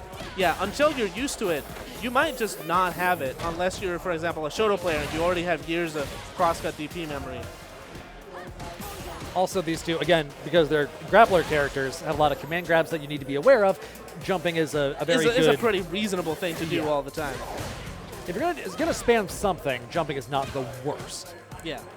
And 4 medals here, right? Any command throw from Shadow Clone, and that's it. Yeah. Or, you know, he could just drive rush cancel into the hit grab, no problem. That works. I don't remember if the hit grab gets powered up too. I think it does, but it's just the hit grab is significantly less powerful. I believe it does. That hop kick is a very, very good neutral tool. It has immense range, crushes lows. It's such a good, versatile technique. Yeah. Shadow Clone being very aware of how to get these medals, and wow, I haven't seen that move since like random tech videos. But yeah, very aware of getting all these medal levels, and Chris really fighting for his life here. Yeah, Chris has not been able to really stave off on defense. It's been really difficult to keep Shadow Clone here's one way, right? Like, those were good sweeps, but Shadow Clone is very, very aware. So playing the defense here against Shadow Clone is very difficult, especially when you have this 4 medal threat. Yeah. And there it is, right? That breakdance is going to hit you, and then you're going to get command thrown, and you're going to take like 30%. Ah, that's ridiculous. That damage is so high. And Shadow Clone is very aware because that's like a +2 reset, and then he just jumped out of it, and now he's in the corner. Drive rush, command throw, level 5, match over. Yeah, that was basically a 3-touch round. Yeah. Going into the round with 4 medals, couple touches, and that damage potential skyrockets. Very, very swift win for Shadow Clone 2-0. And the double-double, as Jackie Sparkles in the chat says. Yeah, exactly. And it's not even like Chris did anything really wrong. Yeah. It was just Shadow Clone was a step ahead every Yes. time. Also, what's up, Jamie? See you in the chat. How you doing? And this is a very good show of Manon's threat, is that like, even if you play defense correctly, even if you're keeping up, she gets 1 throw at that level 5 state, and you explode. Yeah. It gets a little nuts. Well, and that's the difference. That's the contrast between Manon and Zangief. Is Zangief is always threatening. And Manon snowballs. Yeah. Which is a really interesting take on a grappler, because like historically, the point of a grappler is outstanding risk reward. Once you have the opportunity to express it. You have to work to get your opportunity for risk reward, but when you have it, it's largely in your favor because the payoff is really, really high. Yes. So having a character built around having to earn that risk reward over the course of a round or two is, I think, a really cool character space to occupy. Yeah, and it lets them play around with her neutral and not be as much of the traditional, you know, medium short buttons, very careful neutral that you have to play as, for example, Zangief, of being slow, doing your crouch stab, stand fierce. And I just think she's really interesting, and she's very threatening. Yes, I agree. Because no matter what, you're going to eat the command throw. You're going to eat it at some point, and it's going to hurt.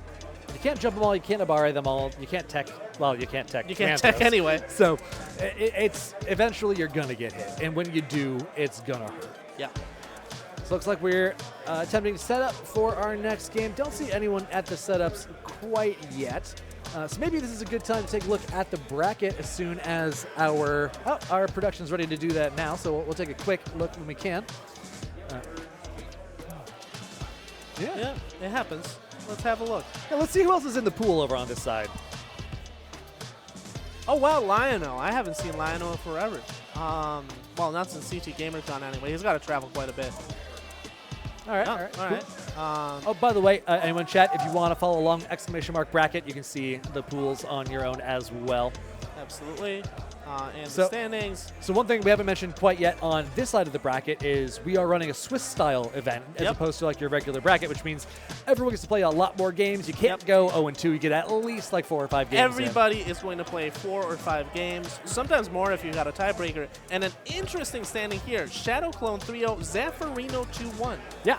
Chris and Blue also at 2-1. So Shadow Clone, sole owner of first place here. But we do also see Maz at 2-0. Hasn't played that third game game, yet. yeah. So has an opportunity to kind of shoot forward into that competition for first.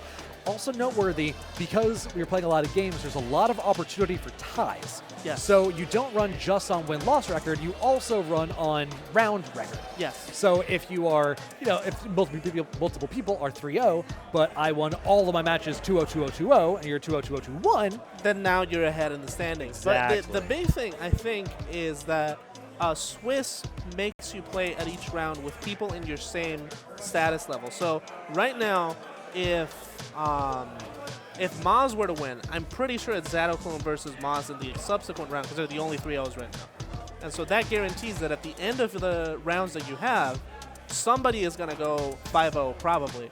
Right. And then just they get out. Yeah, Just by the way it works. It's a binary system. It turns out a good way to get out of your pool is to not lose. Usually. Usually. It's a time-honored tradition. I've seen people who get out of their pool, get into like top 16 at a major, and then they just don't show up. It happens, right? It does. It's true.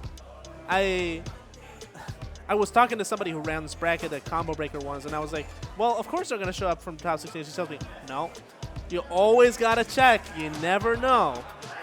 Especially like, you don't know if they overslept or like, partied too hard the night before. I've seen people definitely party too hard. Oh, and yeah, just, like, especially show at up majors. dead. There are plenty of people who only see like some of their friends at the majors. At the majors. Like one of the big things about people going to EVO is, for some people, their EVO trip isn't about fighting games at all. It's just, wow, this is the first time I from California have seen my East Coast friends in 5 years. Or even like, those people who fly in from other countries only get to see their practice partners. Like, if you're in the East Coast, there are plenty of games you can reasonably practice with someone from the UK with a decently practicable connection.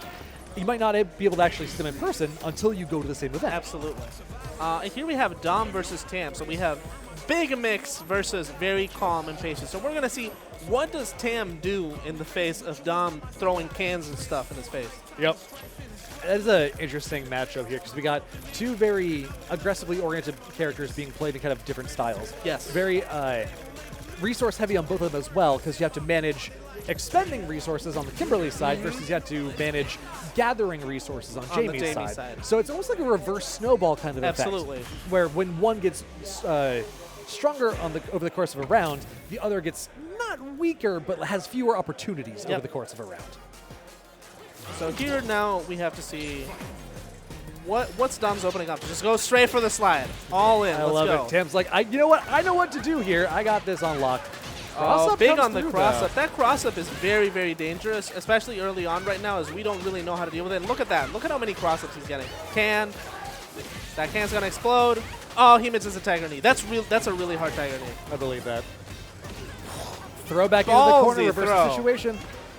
Okay, Tam is starting to figure out what to do with the forward heavy kick. But Dom just finding all of these different opportunities. Look at that corner carry. That was immense. And spending all his bar, just going all in. He's been so good at the shimmies. Every opportunity. Yeah, Dom played that real clean. Hey, Game Underground channel up in the chat. Welcome. Good to see you supporting the other scenes. Love to see it. Oh, big that, DI. Yeah, big DI. I think if Dom had gone for a raw run, that would have worked out fine for it. But big jump, wall stick. What's the setup? Big. Oh, didn't get the throw. Again, that Tiger Knee is really, really hard. I'm not surprised he's dropping it.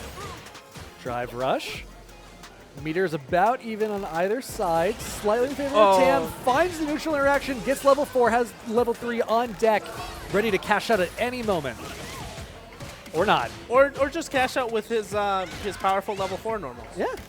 They are really, really strong. Being able He to does close a lot of damage. Oh, that was a big chance, but he takes the next one. Yeah, being able to close out a round while maintaining your super meter into the next round is so, so nice. It's a luxury afforded to Jamie at level 4 that is really, really meaningful. And There's there's the that meter. That confirm. meter that he saved off last round. He can now use it here, even though he doesn't have drain. And do a lot of drive bar damage and follow up with the palm. Gets to level 1. And Kimberly, very patient, Kimberly striking. with no canisters. This is a really dangerous position. Fights back well, looking for a reload after this if they can. No, just run No, just right going over in the for the teleport. Good confirm. The supporting carry Oh. is huge, but the EXDP comes through. Tim for very Jamie. aware on the forward heavy kick. And now, if Dom isn't careful in his approach, this is it for him. Again, still no canisters to expend. Couldn't quite confirm the stray hit, but still just needs one interaction. The Very anti-air smart from from the Tim. teleport. Yeah, it's very. We haven't seen a single one of them in the EX teleport until now. And that's exactly the payoff of the style you were talking about. Very patient, very ready to react, very reactive. Affords him the ability to close out the round without having to overextend. But if he has the precision to get in, Dom can just do stuff like this and get EXCP'd in face. It happens. Doesn't quite find Slide the- is not actually punishable at that range. Yeah. He spaced it very well. Big throw. Tam just overwhelming on defense here. Perfect parry. Are we? Yeah. 2-frame window, by the way. Oh, misses the Oki. And Throw Tam the also reverse misses the situation, Oki. though. We're all in here. DP is the counterplay, level 3 on deck. I'm pretty sure if Dom had just like let it rip, just run up, I think he would have been safe. But you know, those are the things that we run into right now. Yeah, throws the level 1 out. And now very dangerous. And Tam extending for the first time, showing the first overhead ever. Yeah, didn't even have to use Drive Rush there. Didn't put himself into burnout. Only had a sliver of meter left. Very good usage of resources. No whiff punish on the DI, but that was a difficult whiff punish. Yeah, it was a I think weird she range managed for to use Kimberly. sweep. Woohoo! Gigantic call out from the air. That's not actually involved. She just goes up. DP put you back in the corner. Drink level is still 1. Hasn't found that second opportunity. Watching the resource game, Kimberly's on 2 canisters, but doesn't have an opportunity until now. Knockdown in the corner. Uses the EX for Big the knockdown, elbow. but hasn't gotten anything out of it yet. Level 2 It's on pretty the drink. even on life, too. Yeah. Plenty of gauge for both to get something done. Maybe not anymore. That drive rush to the neutral. Big punish counter. Okay, level 1. Buy some drive gauge back because you got to spend some time here. And now it's 1 interaction here for Dom. Doesn't take much on Oki. Back jump. Tam very playing it very safe, which is just back jump. Just don't worry about it. Level Same 3 here. drink. He could have gone like with a big drive rush combo. He's just chilling. Just chilling into CA? critical art. CA, yeah, he lets it rip. That's going to close it out. 2-0 for Tam. This is very reminiscent of closing out the last game in the first Absolutely. game, the last round of the first set, too. Very, very controlled, looking for an opportunity. Didn't have to cash out early. Had an opportunity to cash out early. Could have gone for a level 2 on the previous confirm. Chose not to. Saves it. Confirms into level 3 CA to close out the set. I really, really like the And it's way an that interesting level's being thing because played. it's like he's playing Jamie. You know, he's a drunken master character, and there's very different ways that you can play. You can play as this like confusing, overwhelming kind of thing, or you can use his big offense, or you can just be really smart and precise. Or smart isn't the right word. It's just very precise in your spacing. Very measured. Yeah. Also, I don't think we saw like almost any Rekka usage for mix-ups. Absolutely Like- not, like right? Tam- that's just like not that's Tam's the style. classic Jamie thing. But Tam is just like, I'm gonna hit you once, I'm gonna stop. I'm gonna hit you once, I'm gonna stop. And when he did do the Rekka like once, he just it's got there. punished for it. So Yeah. all right, I'm not gonna do it then. Yeah. All right, I tried it. That didn't work. Time to do something else. But Dom really put him on edge there. I think he was consistently 1 interaction away, big call-outs, big mix-ups, and knowing where to find his spots on offense. And again, shimmy damage has been absurd from him. Yes. He just walk back, hit fierce, bam, let's go. Looks like we got our next match loading up. Alex Smith going to be taking on Tails. Tails. I haven't seen Tails in years. I haven't seen Tails in 3 years at this point. They're encrypted. Really funny fact. Both of these players drove in on the same car. Oh, really? That's how Tails is here. Nice. I don't quite remember where it is, but it's out far, so Right. it's quite a drive. It's a schlep. Yeah. Okay, we got an E Honda. Only seen one of those on the stream so and far. Tails is very enthusiastic about Honda. Really likes all of his tools. Really, really loving it. And Alex Smith, please pick Jury. There we go. Alex Smith has been playing Jury for years at this point, and I think he's pretty excited about it here. I don't know if you've caught up with Alex Smith over time. He's won some online brackets. He's gotten into multiple top 8s of global beta brackets. Like, he's really showing how Jury can shine, and we're going to see that here. We're going to see probably some of the best Jury and the best Honda that we have in, like, day one now. Very just drive rush in. Anything do it. you can do, I can do better. And so very, very rewarding pressure here from Alex Smith. Really knowing how to pick his spots. And knowing the Honda stuff, right? How do you know that was fake? Big throws, one more. Throw loops? No, goes for the crouching light. She does have a throw loop there. You're like +3 after the dash, which is pretty neat. Parries the butt, but it doesn't matter. He's +1 anyway. Tick throw into the corner. Pressure is continuing. DI is broken with the multi. Very interesting with the fireball. Yeah. That is a new thing. I didn't know that. So, wow, really putting on the offense. Alex Smith playing at 100 miles per hour. He's speed running this. Throws on the level 3 for good Which is measure. That's going to kill. Absolutely doesn't have that Marissa health. Oh no! Magic pixel. But it doesn't matter. He overheads. Yeah. It's hard to block there when you're like, oh wait, I survived. Wait, let me load back in, and then you got hit. That was a very ridiculously fast round. I think it was like 40 seconds of an entire set. Yeah. Big air to air. Wow. Keeping in the corner is really important so far in this set. Tails has been getting kind of mollywopped in there. Alex Smith getting a lot of pressure just with these pressure sequences in the corner. And Alex Smith being very careful with mirror manage, because the thing is, here he is, he was there with 1 bar of drive left in the corner. Canceled the multi-hit into the drive impact on reaction So to aware. fight back. Alex Smith showing up today. Smart play. And I love the fireballs in the neutral, too. E-Honda has tools to deal with it. And look at these anti-airs. This corner guard is so good. It's been incredibly consistent. I don't think Tails has Oh, done anything big done the air opportunity until for there. Tails. Can they do something with this? Because they're nearly in burnout, but they can make something happen. Command throw. It's jumped. That's okay. Still plenty of health. Yeah, Still plenty of meter. plenty of health. Can Plenty still of sumo headbutt all he wants. That was an interesting bait. That was the fireball ran out the yep. tiniest little bit in front of the parry, and now that's it. Yes, spaced out just enough such that the parry couldn't land, and the EX fireball on the wake up to close the round out. Alex I was Smith, wrong on both kills. will it kill? It will not. It Your will channel not. points are void. I guess and Jury null. level 3 just doesn't do that much damage, I guess. Or maybe Honda has health. I don't know if Honda has extra health. I think it's just Marissa and Zangief, but I'd have to verify because I don't know about Honda. it could also be starters were stale. Yeah. I didn't see what they were started with. Yeah. But yeah, Alex Smith, extremely dominant, incredibly convincing. A lot of that, you can see the comfort level from years Absolutely. of Jury play coming through without a doubt. He's playing the same Jury, even especially the air to air. The Yes. one air to air that he did, that's like the classic, because the Street Fighter 5 air enters are a little inconsistent, so knowing back jump, air to air jump, medium punch, target combo, that's like a classic Street Fighter 5 Jury thing. Right on. I think Alex Smith is a good candidate for top 8 and a very, very fun match that's going to happen in top 8. If Alex Smith versus Verkish ends up happening, that's going to be wild.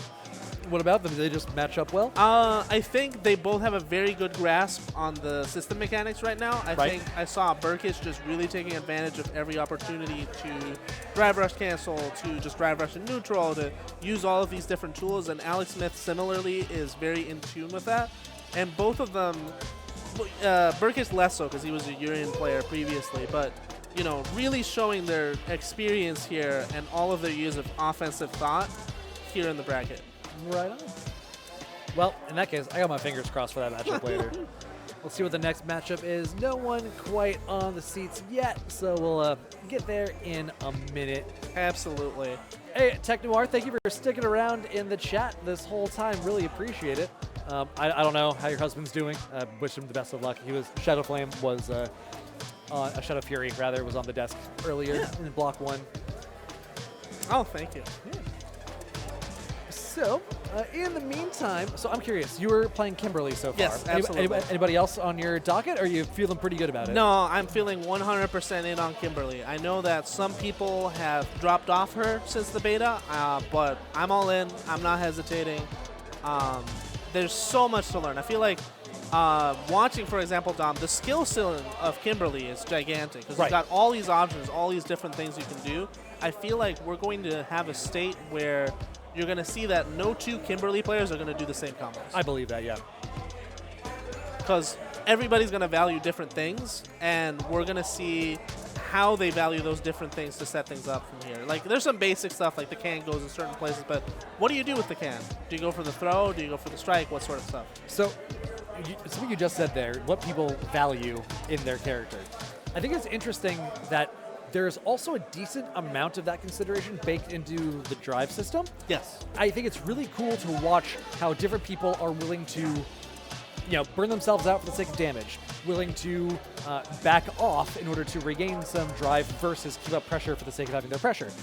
There's a lot of trade-offs you can or can choose not to make based off of what resources you want to hold on to. I think that this is something that was already present in previous Street Fighters, and here in Street Fighter 6, what it does is it gives it a giant green coat of paint to make it easier for us people sitting here in these chairs to call it out. Yeah, it's really easy to. This game is, in my opinion, the easiest Street Fighter to watch and understand what's going on. Is this Zaf and Maz again? Didn't they play before? Zaf looking confused in his head cam. Last time I think was Zaf and the improperly labeled Maz. Oh, Zaf and the fake Maz. Now it's Zaf and the real Maz. Maz 2. Maz 2. Maz asterisk. Oh dear. Dalsum again. Okay, another Dalsum is coming back in. That makes sense. Maz was on the Ken last time. So I think this is interesting because I think the real Maz, I wonder if he's going to be able to knock Dalsum out of the air. Because in the previous match, I think I've seen Zaf multiple times. He's just been very careful, very controlling of the neutral, but he leaves himself open in the air, and he wasn't really getting challenged for it. Right. So I'm going to see, is Maz able to pick up on that and do like a heavy DP and strike him out of the air? Yeah, wow. Is he willing to get up in there? Slides immediately, and it hits. Flames coming out. Maz looking to parry them. And very effective zoning here from Zaf. And look at how much drive art you've already lost. Just blocking normals, just chilling, but finds the jump. Yeah, that is one of the stronger points of zoning this game. But Maz finding the way in, pushing all the way to the corner. Throw. Overhead. Okay. Shimmy. Nope, doesn't Catches happen. the shimmy. Zaf very aware here. Zaf, it's interesting that he's... I don't think I've ever seen him play Dalsum before. He says he's going for a lot of different characters, trying to be versatile, trying to learn all of these different things that he can do. And, who knows? If this doesn't work out for him, maybe he switches, right? And now's a good time to be doing that. Like, the game's out, we're still figuring everybody out, figure out what you like, figure out how you want to play. Absolutely. Yeah. But for now, very careful neutral. Look at that. Anti-air. Big drive bar damage. It wasn't in the air, but that's what we were talking about earlier, wanting to see Maz's ability and willingness to go toe-to-toe with the DPs when something is happening on the other side of the screen. And Zaf willing to just take it easy. Just take it easy. Go under. Low profile. Yeah, that's the classic Dalsum stand fierce to go under fireballs. I think that was a mistake on Zaf's part of the jump there, but didn't matter. Teleport significantly easier in this game. It's just 3 buttons. That's it, which is... in Street Fighter 5, you had to do like a Tiger Knee DP motion. Just it's a pain. And there we go. It is. The first challenge, big challenge. Maz knows. That Maz kid knows what he's up to. Absolutely. But Zaf also knows what he's up to.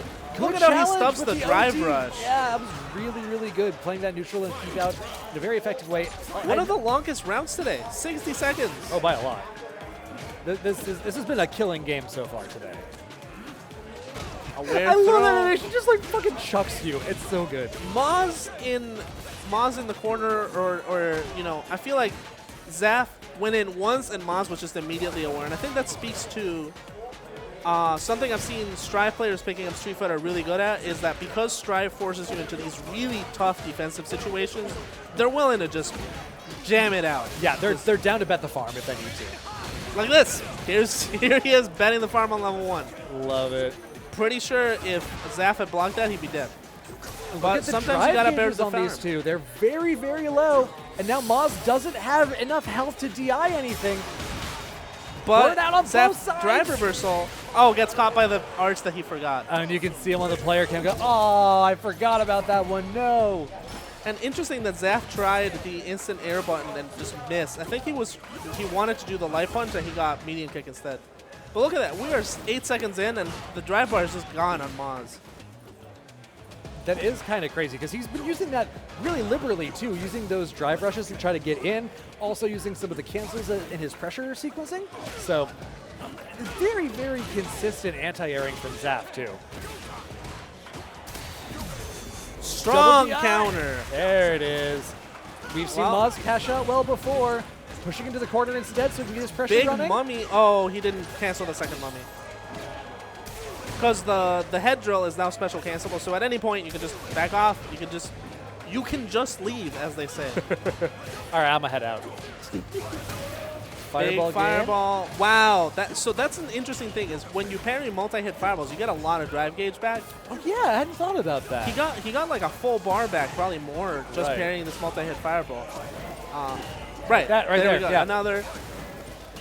And look at that. So Wow. he's regaining so much drive bar parrying this, and then losing it right back, blocking the normals. But these things happen. I think that's something that I found is very strong as Sim. Level is 2? that if you parry his stuff, doesn't need it. All right, yeah, EXTP makes it happen. And now he's gonna have a lot of bar for next round. It's true. But yeah, if you parry Dalsim a lot, you end up at a drive Disadvantage. Oh, parry. Yeah, if you parry him, you end up at a drive advantage just purely because of how he works. And if you manage to perfect parry it, I'm pretty sure based on how it works for fireballs that you can just like drive rush punish Dalsim. You don't do a lot of damage, but getting in on Dalsim quote That is unquote, a for win. free is a win. Yeah. Yeah. Big. I'm surprised. I thought Yuga Flame had 3 hits. So here's Zaf gonna take a lot of damage. Maybe burnout. Yep. There it is. Burnout is through. Gives a big opportunity to Maz here, but the anti-air keeps him at bay. Can't find the corner pressure yet. Is Zaf going to play calm here when he doesn't have the drive bar? And so far, it's looking pretty good for Zaf, but here's where Maz really shines. Is just, I'm up close now. Wow, very plus slide. So I think the slide can be at most like +1, and that was a very good advantage there from Zaf. It's tricking the opponent into thinking, I can punish this, and then you can't. I got the reverse situation from a second ago here. Maz having to play the defensive game, trying not to get chipped out while he's in burnout, but he does find the toe Zap. And even if it was unblocked, he would have ended up at even less health, and he could have just died from block from chip. That's the big thing about burnout against Dalsim specifically. Is just you can't parry him anymore. You just gotta eat the chip. I said Maz is getting some really good usage out of this parry, but Zaf kind of And catching Zaf on just to it. taking, Says, I'll taking throw it out. calm. I'll keep throwing out my buttons. It's okay. Well, and even more than that, he's throwing out some shorter buttons to make the parrying whiff and burn through all of the drive gauge. But Maz not willing to just chill out. He's gonna jump in anyway. And he failed one jump in, and then he jumped right in again. That's one of the keys that has always been against Dalsim is, yeah, he's overwhelming, but don't get discouraged. If you have the accuracy, you'll make it through. Right. Because his buttons are not perfect. You still have to try. A lot of meter being built here with the parry, but Maz throwing out the parry a little too liberally. And the jump was very good, but if he had done a light there, I think that could have helped him a lot more. That's one of the awareness points, right? It's like you have the right spacing, and then because it's so early, you don't have the right option yet. Right. The ideas are good, the buttons aren't there. But they will be there. They will. And sometimes the ideas are good, like how Zaf here is just continuously throwing out this Yoga Fire, where even if Maz keeps parrying, he's still at a disadvantaged situation. And at any time, Zaf could teleport out of the flame, Zaf could do all sorts of stuff. Tries to throw, doesn't quite work out, but, you know, at 8 seconds, oh no. You gotta go for That's it. it. He has a level 2 to confirm into level 3 now. That should be enough damage. Interesting. The supers freeze the timer. I didn't know that. In Street Fighter 5, it is entirely possible for you to hit with the super and then still lose because you ran out of time. Yeah, like time scum it. That doesn't happen here anymore, so you don't have to dread the fact that your character has a long-ass super anymore. And Maz making it happen in this game, willing to play the patient game a little bit more, but not. But like you were saying, he's still trying to get up in there, still trying to jump, still trying to. And take all of these offensive opportunities that he does get. Like, Zaf has been very effective, but sometimes you just EXDP, you find your spot, you find the gap in the rhythm, and you're able to get through, even against Zaf being very, very careful and aggressive. Yeah. And another anti-air. These anti-airs are relentless. Maz Zaf has not done a single combo, and Maz is nearly dead. Yeah. You know, that's the Zalsim life. That's the sort of thing where the drive reversal is useful, right? Is you've got something that's like -3 or whatever on block, but you just don't want to deal with it. Bye. That's going to be match point for Zaf. One more. And look at Zaf on the player cam. He is undisturbed. He is unbothered. He is in his lane. He is truly experiencing yoga today. Exactly. Just big chillin'. And on that day, we were all Dawson. He tried Air EX Tatsu, which I think is pretty reasonable, and then just had Fierce work. So, you know, sometimes you got to keep it simple. You don't need to use the Tatsu. You just hit the button. Especially like day 2, like trying out your options, see what works, see what feels good is a very, very reasonable thing to do. It's like, I don't think this is going to work. Let's try it and see. Big the drive rush attempt was a good shot. I like the idea, but the Yoga Fire wall is so hard to get through. Oh, he's burnt out. He's burnt out, but he's still able to throw some Yoga Flames out. Yeah. Wow, Hadoken punish of the... And see, this is, I think, one of the situations where burning out is perfectly fine. You're playing a zoner, you're not really at life risk right now anyway, and you have a round to lose, and you have all your super meter. And now he got it back, exactly. so it's fine. Plenty of time. So the burnout, both results-based and from like a basic systemic point of view, I think was totally fine. Yeah, and if you're confident in your neutral, it's totally fine. Right. But if your opponent finds a spot, now Dalsum is in big trouble because he really needs that drive bar in order to get out. Right. Harry's coming through. He has to give him a but no. Maz not able to block them all. That means Zaf takes it 2-1 in a long slobber knocker of a match. I'm expecting this is closer to the pace that we're going to see Street Fighter 6 in a couple months. Like, obviously not every match takes 80 seconds. That's a little ridiculous, but like a more measured pace, a more careful game. It's just going to happen. It's just a natural evolution of fighting games. It's happened with pretty much everything that we've ever played. Except BB Tag. Strive, you still just walk up and go kill people. True, but even then, I think it's been significantly slower than Launch Strive. Especially like Launch Strive, people just exploded. Especially at that tournament level. Yes. Like if you're playing on the ladder, yeah, it's still people swinging. But like when you get to competitive level, like for instance, Combo Breaker. So again, I'll go on a quick aside for something I just thought was really cool. Tempest, the guy who won, plays Leo. Yeah. Never spent meter on combo RCs. He spent it on overdrives when he wanted to use a super to break a wall, or on covering himself with PRC to make things safe. He used meter specifically to stabilize matchups. Yep. So he could he used it on Lord Knight calls it fuck it RCs, where like you throw a move out that you know gets you in range, then you RC yourself so it's your turn because you just use your move to get in. Use that a lot. Same thing with DP PRC, so that you can say, okay, my turn now. But he never used it for combo extensions. Yep. So very kind of what you're saying was like using resources for stabilization and slower paced techniques, as opposed to trying to kill you harder. I think that's which is a logical evolution, not of every playstyle, of course. Some people are always just going to go in. What's the name of that Saw player from Ark's World Tour that Mochi? Mochi, yeah, Mochi just goes in. Mochi sends it. I love it. But not everybody's Mochi, and it opens up this ability for defensive playstyles to shine. I think early on, it's a lot harder to execute defense. Is easy in the early game. Yeah, or at least you figure it out based on here's some numbers. Let's do some Oki. and it's only over time that you start to understand the tendencies that are coming Well, up. like, you can't practice defense when you don't know what the offensive options are yet. Yeah. It's the same way that in card games, whenever a new set of cards comes out, aggro is always strong initially because it's easier to say, okay, I'm doing damage, than it is to know what damage to block, for example. So we'll see how it develops.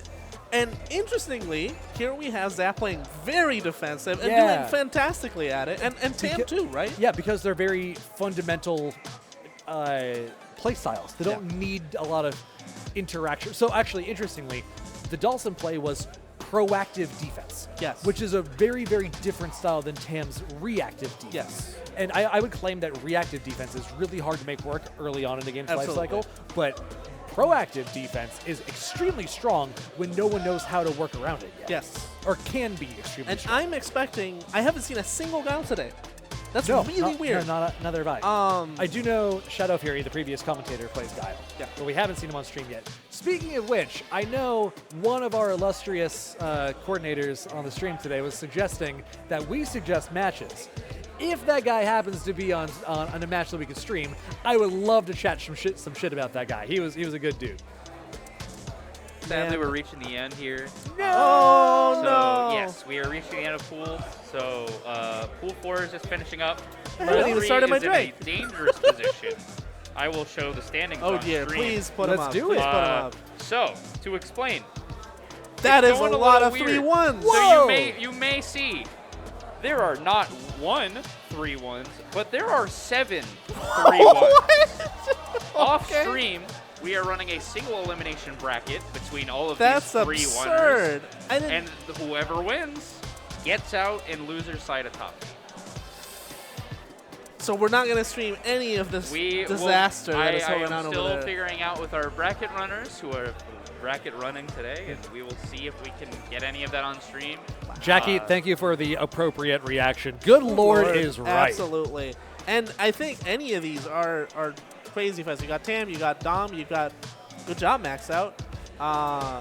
Kite, These who are all killers. Isn't Kite also Strive Yep. primarily? Yep. Yeah. Kite is a very strong Strive, Strive Dragon player. Ball. Yes, Bob. Dragon Ball He is the made one it- that I he know was him the most. Really, from. really at the end of the LCQ at the Yeah. last World Tour. Right. He made it really far. Tails, one of probably the most well-known Anji player in Plus R. Very, very just... I think I knew that actually. Yeah. Yeah, somebody who really values that spin. He's just... he just goes in. Yeah, it's like Tails and Clage are like the two North American Anjis that I am actually familiar with. I don't know Coinslot or Rasheen. I don't either. Not Not yet. Don't not know them yet. Don't know them yet. Maybe they get on in top 8. Maybe they show up on stream. I don't know, but good on them for making 3-1 along with 6 other people. Wait, is this for the right? Is this even the right bracket? Oh, wait, right. That's not me, right? We had a bracket mix-up. My name is Kosher Salt in the bracket, and Omni Rabbit over there is actually Kosher Salt. I love it. There you go. For a moment, I panicked because I'm like, I'm in top 8. That doesn't look right. All right, we got someone loading in to do something, presumably to play Street Fighter 6. Well, let's look at those. Oh, we've got text. It's Tam, and I'm pretty sure that's Brian Ding. Yep. There we go. We got the Jamie. We got the that is. Oh, this is gonna be a slow match. Oh, because you've got Brian Ding, who's this very measured and traditional Shoto playstyle, and you've got a very reactive playstyle like Tam. This is gonna be long. You know what? I'm here for it, though. I'm Yeah. ready for it. The longest matches of day one. Let's go. Back to back, even. Yeah. Hey, Brian Ding could prove me wrong. That's true. Could just come out swinging. Let's see what the choice is.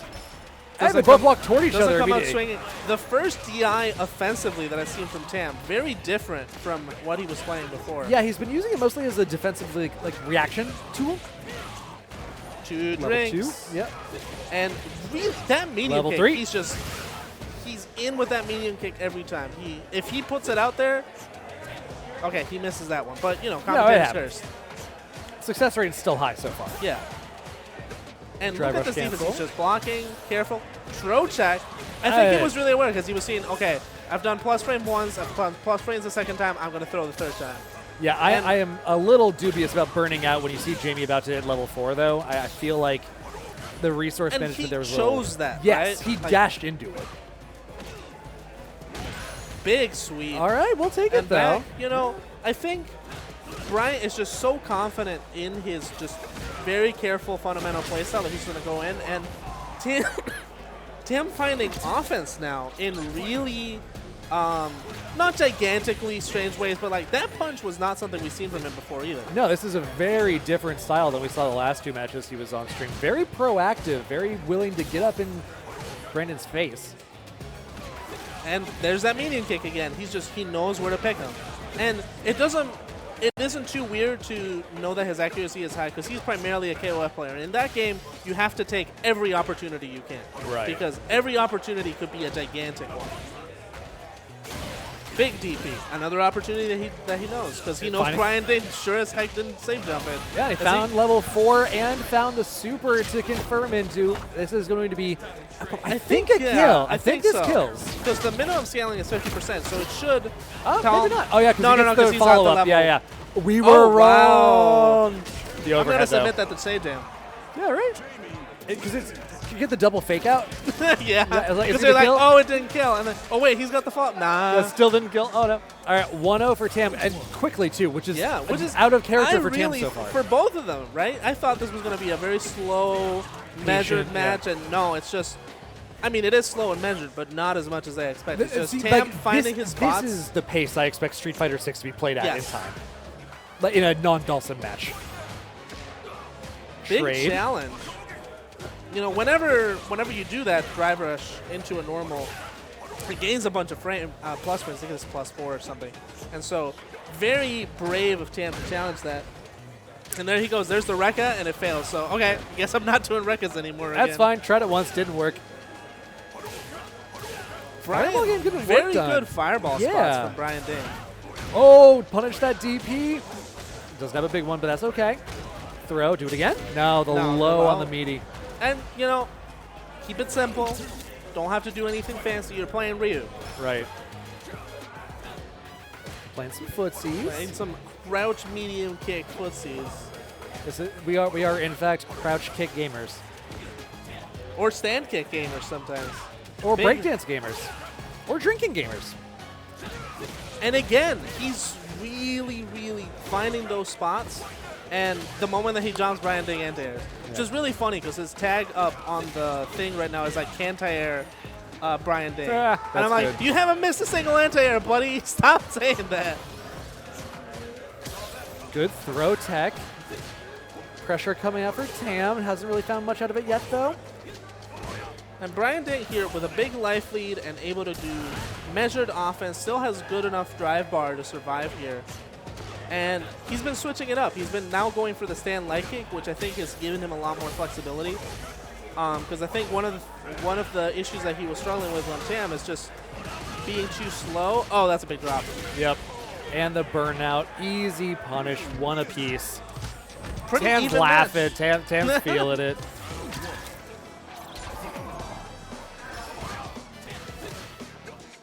So it's the final one for this match between these two.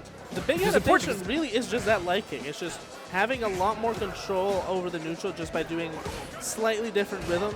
And that heavy kick, I don't actually know if that's just stand heavy kick, but it's pretty good. And I think these players are both involved in the 3-1 run, aren't they? Yeah. Yeah, so this is an important match. The winner of this is going- more importantly, well- the loser of this is guaranteed not to find a way into top 8. Yep. Big medium kick again. Oh, he doesn't have the counter impact. Yeah, not quite enough. Had 2 hits, but there's enough armor to get through that. DP doesn't land either because of the cross-up. Because of the cross-up. And so now Tam in a very difficult situation. Yeah, he's got 2 drinks, but he just gets thrown into the corner. And in this game, the corner is a lot scarier. The corner is terrifying with the drive system and with burnout being a factor.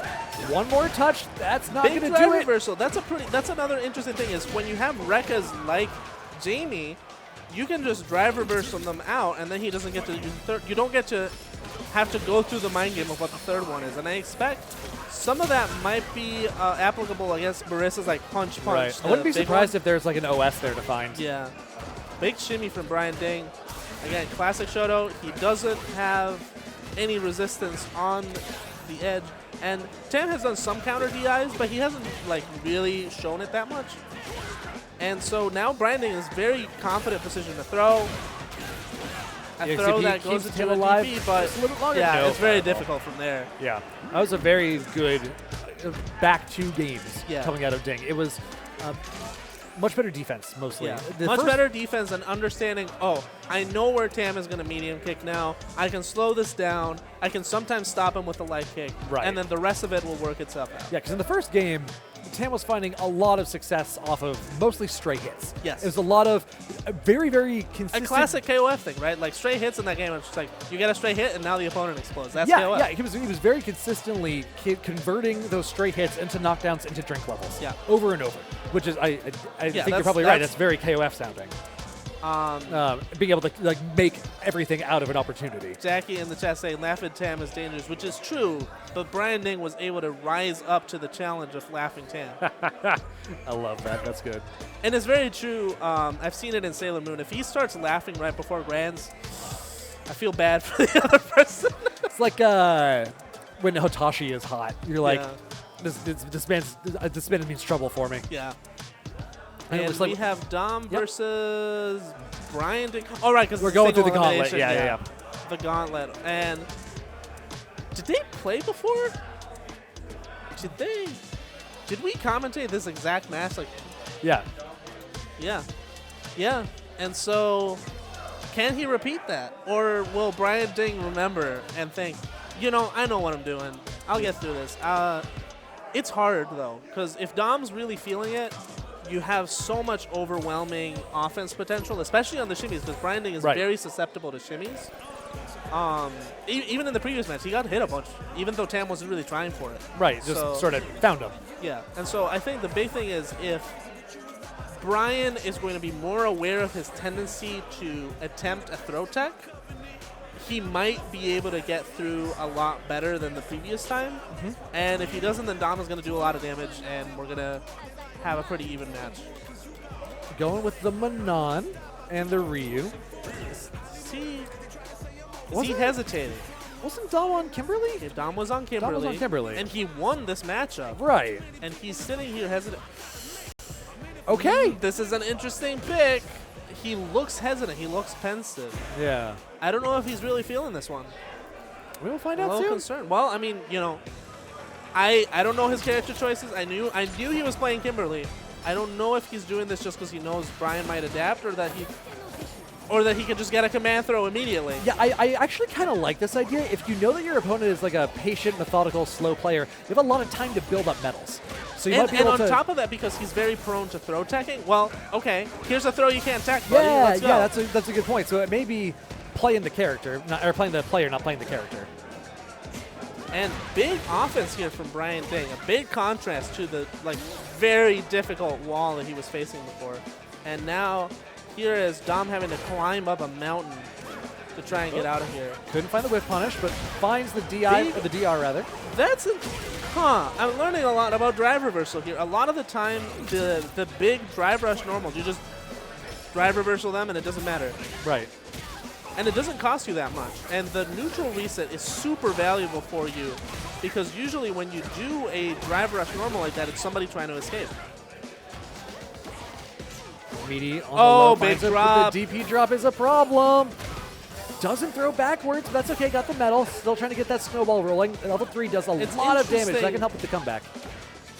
It's interesting that he went with that when Manon can also get a level just doing a regular combo into the hit grab. Going to the character. Yeah, we're going to Kimberly. Makes a lot of sense. Try the Manon. I know what he was trying to do with the command throws. I think it's reasonable. But Brian Ding remarkably ready for it. You can play the command throw, but can you outlast me in neutral? And the answer was no. Yeah, and Kimberly has a lot of options to go through fireballs, whether it's EX teleport, whether it's the slide, whether it's the other slide. Yeah. Whether it's... I'm surprised, because that's +1. Why did Brian Ding win there? Big overhead. It explodes anyway, yeah. And oh my goodness. She just stays in, and here we go. Finding the pressure for the jump out is good. reverses his position. Big throw tech. Big, important one. That pressure would have been very, very scary if he wasn't able to create that space. And now look at all the pressure finding that the space spot with the bot drive has rush, done. medium crouch, medium kick. And one of the big things from Branding is just having that anti-air on deck at all times, even from the strangest things. Oh, that was a big bet. What? Can Branding confirm? No. Much more even match so far. Fails the first anti-air I've seen. One more touch, goes for strike. Goes Kick for throw. Okay. There it is. Much more Dom convincing. sweating, leaning back. Okay. And yet Brian Dink's cam completely unperturbed, even while getting hit by this cross-up. Big shimmy doesn't confirm it, but, you know, that's fine. You still had a successful interaction. Big drive impact, though, shoves into the corner. That's pretty reasonable, because Brian Dink has gone for throws a lot. But, you know, sometimes you just can't do it. That's plus his hack throw. That's very good for Brian Dink to react to a cross-up jump, which is pretty difficult, out of a jump. And that's throw recovery has increased significantly in this game versus Street Fighter V, but, you know, so have jump lengths, so it works out about even. And Brian Dink just Cashing out the level 3. This is going all in. Yeah, this has been a very aggressive round for Ding so far. A big contrast from what he was playing before, right? Yeah. Like he was doing this drive rush stuff, but he was doing so very cautiously. Oh, doesn't get the... That shimmy is kind of hard to execute outside of the corner, the heavy punch, heavy punch. So Dom getting bitten here pretty hard by 2 execution errors on the same thing. That was a teleport. And very unfortunate, but Dom smiling, taking it easy. Yeah, it was a pretty convincing result in both rounds. Switching to the Kimberly did open up some more opportunities, for sure. And I think that he had a good flow, and I wonder how it would have gone if he hadn't dropped the shimmy there, because he has not just a bunch of damage, but also the potential to keep setting up offense that Brian was really struggling with in general. Right. So not getting those chances then makes Brian's momentum even greater. And means he's one step closer to getting into that top 8 as we go through the tie gauntlet. Can we maybe bring up the bracket just so we can see how are we doing who's on the left in that? So, funny enough. Oh, you don't say. You remember the single limb bracket that we just did? Yeah. Let me show you another thing. Oh, no. Oh, we do it no. again. Let's go. Believe it or not. In Zaf, we have another cursed-ass bracket. We got 1, 2, 7 of 3, 4, 5, 6, 7. Ennis, 3-1. Good job. 7-player single limb bracket to get out of pools to get to the loser side of top 8. And Jaren just chilling. Jaren no is problem. chilling. He's just chilling. Dude is like, I dodged a bullet. I don't have to deal with this stress mess right here. Well, I dodged the bullet too. I went 4 all along with Burkish, and we just, all right, let's solve our differences. Yeah, and you're commentating. You're in the cozy booth. You got a nice chair. You know. And meanwhile, Zaffarino's look going to great have to doing fight for they his are life. going to have to sweat it out. So Wasn't I don't Shadow know. Fury here in the booth earlier? Yes. Yeah, he was. Yeah. Oh, Good look at job. him. Look at him go. Good So job to I all think- these players. I think Fantastic a lot work. of them are playing off stream right now. Right. They'll So be showing cursed. up on stream. You know the important implication, though. I don't get why You're Cam never doesn't going go home. away when Kim is hit. Well, Yeah. the answer is This could totally have never been run better. This is the best it could ever have run. Yeah, no, there's nothing we could have Yeah. done about this. No, Yeah. No. nothing. Literally like zero people thing. are just playing. No That's sarcasm, what happens. Clearly, yeah. But yeah, it's gonna be good. I'm excited. Brian Ding made it out. Losers top 8 side. Yep. You know, of his pool. Good for him. We're making this work as best as we can based on the amount of time that we have to play these rounds, and also the fact that, you know, for a Swiss system, you really want to get as close to that power of 2 as possible. Right. And, you know, the burden of being so successful, suffering from success, having 90-something It's partially entries. that, and partially we're running pools in a weird way where we shaved off a wave. Yeah. We are doing 4 instead of 5, so if we did all 5, we would be getting more accurate results and less ties. But we're doing the best that we can Yep. with the time we've got, We're- and we're I saving think, time, so. you know, at least pools 1 and 2 weren't cursed. Yeah, significantly less so, which is weird considering that it's the same. It's the same base, yeah. And Yeah. the fact that this happened twice is weird. You know, I guess we just have a pretty even player base. Isn't that interesting? yeah, it's weird Yeah, that I because got no 2 one knows quarters. what they're doing. Yeah. It's great. But and then certain people know everything that they're doing in the other pools clearly. Yeah, they're the ones who went 4-0. but yeah, we're just Like me. Love it. Love it. Hell yeah. So yeah, I don't know where we're at with that. I don't know how that's being run, but personally, I got Zaffarino getting out. Blue is in a single limb. Blue is a threat. Blue is a That is huge threat, terrifying. and that one loss. It's very interesting that we got his only loss on stream. Yeah. Because that means he was just EXSPD people attacked elsewhere. Terrifying. Like, we saw the one set against Maz where he just started getting momentum and that shit started And happening. he almost pulled got through it. He got robbed at the end, but you know that's the game on day one, day two. Yeah. He's playing a grappler, a very hard grappler in a very new game. My Hubs is number 5 on that pool. Yes, sure is, buddy. That's a great 5th place to be in. Well, he's technically in 3rd or 2nd. Yeah, it's tied. You know? Yeah, he's in he's in the cursed bracket where they have to do a whole bunch more tiebreakers to see who can get out and go into the loser Really side. interesting to see Ennis there. So he has been playing Exert Johnny for something like 5 years. So I haven't really seen him in Street Fighter much, and for him to show up and I wonder who he's playing. What's the Johnny of Street Fighter 6? I have no idea. He was playing Soul in Strife. He was playing Soul in Strife, yeah. So maybe like a Ryu or a Ken or something. Yeah. I Probably Ken. Because see Ken a has Ken. more like offensive combo variety. All right, we got people sitting down. Which is We got- ideal for somebody who plays Mr. Spreadsheet in Exit. Oh God! So this is a cursed ass match. So I don't know where this is in the bracket. This is gonna be Zaffarino and Mod. For the third time? For the third- Yeah, the so third first he time. played fake Maz, then he played real Maz, Yeah. and now he's playing real Maz again. I have no idea. This is a flawless event, clearly. Of course. If this is We run only the toppest of Yeah, tiers of top events. tier, yeah. You know, the way Swiss runs is you put the stuff in the machine and it's supposed to run itself. And just like with any machine, we ran into like a billion bugs on the way.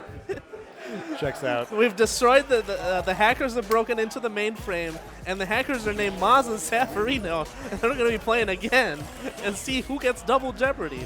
So it's going to be the Dalsum again. Yeah, and the Ken. and he was very dominant the previous time. Maz finding his spots for sure, but Zaf being able to play with so much care that it just didn't matter when he got jumped in on with a jump fierce into a big combo. Right. I like the Dalsum color. That looks good. Yeah. It's a shame. We have all the colors on the PC setups, but, we're still figuring all this stuff out. Of course. Capcom has made the colors a little up, too, so it goes. It's true, yeah. That's my Big- plan for this week is go through the work of getting the colors. Yeah, It's gonna getting be a the pain. colors, getting the The costumes. Yoga Fire. A lot more careful zoning. We're looking at a lot of very similar to the previous match, though. Some float here from Zaf and a big drive rush from Maz. Yeah, I like using the drive rush to close the space, challenge the teleport. Makes a lot of sense. And DI doesn't have blocks it. after the DI, which it's fine, right? Like, just block it. You're not in the corner yet. Now he is. So another DI here would be very bad for him. Getting back that drive gauge, not putting himself in burnout anytime soon, which was a real risk for a minute. Maz's pressure is doing real Maz, well here. yeah. Staggering. Staggering, another drive rush cancel. Found him. Into the overdrive DP. Yes, it's good. That's kind of cursed that Ken just like side switches at random. Oh, yeah. No, his... I've seen his run kick can even like, it hits in the front end and the opponent is behind and you DP the backwards. Like, it's super cursed. It's odd, yeah. DI through the entire thing, through the exactly 3 hits. It was exactly 3 hits. It was very, very close to being a great read. Get him. Nope. Doesn't DP, and now here is Chuck him. Zaf taking advantage of the missing piece here from Maz, because Maz has had very effective jumps, very effective DI, but when Zaf is above him, which, that's prime DP territory, he just freezes up. Right. So, as that's one of his strengths and his weaknesses, right? You can't be good at everything day one. No. You Drive can be good at drive rushing and just going all in, though. Yeah, the drive rush is really good to get out from underneath that aerial fireball, too. Plus And frames. he is willing to spend all of this drive bar to go as deep as humanly CA? possible. Nah. Well, I don't even know if he can do it off of life. The Dawson classic. Jump Yep. back, Yep. some normal, instant overhead. Of course, if Maz blocked that, he's like minus $1 billion. Well, you know, you gotta bet it sometimes. Yeah, you gotta bet the farm. We call it the Dawson unblockable sometimes because it just comes out. It's so Right. fast. Maz had some good pressure going, but there But now is the drive DI. impact through the Dawson. That's one of the things that worried me when I saw the Dawson tries. Okay, what if you just parry all the normals? What if you just drive impact through them? And Dawson does have tools like canceling into the Yoga Flame, but you can't cancel all of these normals. You can only cancel some of them. Right. Can you DI through his like enlarged normals? 'Cause I don't know if they have hitboxes. I don't know. But also very effective drive reversal again to get through the there isn't a lot of real pressure in this game, and then we've seen a lot of players, or at least 3 of them, very effectively use drive reversal to say, no, you don't get this pressure, you're done. Which is also what it was in Street Fighter 5, right? Is if you do a big pressure swing into like heavy into a special, you can always re-reversal it. Right. And interestingly, the people who have been using drive reversal the most are all Street Fighter 5 players, like Zaf and Brian Ding. Big stop on the drive rush here. Yeah, that was an important interrupt, being able to maintain the spacing. Maz fights his way in anyway, though. Into the corner, overhead, doesn't land. Overhead safe on block. That's so funny. And that Yoga Flame hitting as much as it does is one of the big things I think about Dawson versus the system of, okay, I'm just going to break your DI. They do have hitboxes. Yes, they do have Okay. hitboxes. It's the same as they usually are, where even though the arm is no longer there, it still keeps the hitbox as though it still was. Right, which allows right. you to have whiff punishes. Maz on a very commanding life lead, plus frames. He's burnt out. He doesn't care. Almost whiff punishes the drill. Finds a jump in. Not quite enough yet, though. Medium kick confirmed. All these plus frames from Zaf, and it doesn't matter. He's just going to keep going in. He gets hit by a slide, and he hits a button anyway. Yep. It's at that space, it's minus on hit. Yeah, very good Abare with the crouching light. The classic problem with doing a slide normal is sometimes it's just minus on hit. Insane blocking here. Yeah, from Zaf, absolutely. These throw techs have been insane. He has managed to get so much space for himself by not getting thrown. Yeah, and I think that's something that Dawson players are really going to value going forward. It's just like set up a way to get the throw tech, be safe, because Dawson can't escape by jumping. Because if he jumps now, he is so minus because he's so floating. Right. And you know what else is floating is his chances, because this is going to do a lot of damage. He's not going to be dead, but he is going to be so close. He's one solid touch away. Wake up buttons for the challenge, though, because again, it resets back to neutral. Throw into the corner. This is very dangerous for Maz. Good But parry. it doesn't into matter. the Just do any overdrive. X Fireball. You're good. Is that something we've seen that he's been using in this match that he wasn't using in their first Yes. meeting? Is that EX Fireball? That EX Fireball has been very effective, not as a way to get through the flames, but just it's just a really strong pseudo normal that gets through the right. Yeah, the limbs. Has like projectile priority. And he's been very effective with the parries as well. Blocks the teleport. Yeah. And that's one of the Punishes hard the things. Wow, what a confirm. Light confirm. In the there. wall. Maz really taking a lot of advantage out of every opportunity here and just going in on the offense. Strong throw break from Very important there. That pressure Zaf was. in general is just really good at finding the throws. He hasn't gotten shimmied once. Interesting. I think he did the drive reversal late because that has worked like 3 other times at this point. Maz is close to burning out here. So well spaced. Just the one bar. I think he could have done an extension, but that's one of the things. Like it's the same that it was in Street Fighter 5. Is people thought Dawson didn't have damage, and it turns out it's just you got to be really careful with the flames setup. Just the same here, right? And chip damage. Still playing nice and patient, looking for opportunities, doesn't try to force the chip damage. I feel like he could press that a little bit harder. He could, but I think at this point, You don't after need to. Maz being so willing to drive rush, to go in, to jump, Zaf is just taking it easy, especially at 10 seconds. Misses, but What a weird whiff That, punish. that was but close. If there was a little bit yeah. of difference in spacing, that could have That been could a have been a confirm. big hit from Maz and probably Yeah. even kill. With a Tatsu? That's a wild touch. I don't even know if he did that on purpose. It's completely impossible to know. But big damage from Maz here, and another offensive setup. Doesn't go for the throw. Interesting escape is doing instant mummy into teleport. Because that is a mix-up, right? He can do flame, etc. There's a lot of jockeying for position this round, both trying to throw each other into the corner. And Maz, burning himself out just to win the round with an EXTP. you know? absolutely. Final round. Winner stays. That is the soul of Ken, is betting the whole farm on that DP. Yep. He DPs every time, but only when it hits. Rush in. Almost out of drive bar, so The an jump is interesting good, choice, though. but it doesn't matter, right? Like, if you can aim... Oh, is this involved? Yes, That it is. is. Oh, it's level 3, of course. Yeah. Zaf doing a bunch of damage. I think that side switches. No, it doesn't. That animation's cool. The animation sure looks like it side switches. Good reaction on the teleport, throwing him back in the corner already. Teleport again. Zaf Another really throw not tech. happy to be in that corner. Again, And- jockeying for position. Look at the drive gauge for Maz. And I think Maz was trying to parry that fireball, and he, for once, failed the timing. Good check. I think, you know, after you parried a bunch of these, you just start getting stressed. It's just Yeah? hard to be consistent. Didn't confirm Giant correctly. drop. That is... Bet the farm? No, it doesn't land. That means Zaf is going to be able to take it going on to the next round.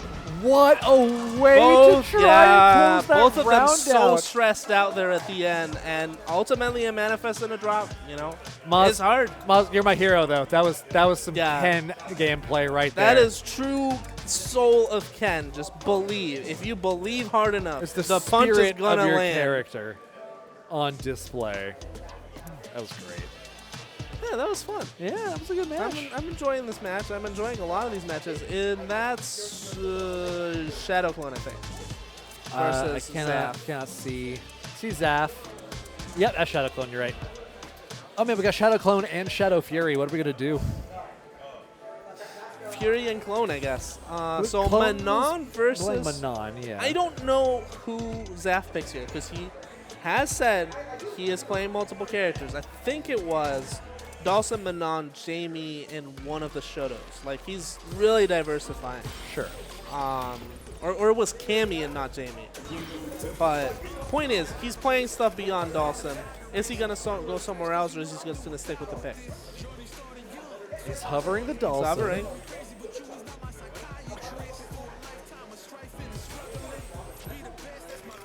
Verifying buttons. Always do that.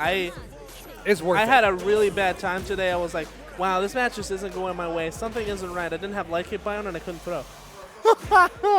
Oh my god. And then I perfected the guy 3 times straight. And I was like, oh, now I Okay. remember. That makes some sense. I see what was going wrong here. This feels like an odd matchup to me. I'm not sure how Manon's like dodge works with the larger normals. Yeah, and with the projectiles, like those are clearly anti-projectile kicks, and yet Dawson just beating her up. And Manon does have some pretty good buttons with some good range to try and get in. Wait, like this. Ken was having some trouble. Absolutely. Metal level Vacuum him 2. in. Big teleport. Very interesting to dodge her assault, but These air-to-airs are insane, drive reversal. and it's very risky, right? Another Because air if to air. Dawson is in the air, now he's a lot more hittable, because as soon as that air normal goes out, he's in there for a solid, like, 3 seconds. There it is. Those Yeah, ballerina that's the kicks kick are. I was expecting. I think those are going to be a really good tool in this matchup. I'm not going to pronounce the name now. It's like décollage or something. Yeah. Oh, renversé. I don't remember. I love how Dawson's throws are just like smacking you around. Okay. Command throw. Yep, get the he metal. He wants the level 4 more than he wants the side. Oh, that's Get the big. throw again? Throw Level again. 5. Level 5. Shadow Clone has been so effective of getting level 5. That's his #1 priority. He's like, I want to threaten you just by existing. And here we can see Big if that DI. snowball is going to come into effect. A second DI Counter in DI. a row. Counter Very DI comes good. through. You're right. And I think this might put him in burnout.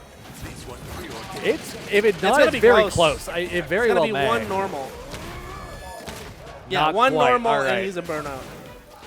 Goes for the EX to try and get it. Backing off just to buy the time to buy back that meter. Jumps.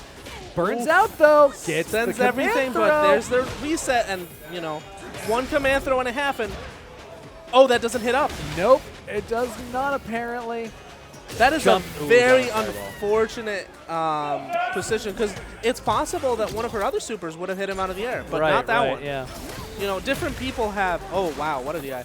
Different people have supers that some of them hit up, some of them hit just flatly in front of them, and I guess Manon is one that hits in front. I like the call out. Zaf said, you did double DI last round. I'm going to make sure this doesn't happen again. And look at that. Him placing himself at the exact spacing. I don't know how on purpose that was, but it looked cool. We're saying it was on purpose. Yeah. Double burnout, which makes Shadow Clone have a harder time getting in, but of course, if he does. Right. Zaf's very calm and collected, already on match point against Shadow Clone here. Oh, drops the combo. Comboing as on Drive Rush Cancel as Sim seems pretty situational. Yeah. Well, Jump is comboing in good. general as Dalsim is pretty situational on average. Level All right? 4. Level 4, he has good Oki, Oh, but corners himself, though. But Dalsim, well, Zaf in general has been very effective at using those slides to get out of the corner. And teleports. Yeah. Yeah. Oh my god. The stagger pressure. Just do it. Just do it. Oh, okay. Zaf figuring out what to do. Mashing out. Level 3. That's big a command level throw. 3. And that's going to do extra damage from the level 4, but not enough to kill. Oh, wait. I think no, it is. I was looking at the wrong life bar. I That think it does is. kill. Yeah. Does that give her a medal? No. No, Okay. it does not. That's very fortunate, because that would be kind of messed up. That'd be pretty messed up, yeah. So, wow, yeah. That's an interesting tool, this to use the slide to get under some of Dawson's buttons. Was a level 1. I like that decision. He has plenty of time to build back the meter for level 3 if he needs it.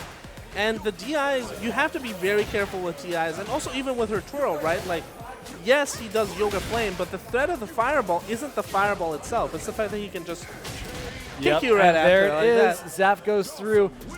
DBG in chat, you can see right there at the end. That's why he Why wasn't doesn't he spinning spin the out the fireball very fireballs much. exactly that moment? Because you just get hit by the normals if you don't space it right. Yeah, the fireballs you can spin, but after you do, you have some recovery frames that you have to go through first. and Dalsim, by the time you're in the space to go through the fireball, Dalsim has already recovered from it. So that's why he wasn't going through them. Exactly.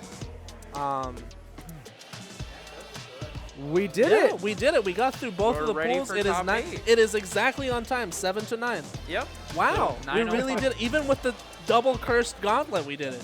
Yeah. Well, Yeah, congratulations cool to tournament. everyone, and I believe it's Lennox and I don't remember the other Elm Dog? commentator. I think it's Elm Dog. Yeah, Lennox and Elm Dog. Yeah. All I know is Our- I'm signing off. Yeah, A we're bit. both signing off. This is Omni Rabbit. This is Laser Edition. Thank you, everyone, and enjoy this wonderful top 8. Let's see how I do. I'm in there.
Hey guys, Lucky D here. What up?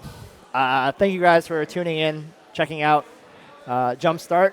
I see some familiar faces in the chat. Hello, hello. We had, I believe, 100 entrants, maybe 99 today, but pretty good for a day 2 tournament. And I just want to say thank you guys for watching. Hello, hello, hello, hello. Hi, Alicia. Hello, Murph. Hello, hello. Everyone in the chat, thank you guys for watching. This is great. this is it's pretty cool. It's pretty awesome. We're gonna have a great top 8 for you guys coming up. And before we started, I just wanted to talk to you guys real quick about some of the plans that we have for just stuff in the scene. We're gonna run a real quick trailer, and I'm gonna explain to you what some of the thought processes are on it. It's not all hashed out, but we want to get something announced right now. And if you want to go ahead and run the trailer.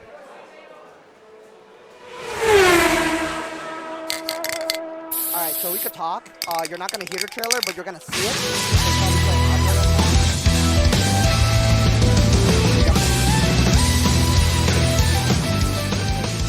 But yeah, so I will do kind of like a countdown of sorts, just to let you know where we're at, and then I'll do that.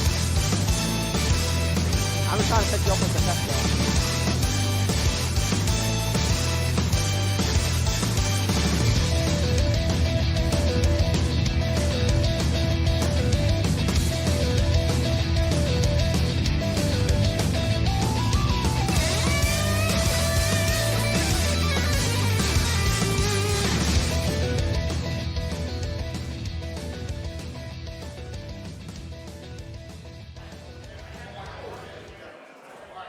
So there's the trailer. Basically, what we're going to do here is if you guys have been paying attention or not, I'll really quick explain. We've been trying a lot of different things with like the block parties and just getting organized. And for the upcoming year, we're going to run monthlies at Balance Patch, and the target is to run it once the first Saturday of every month. And what I'm hoping to do with them, and what a bunch of people are helping with, and what a lot more people are going to be needed to help with it, is that we're going to try to represent within those monthlies as much of scene organization as we can. Balance Patch and TC and all of this, Lost Blue Bait, it's only pieces to the scene of the puzzle. So this is trying to get, so if you guys noticed during the block parties, we really tried to represent on the stream and in the player base where people are from, what community they're a part of, what part of the scene they are, and try to give a better picture of how awesome our scene is. So what that trailer represents is a long-term goal for the first year of StreetFighter 6, where we're going to get as many other things involved, and also not just have brackets at these events. We did Swiss bracket today, and we had 30 setups here today. That was wild, and we learned a lot, and there was just a ton of games being played. And I can't like stress enough. Like I'm kind of waiting for the ball to drop, but like the hype is so real. Like it's kind of it's a lot to take in. I know like Alicia, as we were watching, and there's a bunch of other people that are going to see this, and not everything is hammered out yet. I want to do a monthly online bracket that also involves not really a collective effort of making the online tournament series, but something all dedicated to the scene. So you guys are going to get messages from me about how to make everyone a part of something bigger and do this all collectively. And the bottom line is to include as many people in the scene, but at its core being as opening to new players and reminding them why things are so great in terms of being competitive, in terms of taking the game seriously, in terms of improvement and winning. So we're year one Street Fighter 6. I hope you guys are ready. I hope I'm ready. I appreciate everyone that made this possible, made today great. We have a couple more launch events in the next 2 weeks in the area before we get this started. And I'm looking forward to see how all this unfolds. It's gonna be awesome. Yeah. So we're gonna take a quick break, and then we're gonna get top 8 started. Cool. Thank you.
Sticking with us, my name's Lennox, and of course, I'm joined by my man L Dog. How you doing, bro? Nice to see you. Nice to see you again here again commentating. Love to see it. Love to hear it.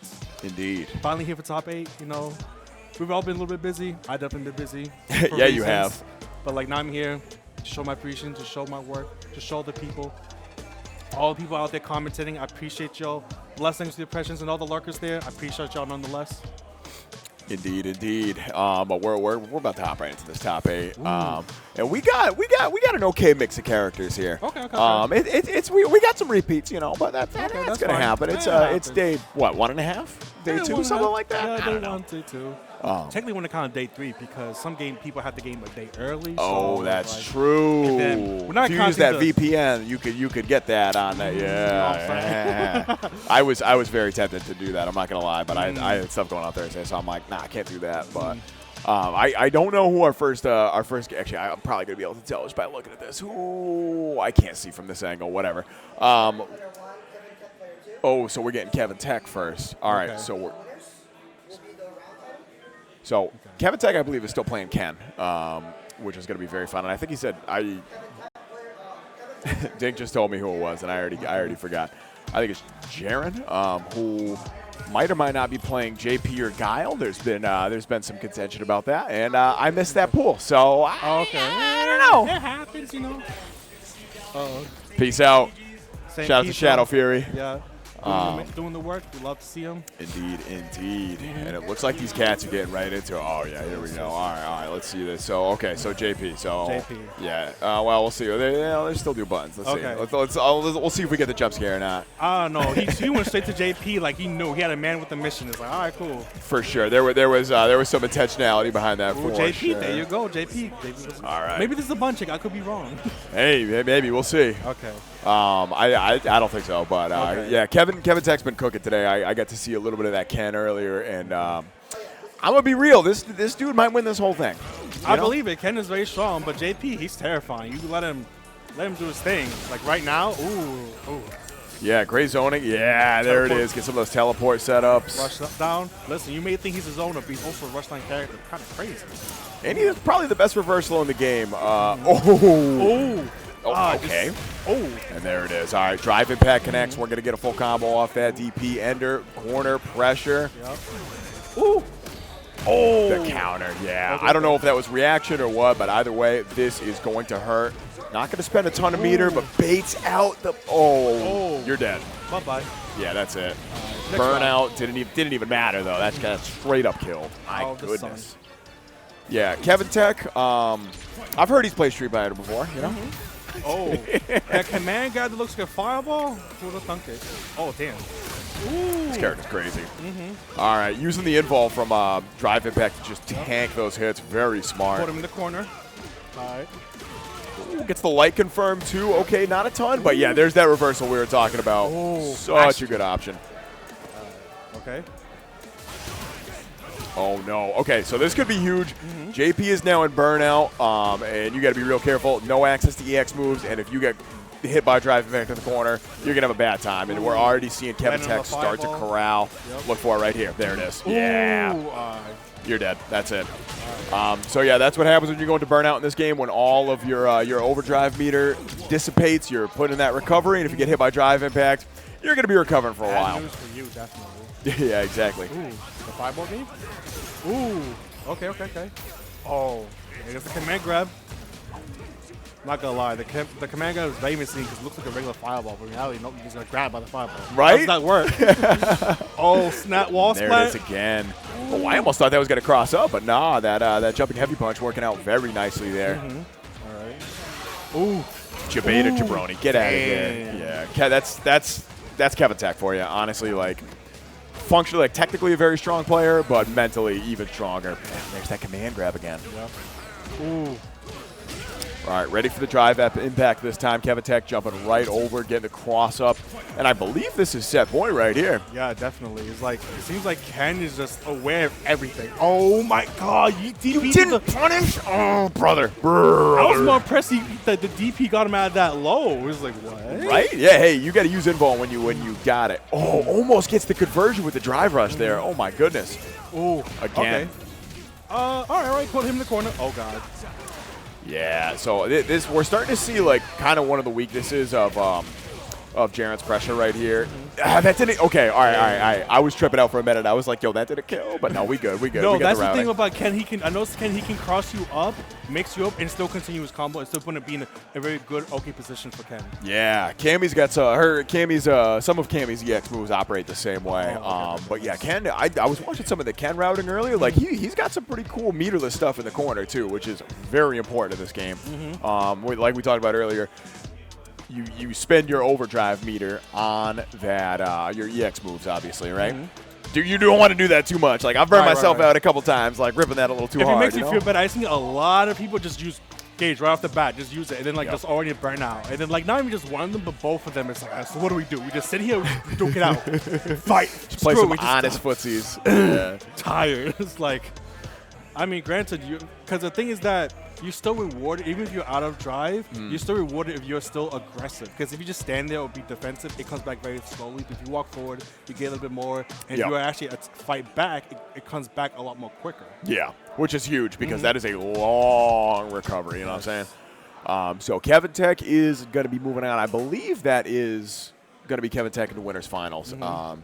And they're going to be facing off against the winner of this next match, which, if I remember correctly, is going to be, this is going to be fire. You ready for this? Burkish versus Alex Smith. Ooh. Yeah, that's what I'm saying. So, okay, so Burkish, if y'all don't know, he plays Ryu, and Alex Smith, if y'all don't know, y'all about to know now, he's like almost a veteran, right? Yep. Just as long as Burkish, he's been playing Jury since Street Fighter 4. Yeah. Jury in Street Fighter 5, done with that. Now we're in with the new Jury Street Fighter 6. I want to see some Jury madness. I'm gonna be real with you. Yes. We're gonna have our fair share of Jury madness here. Obviously, Alex Smith, but also in the losers bracket, Rocco is also rocking Jury, which I'm very excited for. So we are going to have some repeats. I think we have 2 Ryus and 2 Juries. But other than that, we got some good character variety. We're going to see a little Dalsum action later, which I'm personally very excited for because I think that character is so sick in this version of the game. The first time I seen Dalsum, I'm like, oh, Dalsum actually looks pretty cool to look at. It's like, all right, cool. So really quick, mind if I advertise a few things for Jumpstart real quick? Oh, what do we got going on? So we got Media Management, right? Media Management is a New England Smash X Cross FGC regional brought to you by Bay State Beatdown and Boston Blue Beat. We'll be running Street Fighter 6, Get Your Strive, Smash Bros. Ultimate Singles, and Squads. Join us on June 10th at Uptime Academy in Hanover, Massachusetts for plenty of games and fun. Street Fighter 6, guess this, has a $1,000 pop bonus. You can register at start.gg/meter. You're definitely not going to want to miss that. It's going to be a super fun event. Catch me and Brad M doing commentary next weekend. If you're in the Hanover area, it is definitely going to be worth coming out to. I am so excited for this event. So we should be seeing a little more tech by then too. See how the game develops. You know what I'm saying? So saying that gets me excited because like it's just like it's first day. Like listen, just go ham. Just do the nutty stuff because right now the game just brand new, fresh out the boat. Like just don't care about tier lists. Just do what you want to do. Figure things out. Like, the best thing too. Listen, if you're here for like anything and you're thinking about getting into a fighting game, get into Street Fighter 6.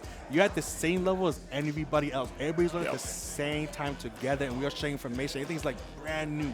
Just everything's up for grabs. Just go ahead and have fun. We're in that discovery period right now, which for I know for a lot of people is like a stupid amount of fun when everyone's like kind of learning the new fighting game, seeing how the meta is going to develop, seeing which characters are strong, why they're strong, seeing how the system mechanics are really going to affect all the characters, which is going to be huge in this game because I feel like this is a really like kind of system focused game, which I'm a huge fan of.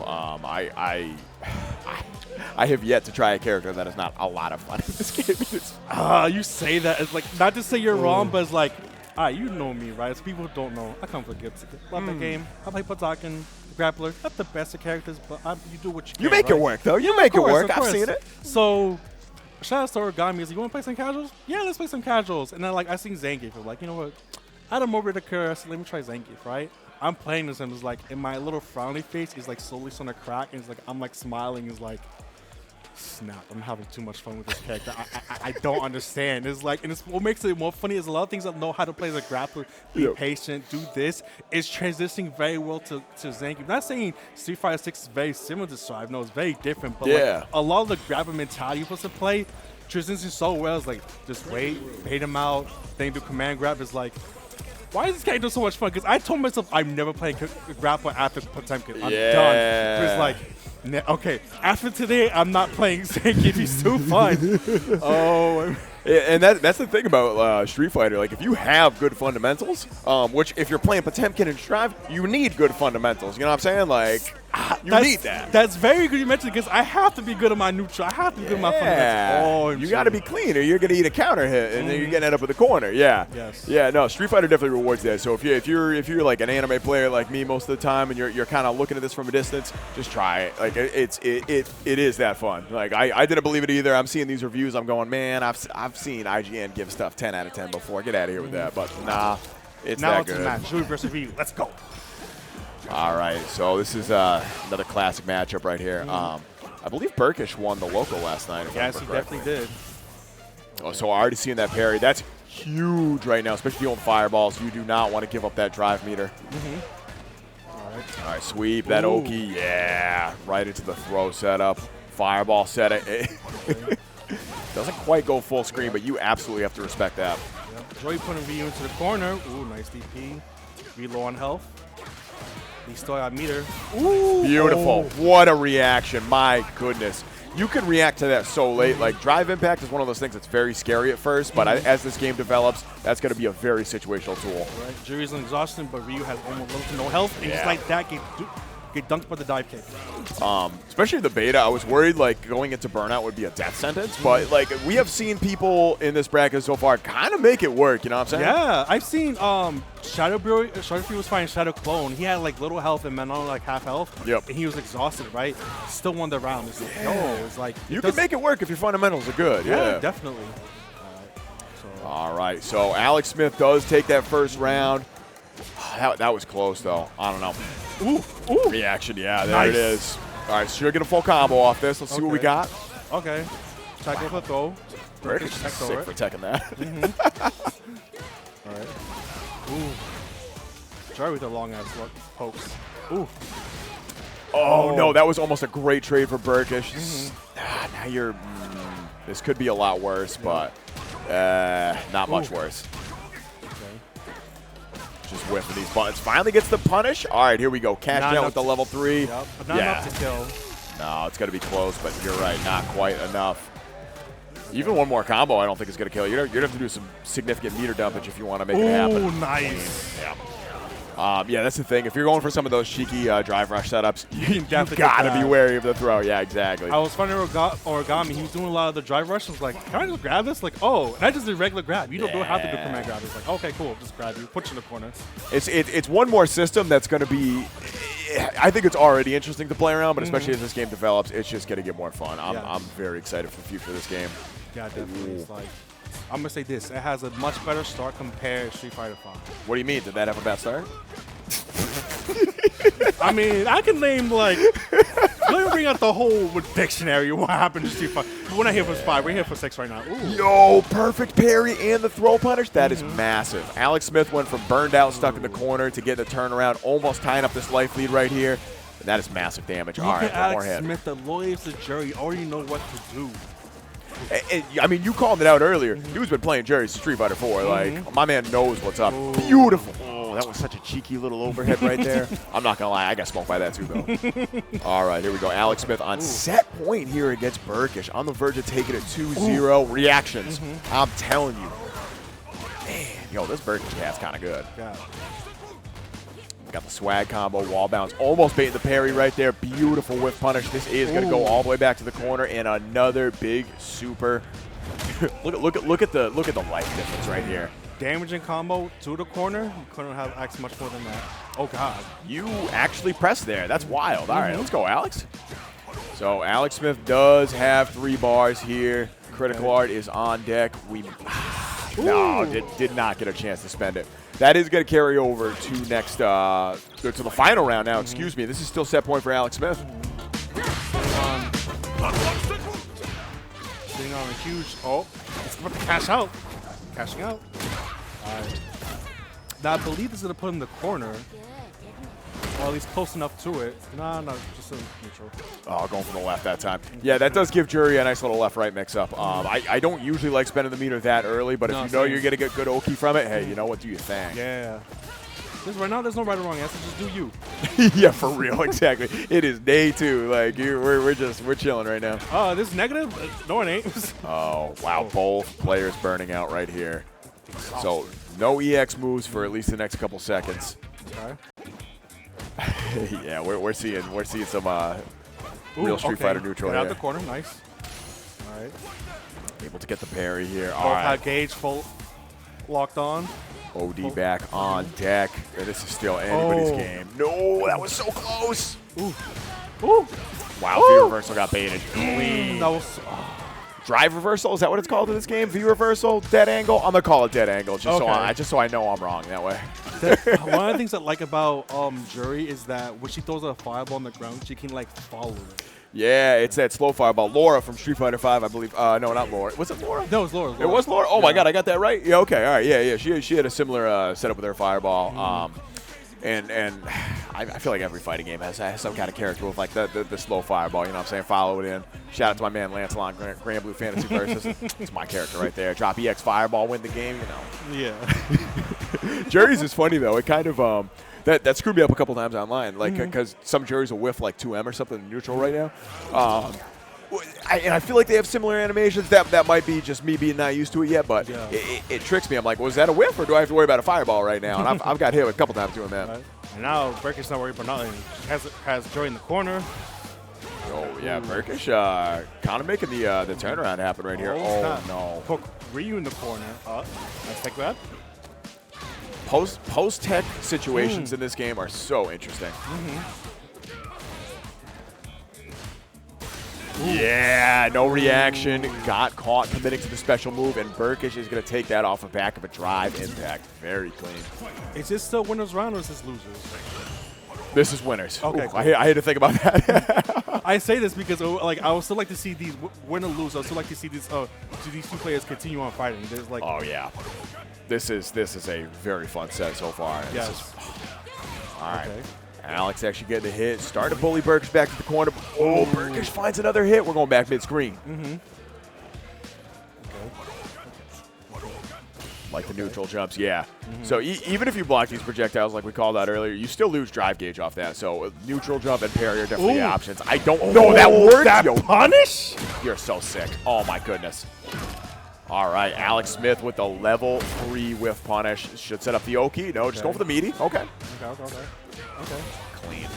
All right, but be careful. Ryu has ult. Has critical art. Oh. Okay. One round apiece. Set point. Final game, final round. This is it. Okay, trip him up. Ooh. Okay. That costs so much bar. Oh, my goodness. Ooh, cross up. Okay. Wow, Alex Smith going from almost full drive to almost burning out right here. Yeah, that's rough. So this is going to burn out Alex Smith and give some good Oki to Burkish. This is a bad situation. You don't want to get caught in the corner. That's why, because that's dead.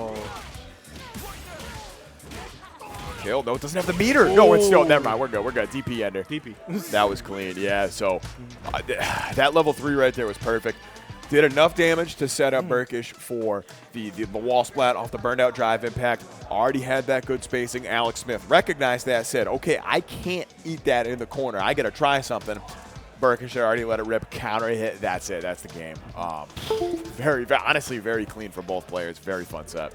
The thing is, the small interaction like the lot between Burkish and Alex Smith is that every time Burkish will do drive rush Ryu, he would like do jab, and then you would do jab the third time, and like it'll catch Jury pressing a button. I think it's because Alex Smith is anticipating Burkish to do like another move, like where like it has like, say he does something with EX, you can just grab him out of it, but because he's waiting for so much, Burkish is like, I'm not gonna do that. I'm gonna make you think I'm gonna do that, but I'm just jab you the third time, and then continue my combos. Like that's like that small interaction is like getting Alex Smith a lot.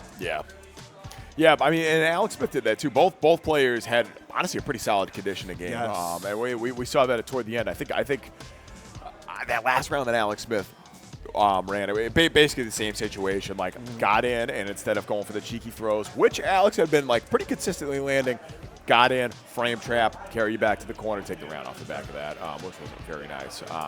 But we got some other stuff coming up in the near future. What else we got going on? So we got Fighting in the Street. During Riverfest in Waltham, join the New England FGC in the summer of fights and fun with an open-air Street Fighter 6 tournament.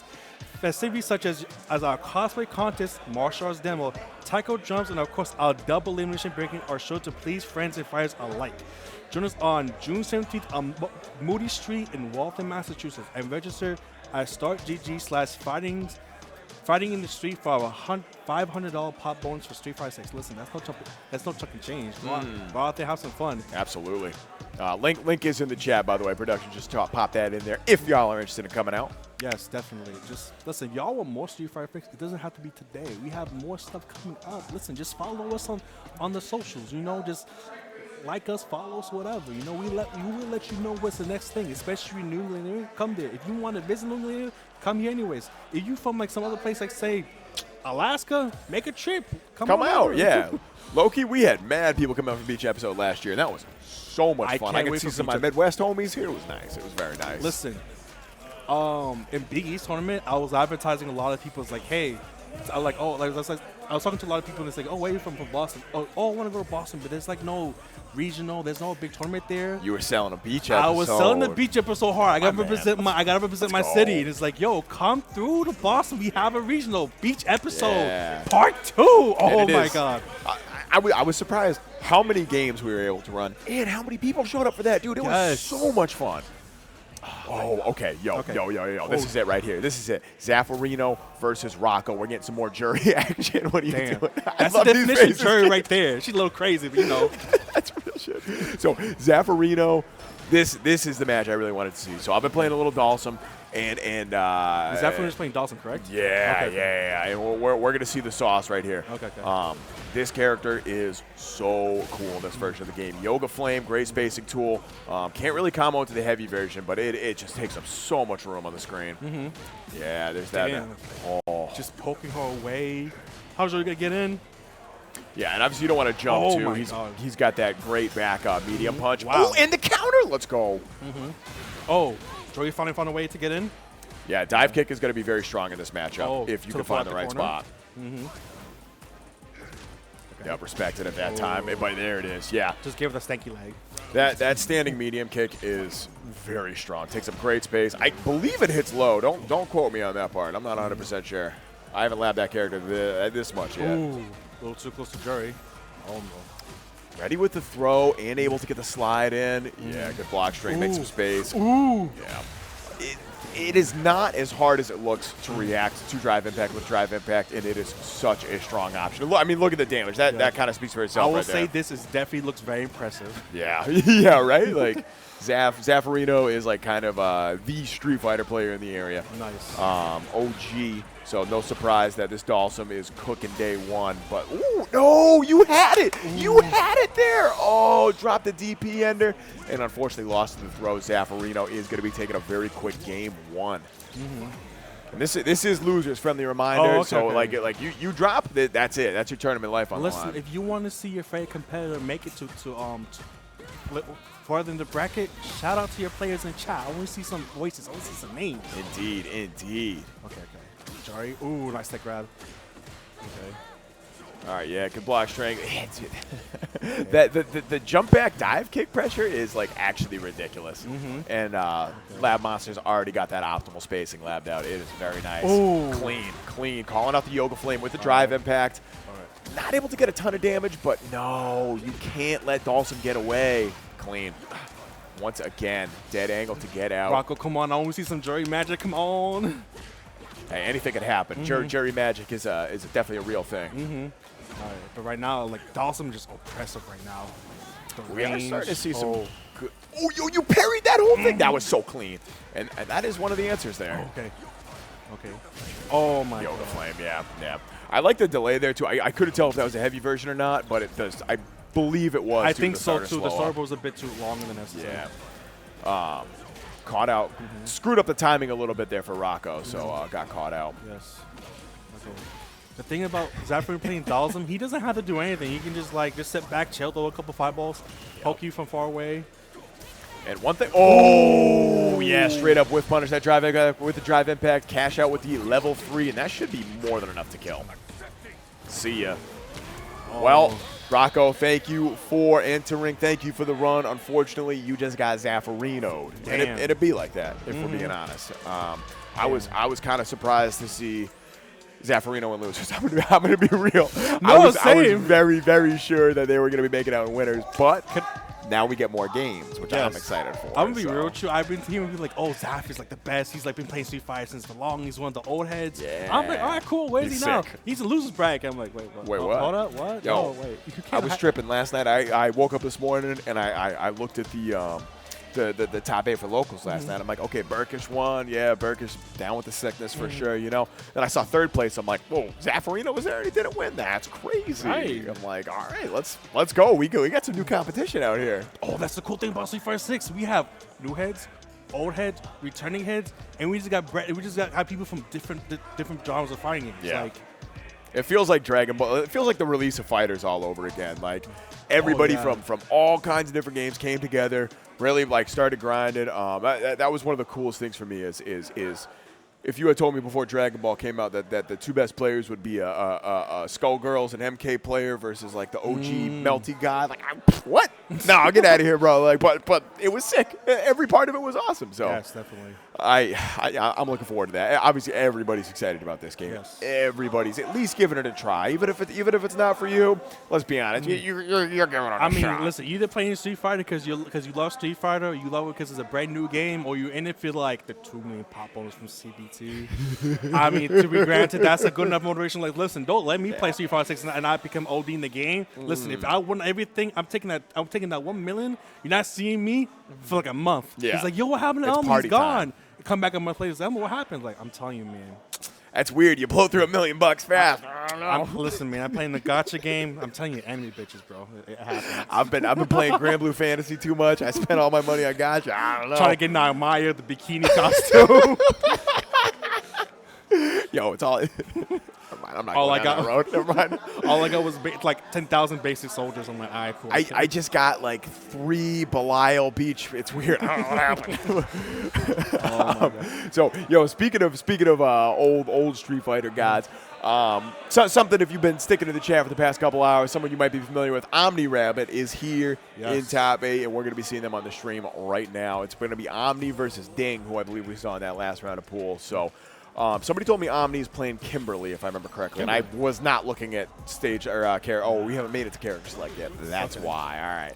All right. But I think it's going to be Kim versus Ryu, which honestly should be interesting. I'm glad we got to see versus Ryu, and I'm very curious to see how Ding kind of has their interpretation of this character. Because, yeah, everybody can play the same character, but, like, everybody has their own identity. You can play Ryu very zona heavy, but very aggressive, very patient. The same thing with not just Ryu, but almost any cast of characters. Play the character how you want to play, you know? Indeed. And it's good to switch up your playstyle, too. Like, I was – so somebody posted this on Twitter. One of the Melty players I follow actually was like, yo, if you play a zoner, like, go in sometimes. If you're playing Rushdown, like, slow it down. Like switching up that pace is very advantageous in the right situation. Yes. So, it makes a huge deal. Makes you less predictable. Yes, exactly. And I feel like both of these characters benefit in a big way from switching it up. You know what I'm saying? Like, Kimberly can go in when she needs to, but like right now. yeah, like right now. Like, we're in there. Yeah. All right. Tech to throw. And, yeah, look at this. Omni Rabbit just being patient right there. Not messing with this post-tech situation. We good. That crouching medium kick, though. The death taxes and Ryu's crouching medium kick being good. You know what I'm saying? Like, the consistent. Yep. Ooh. Able to get the – wow, okay. We got the confirms. Drive rush off the crouching medium kick. Very clean, into very the kill. solid. Nice. Oh, man. Y'all know what I'm talking about. Y'all have to see it. I'm not here for a long time. I'm here for a good time. That's what I'm saying. Oh, my goodness. All right, Omni Rabbit. Oh, no, eating that EXDP right off the bat. Missing the fireball. A little Okay. too early. Yep. Okay. Grab. Ooh, jab. Just jab pressure. I love that. Sometimes you just got to keep it simple. We are burned out, though. You got to maintain this pressure. Kimberly is in the corner, but, you know. Ooh. Damn. Wow. All right. Ding is Ding's kind of playing really good right He now. really is. Very convincingly. He's like, oh, like, dope. Not to say, like, Kimberly's bad. They're like, no, Kimberly's definitely good. Just that, like, you know, she's one of the faster characters. All the faster characters, less damage, not as much health, but, you know, have a lot of potential for mix-ups, a lot of sauce, you know what I'm saying? Indeed. So, but right now, it's just like, Ryu just denying her everything. Ding's just playing a great whiff punish game. It's get your pressure. It's classic Street Fighter. See right there. Check with the light kick, walk back, try to go for the whiff punish. Like it's classic Street Fighter, and it is working out beautifully right now. This is the nooch right now. This is what y'all should be looking for. Take notes. Yo, talk about classic Street Fighter. Last second anti-air with a DP, that was clean. Okay. Oh, yeah, we got these. We got these. Drive rush extension. Not enough to kill, but you got one more. Plenty of drive gauge. Dang, you're making this look like a single player game right now. For real. Working on a perfect. Oh. Yeah, Damn. okay. I'm willing to count that in the perfect category for Ding. That was the game just kind of fucked up a little bit. It's okay. So true. So true, brother. Okay. Ooh. Oh, this is all Ding right now. Put her in the corner. Okay, cross up. Put Ryu in the corner. Okay, cool. All right, I want to see that Kimberly pressure. Let's go. Let's go, Omni. You got this. All right. I believe in you. Oh, what a reaction. Tried to do the cheeky stuff. Yeah, obviously you hit that in the corner. Even if it gets blocked, you get a combo. But this is going to hurt. Ooh, got the charge off, too. Let's go. Oh, Tatsuoki. I'm here for it. Okay, mash. Okay, cool. Get off of me. Ooh, chop. You were ready for that? Yo. Okay, we got the punish there. I was tripping so hard about that. Okay. All right, nice. Oh, and that burned out, too. Yeah, you can't do anything there. All right, Kimberly's still in. Kimberly's still in. Nice. You better kill off this Omni. It is your destiny. No, can't. Drive rush, though. Just do it. Just do it. Yeah. Oh. So, and that's the flip side right there is drive rush does lose to those supers. Just the ripping that. I don't even know what that was. Level 1. I don't know where your supers yet. Someone took a picture? You seen that? I didn't until you said it. I'm like, oh, word. Oh, someone remind Omni Rabbit, just be good at the video game. Damn, dude, that's crazy. Listen, I believe in Omni Rabbit. Listen, everybody's the way how people learn the game is everybody's different. People learn at different paces. You know, I appreciate Omni Rabbit looking like Iron Man a little bit, has gadgets all over his body, his head, GoPros. Like, you know, this is what I did wrong. Let me try to fix that. You know. Yeah. Omni is big, really big on going back, watching those VODs, and getting something from all those games, which, you know, all of us can learn something from that. Yeah, definitely. I got plenty of crushing losses that I've been like, don't need to watch it. I'll just I'll be like, I'll on the fly. I can't be bothered to watch it. Yeah, exactly. yeah, it's super funny. So yeah, shout out to Omni Rabbit. Unfortunately, is done for the day here, but. We are going to see some more Ryu action coming at you. We might see the mirror, actually. I just realized that. Did Burkish? No, because Burkish beat Alex Smith. Yes. Okay, so I believe we're going to continue with losers right now. I do not remember what the bracket's looking like, but we're going to get who's even left right now. So Ding's still alive. Zaff is still alive. So we're probably going to see Zaffarino versus either Jaren or Alex Smith, if I had to guess. So it's entirely possible that that Zaff is going to have to run the jury gauntlet here. Okay. But we'll see. We'll see what happens. Let's see if I can peek over here. Yes. So all right. While you peek over, let me just advertise one more you thing. hit that. You hit that. So a few minutes ago, we were just talking about the beach episode, right? Well, here's the beach episode rerun part 2, my guy. Our Summertime Regional Beach episode is back. Join us in Boston, July 15th for a weekend of games, beaches, and plenty of fun. Not those type of beaches. Don't forget, the day before we have our weekly, and our July 16th, we'll be heading to the beach. We got a lot of games on our lineup, including Exard, Strive, Plus R, Melty Blood AACC, BlazBlue Central Fiction, Multi Blood Time Luminums, then Fighter Herds, Sailor Moon, and more. Register at start.gg at Boston Blue Beat. And there will be more games. It's that's what we're officially committing to. But I believe we're looking at space right now. But either way, come through. It is a super fun event. Day one, we get the whole venue here at Balance Patch. Yes. All kinds of great games. We get the PC setup so we can run them. Fighting Herds, we can run Plus R on PC just the way it was intended, you know? We're trying to cater to everybody. Listen, you love anime fighting games? We got that. You want to play them Fighting Herds? We got that too. Just come on through. This is the spot right here. Definitely. Listen. And day two, we go to the beach. Hell yeah. You won't catch me there because that is dangerous. That's dangerous for me. Me, I'm kind of like Superman. I just soak the sun in, you know what I'm saying? You get more powerful. Yes. You get more powerful. Me, that might kill me. I'm going to be I might die if I spend too long in the sun, you know? Like, ugh. Yeah. Anyway, skin cancer aside, I believe I saw Alex Smith sitting down at the setup, which means we are going to get Alex Smith versus... Nope. Am I tripping right now? Is that Zaffarino? Yeah, I am tripping. It is Zaffarino versus Alex Smith, so we are going to see a repeat of the last matchup, Dalsum versus Jury. Right, but this is a different jury. If y'all haven't been paying attention, this is Alex Smith's jury. Listen, even though he lost, his jury is still top tier as hell, okay? Yes. Don't blink. You might actually miss something important. If y'all learning jury, take notes. You'll be taking a test about this later on, okay?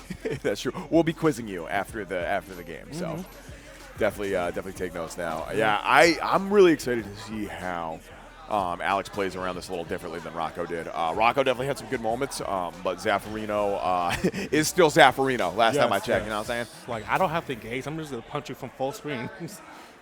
Yeah, I mean, I don't know if you saw his face on the screen right there. I saw it. There's no emotion there. There's just focus.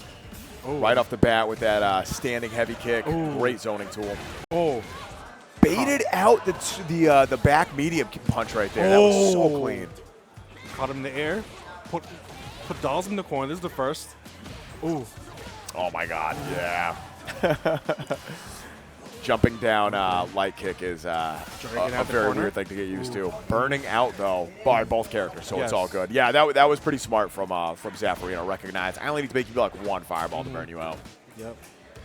Okay, this is the nooch. Nice tech grab. Okay. Ooh, Again. Delayed the jump. Yeah, having a way to mess up your jump arc is huge in this game. Dalsum has a great anti-air with that back medium punch, and the fact that Alex Smith is already keyed in on how to bait that is huge. Oh, no! All right. That's one of those rounds where you just take a deep breath and you say, "I had the right idea," and I just got just a smidgen off. That's fine. Video games were a mistake, basically. Oh man, but we right back at it. Okay. Oh, Alex is still rocking this pressure though. Like, we make mistakes, but we hold those. We move on. Okay. Yeah, Alex Smith, still a veteran fighting game player, knows how to handle getting screwed up by the video game. Yep. All right, burning out. Has to continue the pressure right here. Both players have level 3 on deck. Yep. Connects that grab from Zaf. Okay. Ooh. Zaf is starting to use some more of these air fireballs, and working out pretty well. I'm not gonna lie. Yo, you just went in. Yeah, Alex Smith is not gonna let you get away with that. You're dead. There it is. 1-1 each around. Drive rush into an overhead seems like a incredibly scary thing in this game. I'm sure we're gonna have some tech for that. Oh, gets the super cancel. All right, just cash out. You got the spin the meter. You can get it back easily. All right, so gonna get a left right off this. We'll see how this happens if that down medium kick. Yeah, all right, going for left. Maintain the corner. I agree. Punish the dive kick. Yep. Okay. Uh-oh. That's bait. No! All right, so back at you. Same thing. Caught you pressing buttons. Spent all 3 bars, but it's worth it to try to get out of the corner or at least make that space. Wow, excellent spacing on the dive kick. Okay. Doll's looking kind of bad right now. Right now, yeah, there it is. Had to spend all the meter, but it was worth it because that is that is game 1 going to Alex Smith. Wow, all right. Yep. Damn, I wish that was me. What? Right? Oh, my goodness. This is it's after hours. This is no longer the family-friendly stream. Sorry. It's that time of night. I can't guarantee your safety. It is 10 p.m. already? What? Oh, my goodness. I'm not sleeping tonight. Oh, no. I got work at 7 tomorrow. I got a nice, fun drive home. It's going to be great. Me, like, I'm not going to sleep early either today. I want to go home and play some StreetFighter. Oh, yeah. Honestly, like, it's going to be hard to get home and not be like, all right, we're grinding right now. Let me just play like 5, 10, 15 minutes. Let me just get in. Later realize it's like 3 o'clock in the morning. I'm like, yeah. I went through that last night. I'm like, I'll be in bed by 9. 10:30 rolls around. I'm like, oh, I got to go to bed. Yo, Alex Smith is playing this phenomenally. Finally found a way to smother Zaffarino. This is huge. We saw, like, last game against Rocco, like, Zaf did a really good job of just navigating neutral. Reactions, though. Yo, you trying to get away with it? You can't get away with that, son. Okay. Still, that's not even, like, tragic for Alex Smith, though. Like, you still have the life lead. You have to get back in. Oh, nice. But you have the DP, so you can deal with the teleport. Okay. Joey still had the life lead. Has a meter up on Zaf right now. Ooh. Waiting. Okay. Yeah, that's the trademark patience right there. Zaffarino. Tick throw setup. Ooh, I'm stealing that. That was nice. Into the flow. Yeah. Oh, is that? Can he not do anything after that? I think that was a trade. I'm going to be real. I think it just came out on an awkward angle. That did blow my mind a little bit, though. Okay. TK dive kick. And Zaffarino was using that beautifully. Ooh. Get your head bopped. Get stepped on. Nice head grab, though. Ooh. That's going to punish. Oh, he got punished. How did that not? Okay, all right. Okay. I'm going to deal with that later. Uh-oh. That's a punish. Yeah, not huge. Don't have the corner, obviously, but get your butt back in there. Yoga Flame Oki does not react to the drive impact, and this is big trouble for Zaffarino, but not. Oh, no, never mind. Making it happen. Oh, nice. Okay. Alex Smith still burned out here. Yep. Oh, this nooch. Oh, the Dead. scramble. Yeah. Oh, still alive. No, you didn't cancel. You can cancel. Okay, all right. We chilling.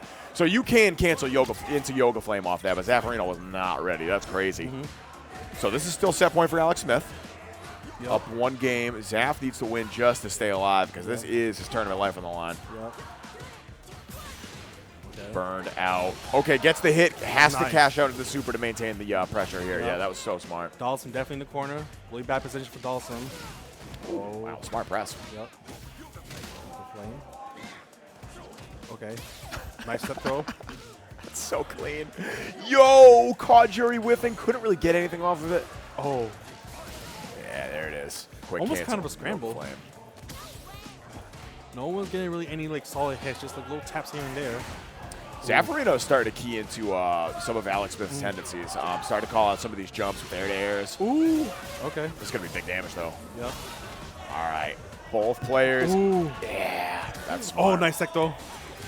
Oh. Incredible. Wow. Good stuff. Hearing the crowd cheering in the background.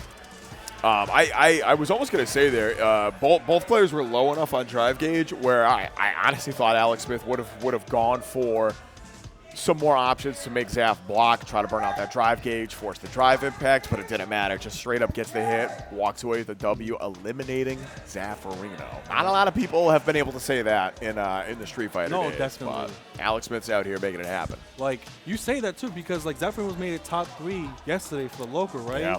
He made it top 3, but mind you, he had to fight a lot of monsters. The only monsters to beat all the monsters, right? Yep. He went through, like, mind you, yesterday was a 60-man bracket. Today we have a 90-man bracket. For Street Fighter 6, I only seen that numbers in like almost in like, mind you, this is the first day, right? I never see this type of numbers unless you're in a convention or Yep. convention dedicated for fighting games. Yep. For a small bracket, but it's like, hello? This isn't a huge venue, but like we can pack a Right, fair this- amount of people in here. We I usually feel have a like- good spread of games. We have every setup right here on Street Fighter 6. Like I was kind of blown away how many people were here when I got here. This place was packed. So big shout out to everyone that came out today. This has been a hell of a way to kick off Street yeah. Fighter 6. It's been mad fun. Man, speaking of Street Fighter 6, you know what's the best part? I want to get into Street Fighter 6, especially when rocking with Dan, especially when rocking with Dom and whatnot. They tell me like, oh, back in the ye old days of how Street Yeah. Fighter 4 it was. Unfortunately, Street Fighter didn't really get that same treatment. I appreciate you, Dom. They always tell about like, man, I wish Street Fighter was good because Strive has his thing, Dragon Ball has his thing, but Yeah. like Dom is just like, oh, Dan's like, damn, I wish Street Fighter was good. I'm like, no, just give it some time. Just Wait wait. till Street Fighter 6 comes out, and look, if the golden time, the golden age is here. We get to have it. We get to experience that now. So you want to be part of it, just learn a new fighting game, play 6. If you're not, you're missing out. Yeah, and this is great too because it has so many good, like just quality of life features. Excellent training mode. Yes, excellent training yes. mode. And if you're like beginning to fight games, just buy the standard version. That's all you need. Yeah, you don't need to get fancy with it. Unlike JP, he's super fancy. Oh, yo, you would. I Bruh. say that, but like Burkish is Oh. pretty. Oh, this ain't Burkish. This is Ding. My bad. Burkish is the winners. All right, so Ding versus Jaren. Okay. This is, I believe, loser's quarter. So loser goes home. Winner gets to face Ooh. off against Zaffarino. Ooh, whiffed it. Couldn't confirm properly. Oh, there's a command grab. Okay. Oh, nice anti-air. Yeah, able to maintain the corner right here. Yeah, there Just it poke is. him away. Very smart. Just playing a good control game right there. Obviously, that's one of JP's strong suits. Mm-hmm. JP's like such a threatening candidate from like almost any range on the screen, far away, even up close. A lot of his normals are so good. It's almost like an NRS character. It feels like an NRS character. That's in what a lot of Street people Fighter. saying. That Yeah. like a lot of people have been writing JP as like an NRS character. I'm not saying this is a bad thing, but different flavors. Yeah, for sure. Which like I low key kind of love because say what you will about NRS games, like they're interesting if nothing else. Like they have some cool mechanics, and you see a lot of other games drawing on them, like multiple meters, which Street Fighter now has. Oh, that didn't kill, bro. You gotta. All right, no, we good. We good. So burned out. So like, yeah. Just poke him. Just poke him. Just hit him with the stick. Yep. That's incredible. I like the walk down attempt there from Jaren, but not just straight up not panning it out. Okay. Or from Ding. I keep. Oh my goodness. Wow. Still got him. Damn. Command grab again. Ding is on the verge of burn now. Cannot afford to eat another hit or a throw. Start to build some of this back though. Yeah. One more, and there it is. Burned out, and now this is where the fun starts. JP smells some blood in the water. Jaren is going in. That's crazy. The little steins he could put out, you could teleport into or just put those spikes out. That seems very strong. This character looks so cool. Yep. Ooh. Okay. Oh, Ding making it happen, though. Let's go. Nah, never mind. Psych. You got smoked. Just when you got in, it was like, nah, bro, I got you. JP does have the best reversal in this game, to be fair. The fact that it beats throws, I think is going to get patched. But we'll see. We'll see, Still early. You say that, but then, like, a complete opposite get patched. Like, oh, we made this worse. I'm like, but it's already, but like, what? Okay. Yeah, for real. That didn't need to get buffed or nerfed. It's like, we're so confused, but whatever. Might just get an Arxis patch, Don't say that. Hurts. I can joke about it. It's a coping mechanism now. Oh, my God. Yo, yeah, so smart. Gets thrown out of that recognized long startup. And now Jaren is back in the driver's seat. About to burn Ding out. Yeah, there it is. This is a bad spot. You can play the zoning game. Can't rely on the X moves to get in. And that is the game right there. And JP's dominating right now. Just like, you're my way. I'm just a step over real quick. That's low-key like one of the hardest like end scenes in any fighting game It ever. is. It's like you think you step on you, it's like, no, you're beneath me. You're literally beneath me. I'm going to step over you. Yeah, I love that. Tekken's usually is the GOAT for end screens, but this is that's something else. Much as I hate watching JP win, am I right, fellas? I don't know. Anyway, Ding taking a minute at the rematch screen right here, taking a deep breath, trying to reset the mental, figure out what he needs to do. Very strong showing of pools. Every time I looked over, saw a thing on stream, that Ryu was cooking. So it doesn't surprise me that we're gonna take a was that 2? Am I tripping right now? Was that 2-0? That was 2-0. I think so. That was 2-0. Or is it like maybe it's a let me lose the semis where it's like, oh, it's 2-0? Yeah. I like talked myself through that halfway there. Sorry. Yeah, no, that's it. Apologies. Ding is done for the day, and Jaren is going to be moving on to fight Zaffarino. But first, we got a first to 3 coming at you because it's winners finals time. Which means we're going to see Kevin Tech back on the screen with that Ken. And of course, this is the classic Street Fighter matchup. We're going to see Ken versus Ryu, Burkish versus Kevin Tech. I'm very excited. I don't get to see Kevin Tech play offline very often. I'm going to be real with you.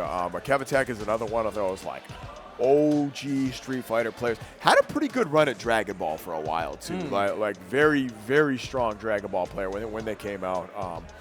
Had a pretty fun run at one of Bum's tournaments, if I remember correctly. That might have been a crew battle, too. That was a long time ago.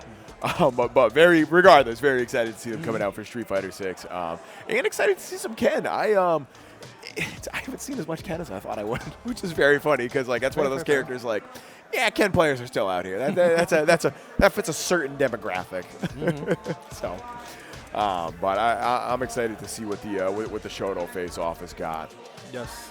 And since this is losers, whoever loses this, placing fourth. So what a good run you made. No, this is winners finals. Yeah. So whoever loses this is dropping to losers finals. They get a little break. Okay. Yeah. So I believe the loser of this still has to fight Jury, right? Which is Alex Smith? It's going to be the loser of this fights the winner of Zaf and who do we just watch win? Jaren. Sorry. Okay. Yeah. So it's going to be they're going to fight the winner of JP versus Dawson. Which okay. you got to fight the zoners. Which that's going to be a fun matchup because I don't think I've seen that yet. Dawson versus JP. Oh, Alex Smith won. Yeah, Alex Smith won. Oh, that's right. Jesus. Oh, my goodness. Wow. I said that. I keep forgetting that. My bad. It's okay. I'm just not used to seeing Zaf lose. Wow. All right, yeah, apologies. No, it's gonna be Jury versus JP. Yeah, wow. All right, thank you, Dom. Sorry about that. My goodness. But before we even start thinking about that, we're getting the classic. Skipping the intros. Here we go. No funny faces. Both players Super focused, serious. dialed in, ready to party. Blood. Let's get it. Yeah, that's honestly what the yeah. Look at this. Classic shoulder characters. Oh man. Couple parries to deal with these fireballs. Oh yeah, we're not messing around with this. Peak elite fighters. Oh man. Yo, are you kidding me? There has not been a single fireball that hasn't been tanked or unparried yet. Wild. All right, right now, the fireball looks kind of crazy, but they're testing each other out right now. You're not trying to gauge too much. I think they're trying to deplete each other's drive meters, too. Ooh, nice that grab. Okay. Yeah, Burke's just doing a phenomenal job of controlling the pace of this right now. Okay. I am very impressed with what I'm seeing. Yes. No anti-air, though. Gets the punish on the Tatsu. This is what high-level Street Fighter is. This is what it's all about. Yeah. He's so on point with those. Yeah, it's some easy pressure. Spending a lot of meter on that drive rush, though. Yeah, see, and you can see him immediately back off, like not wanting to burn out quite yet. Eats the overhead. Ooh. Okay. Ooh, nice. Wow. Gets out the corner. Cross it. Yep. All right, now you got to play this good zone right here, but finds a way to get out. Has to spend the rest of that meter, but gets the hit. Should get a little low key on this. The meaty connects, but it's Burke's turn again. Back in the driver's seat. Ooh. Clean. This is huge. You cannot afford to be in the corner right now. We're going to see, yeah, there's the super. So I think that was supposed to call out the drive impact right there. But, hey, you know what? That beats buttons too, baby. We good. All right. All right. Kevin Tech in a very close first round. Okay. Try to catch them out not once but twice. Okay. Ooh. Just parrying everything. Not trying to take any chip damage. Beautiful. But reacted to it? Yo, Kevin Tech's sick. God damn, that was clean. All right. Wow, look at that damage, too. That was nice. Ooh. Back at you, though. Burke is just like, yo, my reactions are sick, too, baby. We good. I'm going to throw hands, too. Ooh.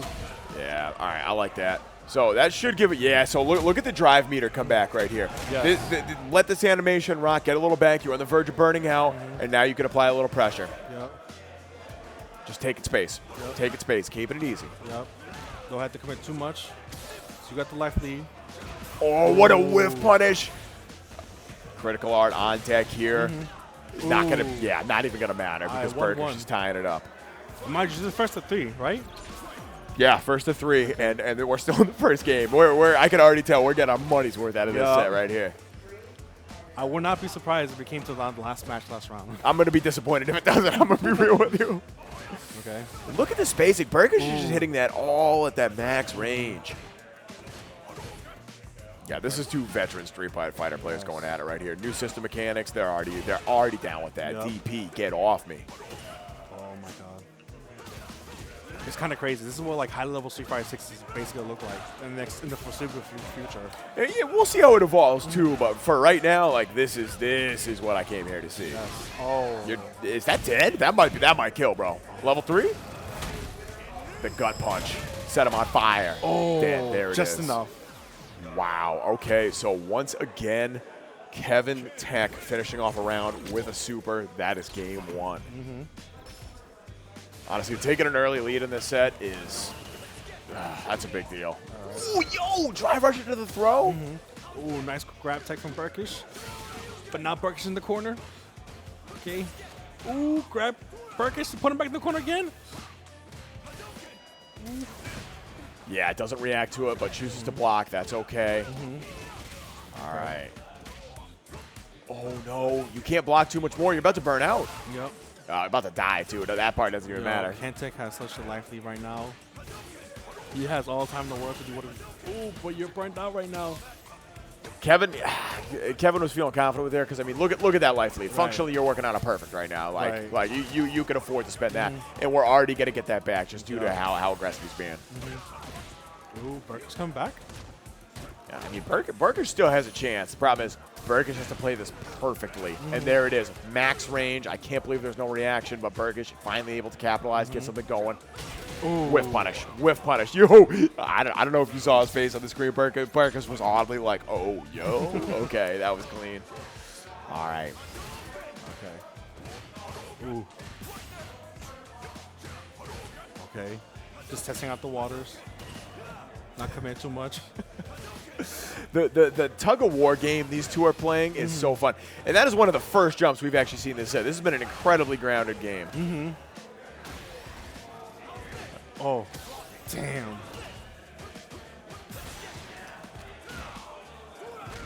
This is so good because like each time they interact with each other is always different. Yeah, he's burned out. He has to give up this space. He can't afford to be too I aggressive. love the fact he's burned out and he's still pushing forward. I don't care if I'm burned out. I'm gonna burn you out. So you just got to find the right spot, and there it is. Cashes out once again, getting all that back, and that's it. You went from burnt out to massive life lead, about to win this game with punish. We got a chance. Yes. But once again, Burkish is burned out. Not going to have access to EX moves. Has to use the super for damage, and there it is. Cashing out once again with the level 3. We got a chance. All right. It's still going to be hard. Yep. This one, Burkish got this. Stay calm, composed. Got full meter again, drive gauge. You have nothing to lose. Oh. Wow. What do you think that was? The DP maybe? I think DP would have won right there, to be honest. I think we're just going for an anti-air button. Right. I'm not 100% sure. Kind of came down at a weird angle where I couldn't tell, but that was just a clean hit, to be honest. Yep. All right, so this is set match for Kentek, right? Yeah, Kevin is up 2-0 here in winners finals. Burkish is doing a phenomenal job of keeping all these games close, though. Like credit where credit is due. Oh yeah, definitely. That's something to scoff at all. Yeah, here's the throw loops though. Yeah. Meaty that time. Like That regular medium punch. Kentek is definitely winning these matches, but Burkish is not making it easy for Kentek at all. No, for sure, for sure. Gets the turnaround right here. Oh, that standing medium punch putting in some work once again. Drive, impact. Not enough to really guard break. Nice. And the fireball to close it out. Let's go. All right. Burkish staying calm in the face of that pressure. Right off the bat. All right, let's get it. Yo, Burkish trying to switch up his tactics right now because playing the neutral isn't working out. So, like, all right, screw it. Go all in. Yeah, problem is Kevin Tech is doing a phenomenal job of finding the right spot to tech. Yeah, I don't think that was quite a punish, but had just enough time to get that EXDP in there, get out of the corner. Still about to be right back in. Yeah, needed to parry that. Very smart. Max range sweep. Ooh. Oh. This might be death. Yeah, I was going to say, level 3, you're dead, yeah. I know, I saw him spending the drive rush there, and I'm like, wait, what's his meter look like? 3? Oh, word. I saw that, like, wait, hold on. Hold up. Granted, like, you know, he could have used that to save for the next round, but at the same time, like, you want that guaranteed deck, you know? Yeah. If you can close out the round, close out the round. Yeah, like finish your plate. Especially with how Burkish is playing today, like, you do not want to give Burkish a chance. Yes. You give him a minch, you can steal a mile from you. For sure. All right, should build a little more of this drive meter here. Get out of that danger zone. Spend it immediately. Gets the hit, too. Let's go. Okay. Nice block on the overhead. DP anti-air. Okay. Ooh. Yeah. Beautiful. All right. Finally, Burkish finally has one on the board. There it is. We got a set on our hands. All right. Cool. So, is Burkish getting his second win? I want to see. We'll see. You can never count either one of these players out, obviously. Yeah. Wow, actually parried the drive rush there. That was mad clean. Okay. Yeah, both of these players are doing a really good job of forcing their opponent to make a lot of decisions on defense in a very short amount of time once they finally get their offense going. And that is, I think that's the scariest thing about this game is just you have so many options. You need to make your opponent guess wrong eventually, basically. It's a very interesting way of implementing a fighting game that isn't inherently mix-up based, you know what I mean? It's not like Guilty Gear where you're seeing crazy vortex pressure. It's you want grounded footsies, but you also need to have a very strong mental stack. Yes, that's something even Dan told me. StreetFighter is the game that's so in depth with your mental mind games on top of the shit you need to do. Yeah. You think Strive is crazy? No, StreetFighter is more in depth than real. I think the only game out there right now that can really rival that's Killer Instinct. Shout out to all my Killer Instinct fans. Oh my God, that game is. That's the game I really want to play and get into. We'll talk about that after because I love that game. Bro, sign me up. I want to get in some of that action. I got you. I got you. Maybe in 6 months when I'm starting to burn off Street Fighter 6, though. Okay. Because this game is hype. And speaking of hype, we got level 3s coming out. They freaking everywhere. I don't think we've seen a single level 1 or 2 from these cats. This has all been like saving all the meter for level 3. Yes, they want to do damage and they want that to hurt bad. Makes sense. Like, we've seen some damage today for sure. All right, speaking of which, not enough to kill. Ooh, taking the corner right here. This could be really good or really bad. And burnt out, but Ryu's about to get all his gauge back. block the Tatsu. Yeah, you better punish that. I was going to say, you better punish that. There it is. Darkish, unfortunately lost, but he's still in bracket and losers.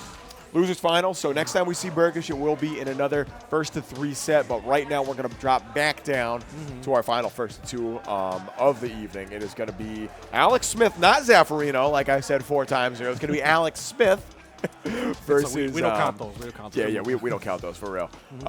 Versus who is Alex Smith playing? Help me out. Jared, thank you. Okay. I'm pretty sure that's who it is, but I'm not trying to say the wrong thing 6 times in a row. You know what I'm saying? Too bad enough as it is. Say the 7th time, go for broke. Damn, you right. More Dawson action? Question mark? No, I'm kidding. Anyway, continue. Do your thing, brother. You look like you had something to say. before one last announcement, okay? We got Victory Road, a monthly series event starting July 1st. We're going to focus heavily on casuals, mentorship, and community building during these monthly tournaments and encourage you to come even if you do not enter the bracket. If you can sign up at startgg/VictoryRoads1 today as of this announcement. As part of the Victory Road event series, we will also be having an online focus monthly starting in either July or August with similar emphasis on casuals and community building with details to be released soon. So yeah, focus obviously is community building. Street Fighter 6 is coming out. We got a ton of new people interested in the game. I believe the focus is going to be on retention, try to draw some new players in. Yes, but definitely. All the new players that showed up today, hey, you know what? Maybe you went 0-4 in your pool, and that happens. Somebody's got to do it, right? Yep. Still come through because this is how you get better. You got to keep grinding. You got to keep at it. We definitely have big plans for the end of season 1 event next May that we.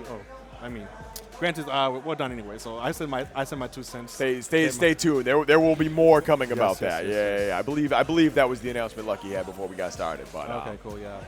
Yeah, definitely stay tuned because we got a lot of fun stuff coming up. Yes. Listen, fighting games doesn't have to be hard, doesn't have to be scary. You know, if you're scared, we'll all be scared together. Let's all hold hands.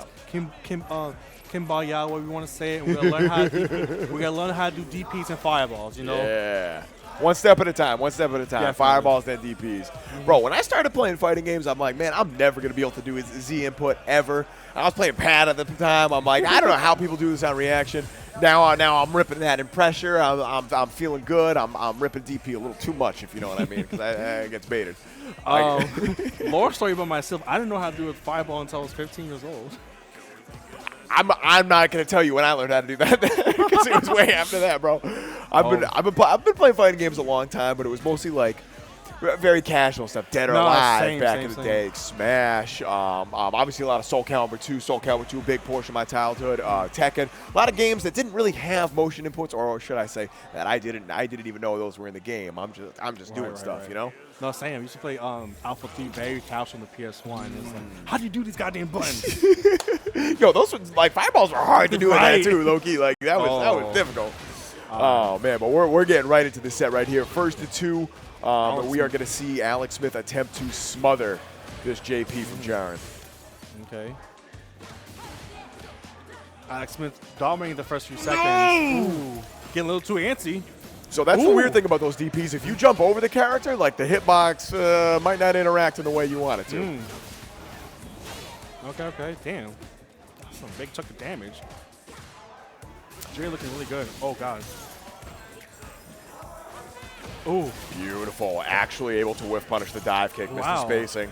Those. So that's one of the things we didn't see last time we saw JP on the screen. Not a lot of people were able to parry the zoning tools, and that is so huge, if nothing else, for just keeping that drive gauge. Blocking it out, jumping out of that pressure. I believe in Alex Smith, but like he almost played like he played the cracked version. Luckily, I don't think he even mentioned I never played the cracked version. He just grinded hard for this game. Yeah, Alex Smith just has that like solid fighting game fundamentals.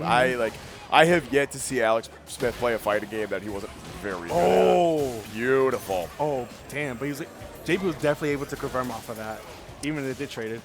So Alex is not out of this yet. If you can find it, if you can close the distance right here, no, this drive gauge is coming back though. That's the hard part. Is like if you want to capitalize on the pressure, I feel like you need to turn the pressure up to 11. Oh. Yeah. As much as it pays off to like play like kind of a slower style, play reactive, play like good fundamentals, the way the drive gauge works, I feel like it definitely rewards players who play aggressively. You know what I mean? Or it can, I should say. No, I'm definitely seeing Alex Smith definitely snake his way in to get into JP's face, and it's definitely working in his favor right now. It's like I think JP's catching on to what Alex Smith wants to do. For sure. That super goes hard, bro. Oh my goodness. Yo, you got jabbed out of that? That was it too, clean. Ooh. All right, what do you think? Is that dead? Nah. No, you don't think so? Nah, I think that's dead, bro. I don't know. I think this is a no. Oh, you were right. Okay, I lost will of kill here. Look at that spacing from Alex Smith. Oh my goodness, just daring, John. Yes. Go ahead, hit a button. Come on, see what happens. Just see what happens, bro. That's great. All right, so Alex Smith able to take that first game. And this is Jaren's life on the line right here. Beautiful. All right, all the way to the corner. Okay. No, not quite. Dodge all that. Okay. Ooh. Oh my God. Ugh. That was a very scary whiff, and we're out. Oh, nice. Burned out, able to continue the zoning, though. This could be good. Jesus. Oh my God. Ooh. A little too antsy. Oh, almost gets the full conversion right here, but now Alex Smith is back in the driver's seat against the burned out Jaren. Ooh. Bait? Question mark? No. Oh. Jump scare. Yeah, that crouching light punch was already active, able to get it. All right, here we go. Jaren's staying alive. We got a set on our hands. Damn. That's okay. Nice. Damn. Beautiful, yeah. If you can mix up your options off drive rush, going for like high lows off that, that is so strong. Yo, you broke that? Oh my goodness. He definitely did. Oh my God. My man is down with the sickness. Let's go. Got crossed up. Oh, Yeah. that's the second match. I really thought we were going to see the whiff punish on the dive kick again there from Jaren, but nah, didn't need it. Straight up didn't need it. And we got one apiece here in loser semis. This is it. This is our final round. Winner gets to move on to face off against Burkish, which I believe. Oh, nice. If Alex Smith wins this, that's the run back because Burkish is the one who sent Alex Smith to losers. Wow. Whoa, we got the bombos. Let's go. Zoning in the house. Nice. Ooh. Damn. JP's pokes are so good. Yeah, the fact that it can mix that up with the teleport too is just aggressive. Yeah, this is turning into the JP show right here. All right. Almost looking like Emperor Zod from Injustice 1. This character does have big NRS vibes. I think I saw him compared to like Aquaman or something like that, which I missed. Don't say that. I can't with Aquaman. I've only heard stories. I was not part of it in I was not part of it, days. but I hear so many stories that were like, damn, Yeah, for sure. Wow, it just burned out from blocking. It looks like that's crazy. My goodness. Ooh. Yeah, that's not good. That's gonna hurt. Ooh, missing the follow up. Okay. Dive kick connects though, and that's bait. All right, Alex Smith about halfway to building that third bar. Alex Smith is adjusting very nicely, getting his full bar back. Is that a punish? That's a punish. Oh no, you're dead. That's it. That's it. Wow. Is that it? Is Alex Smith gone? 100% it. Yeah. See ya. Alex Smith dropping out at 4th place, and Jaren's going to be moving on. Congratulations, Jaren, for moving forward. We'd love to see a good JP once in a while. Once in a while. Like, this is only day 2, though. I mean, this character, like, if you go on Twitter right now, this is the tech you're going to see. Is the JP tech is everywhere right now. It's clear he's a strong character. We're seeing why right here. Great zoning options. Can choose to burn that Airstein for the teleport to get in when they need to. I don't know. Jaren is playing this pretty convincingly, I have to say. I would be curious to see who they lost to in. It was Kevin Tech. That's why. All right, so that's great. Whoever wins losers finals is going to get the run back because Kevin Tech beat both of these cats. Wow. So either way, grand finals is going to be the run back, and I'm very excited to see that. But in the meantime, Jarn's staying on the hot seat because Burkish is back in the screen. So we're going to see JP versus Ryu. Okay. JP versus Ryu. I don't know. And Ryu is Bjorn, you said? Or no, it was who's playing? Burkish. Okay. Burkish. Yeah. So Burkish, obviously no stranger to having to deal with zoners when it comes to playing the Shoto characters. Obviously, like plenty of experience there. But we'll see. We'll see if they had any takeaways from watching that last match because Alex Smith got off to a really strong start, was able to get in, basically do what you want to do with Jury against a zoner, right? Is get in, apply that pressure, overwhelm your opponent as effectively as you can. I just think he just did well. Like, listen, he made it to like, what is it, fourth place? Fourth place, yeah. That's still pretty good. Like out of 90 people? And then 90, man. That's pretty good, yeah. that's great. Like, the funny part is if you're Alex Smith, you know he's not happy with that. No, he's like, not man, happy. I should have beat that JP. He always says that. I love Alex Smith, but when he gets mad, He's like, oh, bro, chill. He's a passionate dude. Yes. You know what I'm saying? And like he puts a lot of work into these games. So like I get that. I don't want to sound like I'm hating because like I've been there before too. I had a rough run, a combo breaker, and I was a little salty after. I ain't gonna lie. Oh my god. Okay, we got the classic character versus the new character. Ooh. Yeah, this is the old guard versus the new guard right here. That's so true. Oh my goodness. Let the intros rock. I want to see this. This walk-up scene. Oh, let it rock. Screw the intro. That goes hard though. Like I love that intro. That's up there with the Heaven or Hell intro. Like as frustrating as Strive is for me, like that game does a lot of things right. All right, Burkish off to a great start. Ooh. Oh, okay. Damn. There's that best reversal in the game once again. Ooh. Oh no. Oh my god, that's like it looks like a portal to another universe. I love that move. That's so sick. Nice. Okay. Baited. Yo, here we go. Nice. There Punish counter. That is going to burn out Burkish, though, which could be problematic. Yeah, see, especially when you get back to this range, you got to play this so perfectly. He crossed the JP. Yo. So, Burkish is so sick, bro. He's so aware. He's so aware. And that is like one of the Street Fighter 5 things that I remember is like walk up, neutral jump, try to bait that throw, right? Oh. No! Yo, someone's who pressing didn't the wrong desync? Who buttons. didn't desync? Yeah, you got to desync. Like, hey, doesn't matter if it's grand finals, losers finals, first round of pools, whatever. First thing you better do when you sit down in the setup is go to Bluetooth devices, disconnect all these pad players. Now, is that controls someone else's controllers? I don't know for sure, but I am assuming that is somebody connected a PS4 pad by accident, which it happens. It's like it happens. Like it's on the players who sit down in the setup. Like you have to disconnect. The pad players can't do that themselves. Yes. PS5 on the other hand, you can. Oh, PS4, you can't.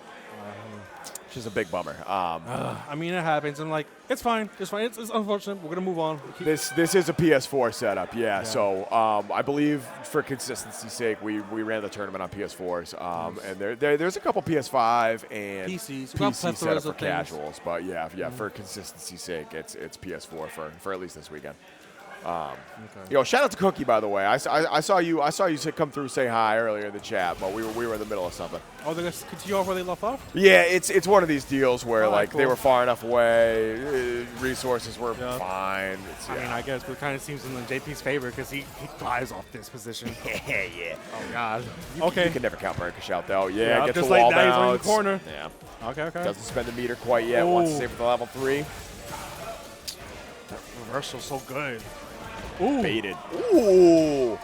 The classic Ryu cross-up button. The jumping medium kick, and Burkish finally get a cash out with that level 3. Let me fix that chin of yours real quick. Yeah, it's looking a little too straight. Let me quicken that up. Oh, that's why. Okay, all right. So we just got confirmation Burkish did accidentally pause. Okay, all right. Do we give him They're running it. They're running cool. it, looks like. So. All right, cool. Friendly sportsmanship. You love to see it. I was going to say, John, yeah, right? John's probably regretting that after eating that level 3, but hey, you know what? It is what it is. You got to make those calls. Got to make those wins by any means necessary. That's what I'm saying. Like, there's no friends in tournaments right now. Like, somebody pauses on me in pools. I'm like, well, I guess thanks for the game, homie. Appreciate it. Oh, you paused. That sucks. Thanks for Oh the dub. man, yeah, for real. Honestly, like you got to take a W. Ooh. So you can get him. Oh, got it. There it is. That touching the gut. Ooh. I don't think that was a reaction. I think that was a read. Oh my god. Destroyed. So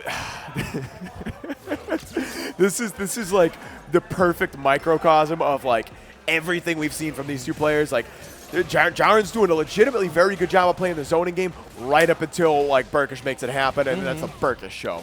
Oh my god. You see, now I don't feel bad. JP has that reversal right now because it's not really doing him any much phase right now because Burkish is so aware of that right now. And he's doing a phenomenal job of beta. We were talking about the neutral jump earlier to bait the throw. Like, ooh, okay. I see you, Jaren. Okay. All right. Oh. Oh my god. Okay. Okay. Couching punch. Okay. Ooh, damn. Yo. Uh-oh. Cash out. Here we go. Okay. So I don't No, it's not think gonna kill. this is going to kill, but It's yeah. a lot of damage, but not gonna kill. A lot of damage. And Burkish is still burnt out too, so you are going to have to hold this Oki. You might get chipped out here. This, there it is. I saw the EX flash. I don't know if that was EXDP to try to invuln through the Oki, but either way, Jaren is going to finally put a round up on the board. This is still 1-0. Okay. Let me see if JP can actually get the match. Yeah, it's going to be the hard part right here because Burkish is still looking pretty strong. Can't afford to block much more, though. You are about to burn out, my good sir. Yep. Okay. Ooh. Ooh, nice. Just whiffing. Just whiffing. Oh, my goodness. Anti-air. Yeah, there it is. Set it. Oh. That's so messed up. I can't believe you blocked that. Uh-oh. That's dead. Like, that command grab does a surprisingly large amount of damage. Oh, next round, just like that. For the range it has. Oh, I know. Shout out to the rematch function in this game. It's the best. It makes Stride look like ass. Well, keep that comment to myself. No, I'm kidding. I actually love watching a high-level Strive. I just do not like playing No, it. I'm not agree with you, Strive. Like, when you hit rematch, like, oh, this is actually really fast. Yeah. Street skills are like, oh, damn, mixed Strive looks like trash. Yeah, exactly. Oh, my goodness. Okay. Ooh. Yeah, wow. I don't even want to talk about Tekken rematch. Don't even start with me on that. Oh, my goodness. Oh, God, that's atrocious. Yeah. Just gonna wait a year. You know, maybe they'll do better. You know, hopefully. Yeah, it's Tekken. I believe in I really don't. Or I like control. We'll see. We'll see. So Burkish taking that first real quick round one here in game 3, but Jaren is fighting back in a big way. Oh no! Oh. We've seen Burkish get a ton of mileage off that crouching medium. I swear, every time he gets a hit, he makes it hurt. It adds up so quickly. And he's doing a good job of like getting good carry off it too, right? Which is very, very important. Ooh, nice. Oh, this is death. Oh, did it cash out? Had the level 3? Oh, okay. Yeah, had to go for the overhead right there. Little risky, burnt himself out, but hey, you know what? You get the hit, it doesn't matter. You're a genius. Yep. You're only an idiot if it doesn't work. If you messed up, you still win the round. We don't count those. You gotta keep on moving forward. No, yeah. No, if you mess up and you still win the round, it just means you're a genius. That's all it is, straight up. Oh, actually able to bait the throw? No, you should have killed off that. All right. Ooh, okay. Got a chance. Back throw into the corner. In the corner? Oh, God. He was like, oh, I'm gonna pay this fireball. Yeah. Joke's on you. That's a crab. The way this character plays around the system mechanics is honestly kind of frustrating, but it's also hype as hell. Yes. There it is. All right, reversal. Choosing to back off. Wow. Eating the cane to the chest. Oh, my God. I'm kind of scared for Burkish right now because it's like JP's like so terrifying. Oh, God. All right, it's the reversal, teleport out, side switch back at you though. Oh. Baited. Okay. Uh-oh. That works. Incredible. Okay. You have time to jump over and okay. All right. Okay, no, that's cool. I'll live with it. Not gonna kill, but look at that damage. And right now, all right, not so about even right now. Oh God, that was definitely grab. That should have killed. Burnt out now. This. Oh, nice. Okay, you needed the DP right there. Ooh. Yeah. Okay. Yo. Chip is about to be a factor. Yeah, there it is. All right. Okay. All right. 2-2 right now. Yo, we're getting our money's worth out of this set right here. Oh my goodness. All right. So this is the final game here in Losers Finals. Loser goes home. Winner gets the run back against Kevin Tech. JP, you going a little antsy with that meter right now. You want to slow it down before you make a couple more mistakes. Both of these players are going in when it comes to spending it. There it is. All right, catches the landing. The Street Fighter Classic. Ooh, able to get the parry right there. Ooh, anti-air, nice. Ooh, reactions, reactions. This Stay is gonna in the hurt. corner. Take this damage. Okay. Yeah, a little too far away to get the wall bounce right there, and not enough meter to really cash out. Nice DP. Okay. Grab. Throw loop. Just throw a loop into that. Do it. Nah. You're dead. Nah, the same thing. See I ya. was like, just go for throw loop. Like, oh no, JP was ready for it. Yeah. Oh my goodness. Yeah, Burgers is doing a phenomenal job of capitalizing these hits with drive rush. I don't usually like spending the drive rush like that on offense, but hey, when you get hits off it, you do what you do. You do you. Yeah. Yo, Burgers is trying to pay these. He's not trying to take any chip damage at all because it hurts. Oh no. Yeah, there's the throw. All right, that is a punish too. All right, let's go. Uh-oh. This is gonna hurt. Oh no, you're stunned? Yo, I think that's actually this is bad. I am inclined to agree with you. Look at this flurry. Yo, we got the Deadly Rave Super too. Oh, no, I'm wrong. I gotta hold that L. Burgers, prove me wrong. Oh, funny. No, we're good. All right, I was holding my breath there, but it's all good. All right, final game, final round. We got one more full meter from Burkish. And already layering this offense on. Couple early hits, baits the reversal. This is gonna hurt. Level 3? Yes. Yeah, big damage. All right, had to spend some drive here, so this is going to allow Burkish to build that back up. Dang, look at the damage. Now you guess for the game right here. What's it going to be? Oh, nice. Burnt out. Oh, nice tech grab. If you can make 5% JP left. block. Oh, Dead. nice. Easy. There it is. Sometimes it's the little stuff that you get. You just got to make it happen with the jump in. This is very high intense. Yeah, this is intense. Oh my god. Wow. Okay. All right. So Burkish headed back up to grand finals. Yeah. We got the run back. Burkish versus Kevin Tech is going to be your grand finals. Before we get into that, one more time, we got some events coming up. Meter Management. A week from today, June 10th, it's in Hanover. We're going to have Street Fighter. We're going to have Guilty Gear. We're going to have Smash Brothers. Ultimate. Singles and squads. Singles and squads. And I think, correct me if I'm wrong here, but I think there's a little cash on the line for that. You know, like just like a slow, simple 1K, you know, a nice exchange. So if you want to come take that from Kevin Tech, you know, you're welcome to try. Yes. And after that, we got Fighting in the Streets during River Set and Waltham. Join for Newton MTC in the summer fights and fun with an open air Street Fighter 6 tournament. And festivities and a $500 pop bonus. And after that, we got Boston episode rerun. You cannot miss this. That's happening on July 15th with Exhaust Strike plus R Melty Blood. Both Melty Bloods, Time Luna and AC. Then Final Hertz, Sailor Moon, and more. And we got Victory Roads. We're still working on that, but like I said, follow us on the socials. We'll let you know when we're ready. Yeah, twitter.com/BostonBlueBeat for all updates. And updates to the monthly, too, which I don't think we're having one in June because for the beach episode. Yeah.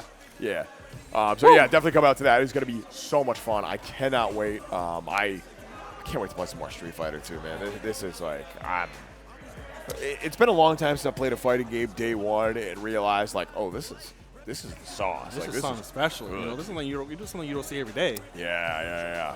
Well, you see a cute little fighting game in here, like, oh, this we got that one a little bit. You look at 6, like, yo, what is this? It's the full package, like a bunch of quality of life stuff. I really can't talk up how good this training mode is. How many options? And they just make it so easy to practice basic functions. It's got anti-air practice, bro. Like how has every other game not had that?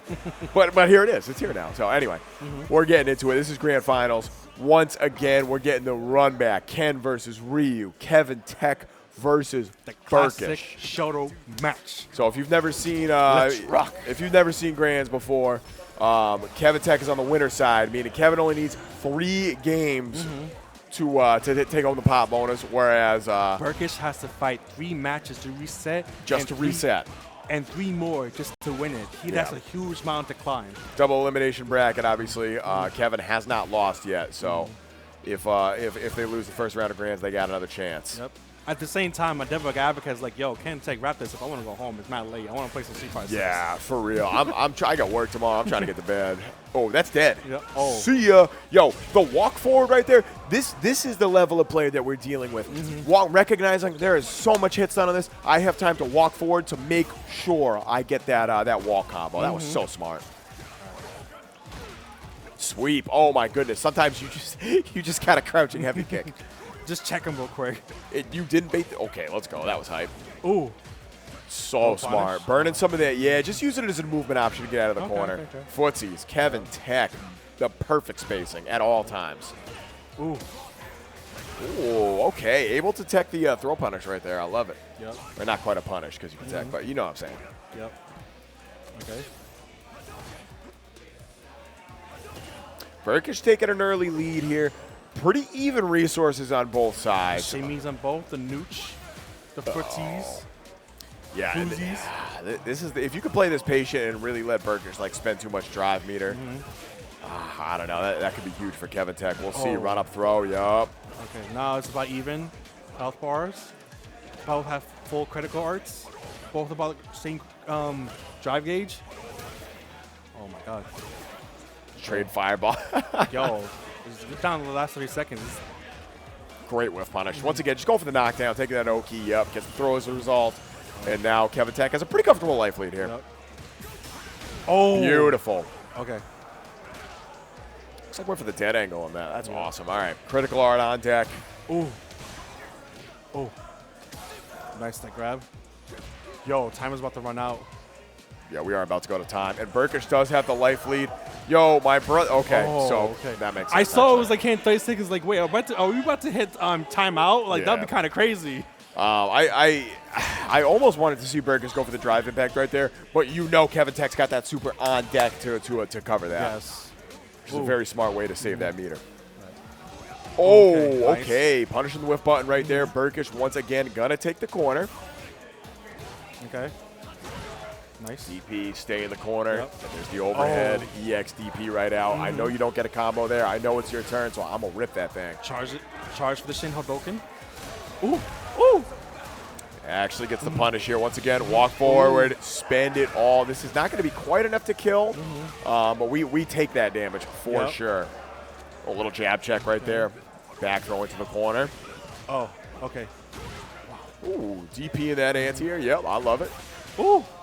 Yo, this is that. Oh, no. Not enough. I don't know if that was a drop or just didn't have the resources. That might have been a drop. He never usually dropped those. Oh. And that's a punish. You're dead. Okay. Easy. You know what I like about this match is that they're throwing fireballs when neither one of them wants to block it. They don't want to take the chip damage. They just rather perfect parry and keep on throwing fireballs and move forward. It's a good way to hold on to that meter, right? Because that especially against inexperienced players, that is a great way to just absolutely gimp your opponent. Is just burn them out just on blocking alone. Yep, blocking the jump in. This game rewards you for aggressiveness. You don't want to block too much. If you block, the game penalizes you for a bit, you know? Yeah. Yeah, and there's strong defensive options. We've seen a couple of them, obviously that parry, that drive impact, that drive rush in certain scenarios. Plenty strong. For people who are new, also be aware that if you do parry or perfect parries and then you were to punish afterwards, the reward off of it is not that much. So do take that as a grain of salt. Yeah, somebody compared that to a low parry in Tekken earlier in terms of scaling, and I think that's honestly a pretty apt comparison. All right, Kevin Tech once again. Oh, no, we're busting out. Burkish is like, yo, I'm up a game, baby. I'm trying to capitalize on this momentum. Give me those parries. Uh-oh. Okay. Oh, that was kind of scary. Yeah, I wonder if that was a misinput, but who's to say? Punish. Yeah. That is the second round in a row we've seen. Oh, no, that's Jesus. I'm losing my mind. If it makes you feel better, I feel like this is the second match, right? Yeah. And Burkish won the first one, right? No. Kevin Tech did. I misspoke. Okay. Again. Cool. Listen, these matches are so good. I'm like, wait, where are we right now? It's Ken versus Ryu, right? Yeah. Oh my. Yeah. I'm like so focused on keeping track of like all the meters and stuff like that. Yeah. There's so much going on right now. It's awesome. Like that's what makes this game so interesting to me is like the heavy system mechanics. I love games like that. Ooh. Oh, it's so clean. That's what I want to see. Very nice. All right. Perfect KO. 7 golden letters. And this is like, especially in terms of like modern fighting games, like this is not a high damage game. You're not going to see a lot of perfects. So like, shout out to Burkish, that was clean. Okay. Ooh. Punish. Nice punish. Ooh. What an Make some up magic right happen. there. Ooh, nice. Put him in the corner. Ooh. Yeah. The XDP, nice. So yeah, Burkish has been going for the meaty overhead quite a few times there, so it doesn't surprise me that Kevin Tech is ready with the old adjustment DP again. Yo, don't even try to jump into me. This is a no-fly zone. Oh, burning out, but it doesn't matter because that is going to be more than enough. Nice. Burkish putting the game up on the board. Finally, we got one apiece here in Grand Finals. Nice. Like I said, Burkish has to win this two more times to reset, and then win a total 3 more just to take everything. While Ken Tech just 2 more, and it's a wrap. Kevin has such a strong adjustment game. If Burkish like honestly doesn't win these next 2, I don't think it's gonna happen. I'm gonna be honest with you. Like, listen, Burkish is doing great, really good so far. He's win or lose, he's made it this far. You cannot take that away from him. Oh, absolutely. And you can tell just like the way he's operating in neutral, and even that combo that we saw to bust out of the corner had the setup after to maintain the pressure. Like clearly put work into this game. Okay, nice that grab. Ready with the throw. Okay. DP, all right. DP. Ooh, what a neutral jump. My goodness. Kill. Oh. Not enough. Oh, overhead. Yep. All right, so Kevin not gambling with the DP that time, and it is going to cost a Burkish takes a round. Give me a second. All right, now I'm ready. Let's go. Yeah, right? All right. The shimmies. Ooh, nice. Parry. Wow. And you still pressed on that? Oh, the cojones. Ooh. Yeah, that's something we've seen Kevin do a little more than Burkish in this matchup is like, let your opponent throw some fireballs, rip that EX fireball to throw the timings off, which is so smart. Right. It's all about switching up your options. Yep. I like how they like to go all in with their gauges. Yeah. But when the moment it's very low, they like to save it just in case of emergency.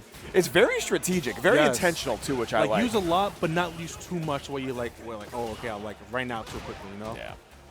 Yeah, like I'm gonna be real. Like the level I'm playing at, like me and my opponents, we're burning ourselves out by accident. You know what I'm saying? Like these guys are very, very acutely aware of all of what they need. And right now, that damage. Yeah. You see, I want to say like, oh, Ryu got the life lead, but the Ken comes out of nowhere. It's like, oh no, I had the life lead, and then vice versa. Like Ken will be like, I had the life lead. It's like Breaker's like, no, I had the life lead now. It's like there's a lot of this back and forth right now. It's a great game of tug of war, and we saw that a lot in winners finals too. Yes. Right now, yeah, I was gonna say there it is, burnt out, has meters, so can't risk it. All you need right there, yeah. The layer 1 strategy right there is, oh, you're burned out in the corner. I'm gonna rip drive impact, get the stun, get the full combo. Burkish very smartly recognized, no, Kevin's got full meter. I gotta watch the super on that. And just went for the frame trap or the whiff punish. Excuse me. Oof. Yep. Okay. Ooh. You put some buns, Burkish? What happened?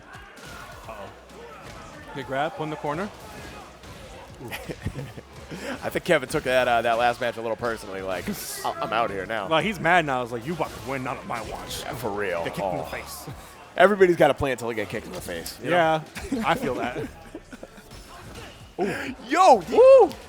That's like the third parry of the. You baited the DP. Yeah. Yo, he's ready.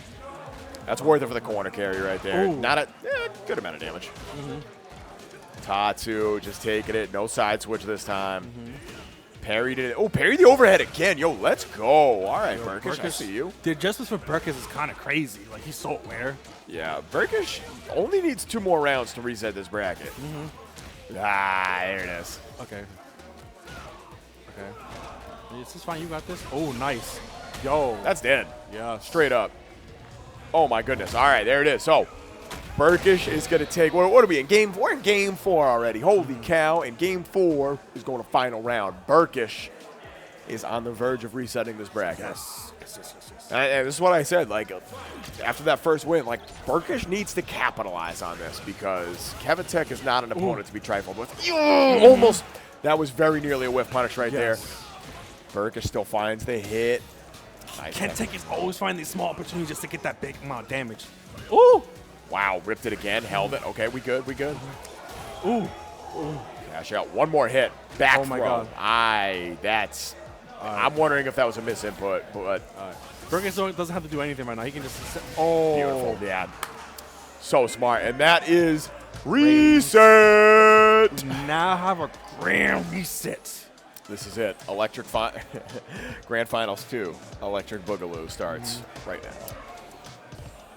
Electric Boogaloo? What's that? That's it. I don't know, man. Oh, okay. I'm making stuff up over here. It's like I thought you were saying it's like nothing to me. Say more. Nah, it's 11 p.m., bro. My mind shut off like 3 hours ago. Oh God, it really is 11. Yeah. It's all right. We're almost there because we are in. This is our actual grand finals. It's the real grand finals. Listen, there's not no grand more finals after unless this. we have a reset. That's so true. So true. Especially against these two dudes, like two old school Street Fighter players. Both had some pretty good success in Street Fighter 5. Burkish playing a lot more Strive recently, but still a very solid fundamental fighting game player. And I mean, you can see that on the screen right here. Both these cats clearly know what they're doing. Putting a ton of work. Nice stage selection. Grand finals, you'd love to see it. Oh, for sure. Big octagon. All right, here we go. 5-ball game. Okay. Ooh. Show him the fire Shoryuken. Toss him up. Pull him in the corner. Clean. Do it again. Do it 3 times. Oh, you get grabbed. Ooh. Wow. What a All right. spawn. Air to air. Okay. Oh, my God. Oh, wow. That's definitely an opening from you. Ooh. Oh. Got the stun. Oh, is this? Went for the charge there, too. Yo, that was a big drop right there. Yeah, big drop. Oh, wow. Ooh, get punched in the face. Get flurried. You're dead. Ooh. Oh, no. Went from basically winning the round right there to dropping and just big fumble. That's unfortunate. It happens. Even let's say, even from top level competitors, you can still mess up every now and then. That's what I love about fighting games. Is even at a high level, you see mad mistakes, and Yes. it No wouldn't one be is interesting perfect. otherwise. Exactly. Right. Nobody's perfect. I don't care how good you are. And we can make mistakes. We all got to start from somewhere. About this, we're seeing some Texas Showdown. Bullets flying everywhere. Okay. Ooh, that's the grab. Oh. And yo, did you just anti-air with crouching light punish? Let's go. Uh-oh. Perfect parry, punish. Yo. Not a lot of damage, but it's something. Ooh. Yeah, and gets the Oki right there. I think went for the tick Ooh. throw.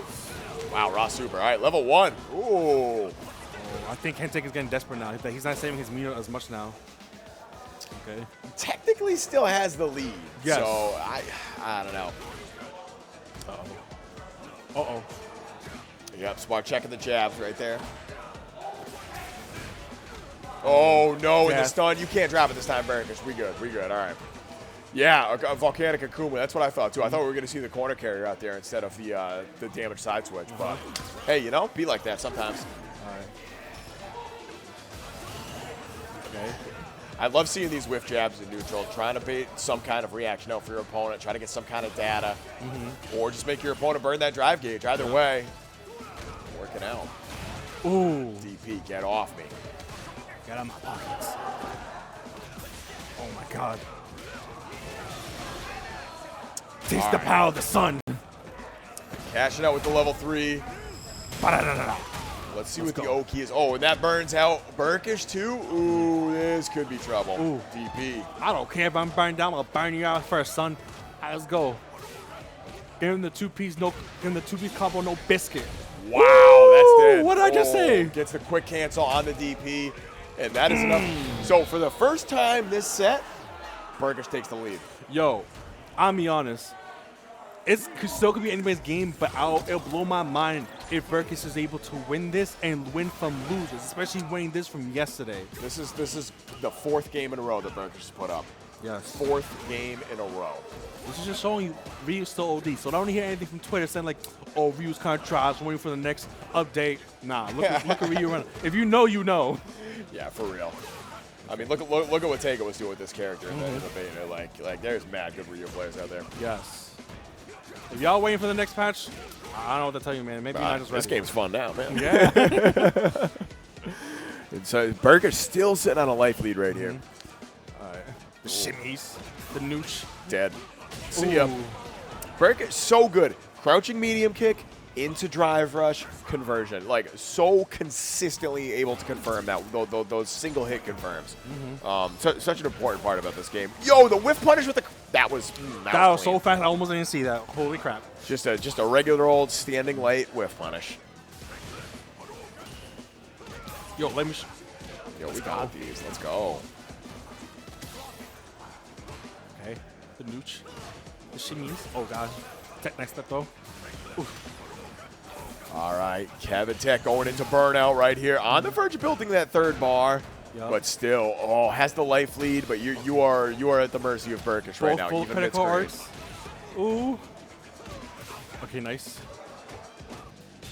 Oh no, what happened? Baited. Oh, yo, you about to eat. You got 3 bars. This is probably gonna kill. Rio was like, yo, let me show you my sandals real quick. Yo, let me hit you with a Twitter combo. Wow, that almost killed without the super, and you spent it all for the level 3? Hell yeah. All right, so you know what that is? 5 games in a row. 5 games in a row for Burkish. Only needs 1 more to take this tournament. Off the bracket reset, no less. I hate to say it, but it's like, is Ken Tech cracking? We'll see. It's anything's possible right now. But right now, this is looking like the Burkish show. Kevin Tech, kind of. I'm not gonna say it's free. No, he definitely not is free. No, like he got this far, but it's like, yo, I think Burkish might be the first person to actually make a crack. Like, yo, what's happening? Yeah, I think went undefeated in pools, and obviously looked so clean in winners finals and in winners in general. I call it a shimmy or shuffle, but they're not really shimmy. Something looks like just is vibrating in place. So true, so true. Ooh, oh, nice. Kevin Tech finally finds a spot to get out, but Burkish is immediately back in the driver's seat, able to take the throw. And look at this, giving up space, jumps over the drive impact though, and this is not going to be enough to kill. Oh no. Okay. Yeah, didn't want to spend the level 2 there. Oh. Dead. Damn. There it is. All right, we good. Spent the level 1 for the reversal, happily willing to spend that there, and that was well worth the round, because you do not want to go into a tournament point right here against Burkish. Sweep, go for the knockdown. Burkish just waking up with the buttons. Nice. Dead angling the drive impact, it looks like. Chat, what is that called? Is that drive reversal?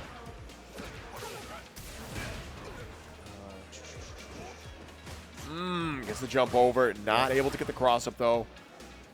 Burkish trying to walk their way out of the corner. Looking to build that. Ooh. Punish. Yeah. Yo. Ken Tech is getting a little too impatient, and because of that, that's my kill, dude. Yo, Burkish is like, you want to press buttons? Let me show you some real buttons. No. Since you want to get a little just impatient. shy. It's fine. Burned out. That's it. Yeah, there it is. Gambled on the DP right there. This is like set match for. This is tournament point right here. This is it. This is. Regardless, this is the last round of this game. But if Burkish wins that, that's the whole tournament. Yep. Yo, Ken Tech, I believe in you. Go for another round. I want to see some foozies. Hey, anything is possible right here. Wow. What a whiff punish. Oh, no, we're going to the corner. Gets the carrier out. Techs the throw, and just using that fireball to contain Burkish. Is burned out, though. Oh, I love the spacing on that. Yeah. Yes. Jump in, gets DP'd. Get off me. Blocking the overhead. DP again, anti-air. That was a throw bait. Oh my goodness. Yeah, that was so smart. So we've seen Kevin Tech kind of go for that drive rush into the tick throw. Opted to go for the overhead that time. Very smart. Ken Tech isn't like Ken Tech is just not using his super just to try to get some aerial damage that counts. So right now Burkish still being patient, still sticking with the same game plan. Using once he gets a touch, he's gonna use all of it. Beautiful. Oh, all right. Not enough. You're he's now level you're 2 just for the game. Not enough. Overhead. Burkish sealing it out. Has closed out a ton of rounds like that, which is with that nice clean overhead. Listen, Kevin Tech was not ready. That's been a move since the beginning of Street Fighter. The overhead, such a classic. You can't never go wrong with it. Just like boodoosh. Indeed. That is going to be it for us. Do we have anything we need to other than the normal stuff, or are we just calling it right here? Perfect. All right. One more time, we're gonna go through the full list of events right here. Start us off. What is we're going to start with meter management. Meter management, Hanover. Oh my goodness, my whole thing's getting messed up. I'll start it off. You got it. Yeah. My Meter man. My fault. Manager is a New England Smash Cross FGC region brought to you by Bay State Beatdown and Boston Blue Beat. We'll be running Street Fighter 6, Get to Get Sharp, Smash Bros. Ultimate Singles and Squad. Join us on June 10th at Uptime Academy and Hangover Masters for plenty of games, fun. And Street Fighter 6 has a $1,000 pop bonus. You can register at startgg/meter. And of course, during Riverfest over in Waltham, join the New England fighting game community for some more Street Fighter 6 action. Coming at you. There's going to be a cosplay contest, martial arts demo, taiko drums, and of course, double elimination bracket. Which is going to be a ton of fun. It's going to be on June 17th on Moody Street in Waltham, Massachusetts. Register at startgg/fighting in the street. And, of course, it's going to be that $500 pop bonus for Street Fighter 6. Definitely come through for that. I think Lucky might want to come in. And if you missed the first time, luckily for you, we're bringing it back for Beach Episode Rerun. Our summertime regional beach episode's back. Join us in Boston on July 15th for a weekend of games, beaches, plenty of fun. Don't forget. Keep going. Okay. For plenty of fun, don't forget the day before we have our weekly on July 16th. We'll be heading to the beach. We got a lot of games on lineup, including XR, Strive, Plusar, Melty Blood, AACC, Blaze Blue Central Fiction, Melty Blood, Taludama, Dem Fighting Hearts, Sailor Moon, and more. Register at startgg/Boston Blue Beat. Then of course we got that announcement that Lucky made right before Top Base starts. Victory Road is coming our way starting July 1st. It's going to be a serial event we're running, focusing heavily on casuals, mentorship, and community building. So for these monthly tournaments, encourage you to come through, sign up on startgg/Victory Roads 1. It's going to be it's focused on community building, right? That's the really important Listen, part. we're brand new. There's no escapes if you know what to be. Learn the games, learn the bread and butters, learn the two-hit combos and everything else. And we love new players. We all started somewhere. We all remember. Most of us remember what that's like. And we always love seeing new players come out and play these games that we love so much. Most of us have sunk an absurd amount of time. If you want to learn the fighting game, today is the best day to do it. The next after that is tomorrow. Anything like that is before that day. So just learn, come in, have some fun. Hell yeah. All right. I think Lucky's going to come in for a hot second. So either way, my guy, it has been a pleasure. Always good to see you, my man. Same. I will catch the Potemkin Buster soon, I'm sure. I appreciate all the chat. I appreciate you lurking. Appreciate your commenting. Appreciate you blessing with your presence. Hope you had fun just as much as we did. Shout outs to the competitors. Shout outs to the people just watching, having fun. It's a great event. It was nice seeing everybody again. I saw a lot of new friendly faces. A lot of old heads returning. Almost made me shed a tear. Happy to see that. Happy to see you again, too. Sure. Likewise, my guy. Likewise. Nice. It's been a minute. So, yeah, big thank you for coming through. And, of course, we'll see you on Ranked. Peace out, y'all. Bang, bang. All right, hello, guys. This is your man's Michael Dink on the boards right now. We're kind of just waiting on Lucky D and Burkish to sit down. I think they're going to do a little interview type shit going on, so we'll see how it goes. But thank you guys very much for tuning in and watching. All that jazz. I think I see them coming up in just a moment. All right. Cool. So bonus for y'all people who stayed in chat. We got a bonus for you. We got the interview. The man, the myth, the legend of Burkish. What's up, Elmer? How's it going, bro? Yo, that's a really good match. You came from not only did you win yesterday for a 16-man bracket, you won today for a 90-man bracket, right? Not only that, but you came back from losers bracket and did a grand reset. It beat the Ken player. Listen, you know what's the crazy part too? It's just that I've been following social medias about Twitter, this and this and this. People saying oh, Ryu's kind of trash. Waiting for the next patch. I was proving everybody wrong. Ryu still got the stuff. So yeah, man, Ryu's he's pretty good. He's a pretty good character. Definitely.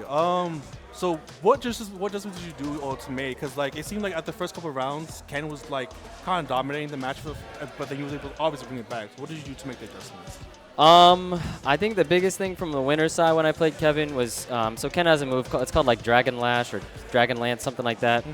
It's like a full screen move that's plus on block. So I really wanted to. I think in winner's side he was doing that move a lot, and I just wasn't ready for it. Dragon Lash. Thanks, Mike. And so I think I just in the grand final set I was like, all right, I can't let him be doing that move. Right. Because it's kind of like a free win if he just can get in for free and be plus. So I think I did a better job countering that move in the grand finals. And the thing about I think Kevin he kind of, I noticed he kind of played a way where like he was waiting for me to kill myself, if that makes sense. Like he was waiting for me to make mistakes. So I just really tightened up my game and played more solid. And I think it went a lot better after that. Okay. Cool, and he wasn't doing a lot of drive impact, so like I was really able to focus on the neutral because he wasn't jumping, he wasn't doing drive impact. So since he was playing so reserved, I could hyper focus on like basically whiff punishing his crouch medium kick.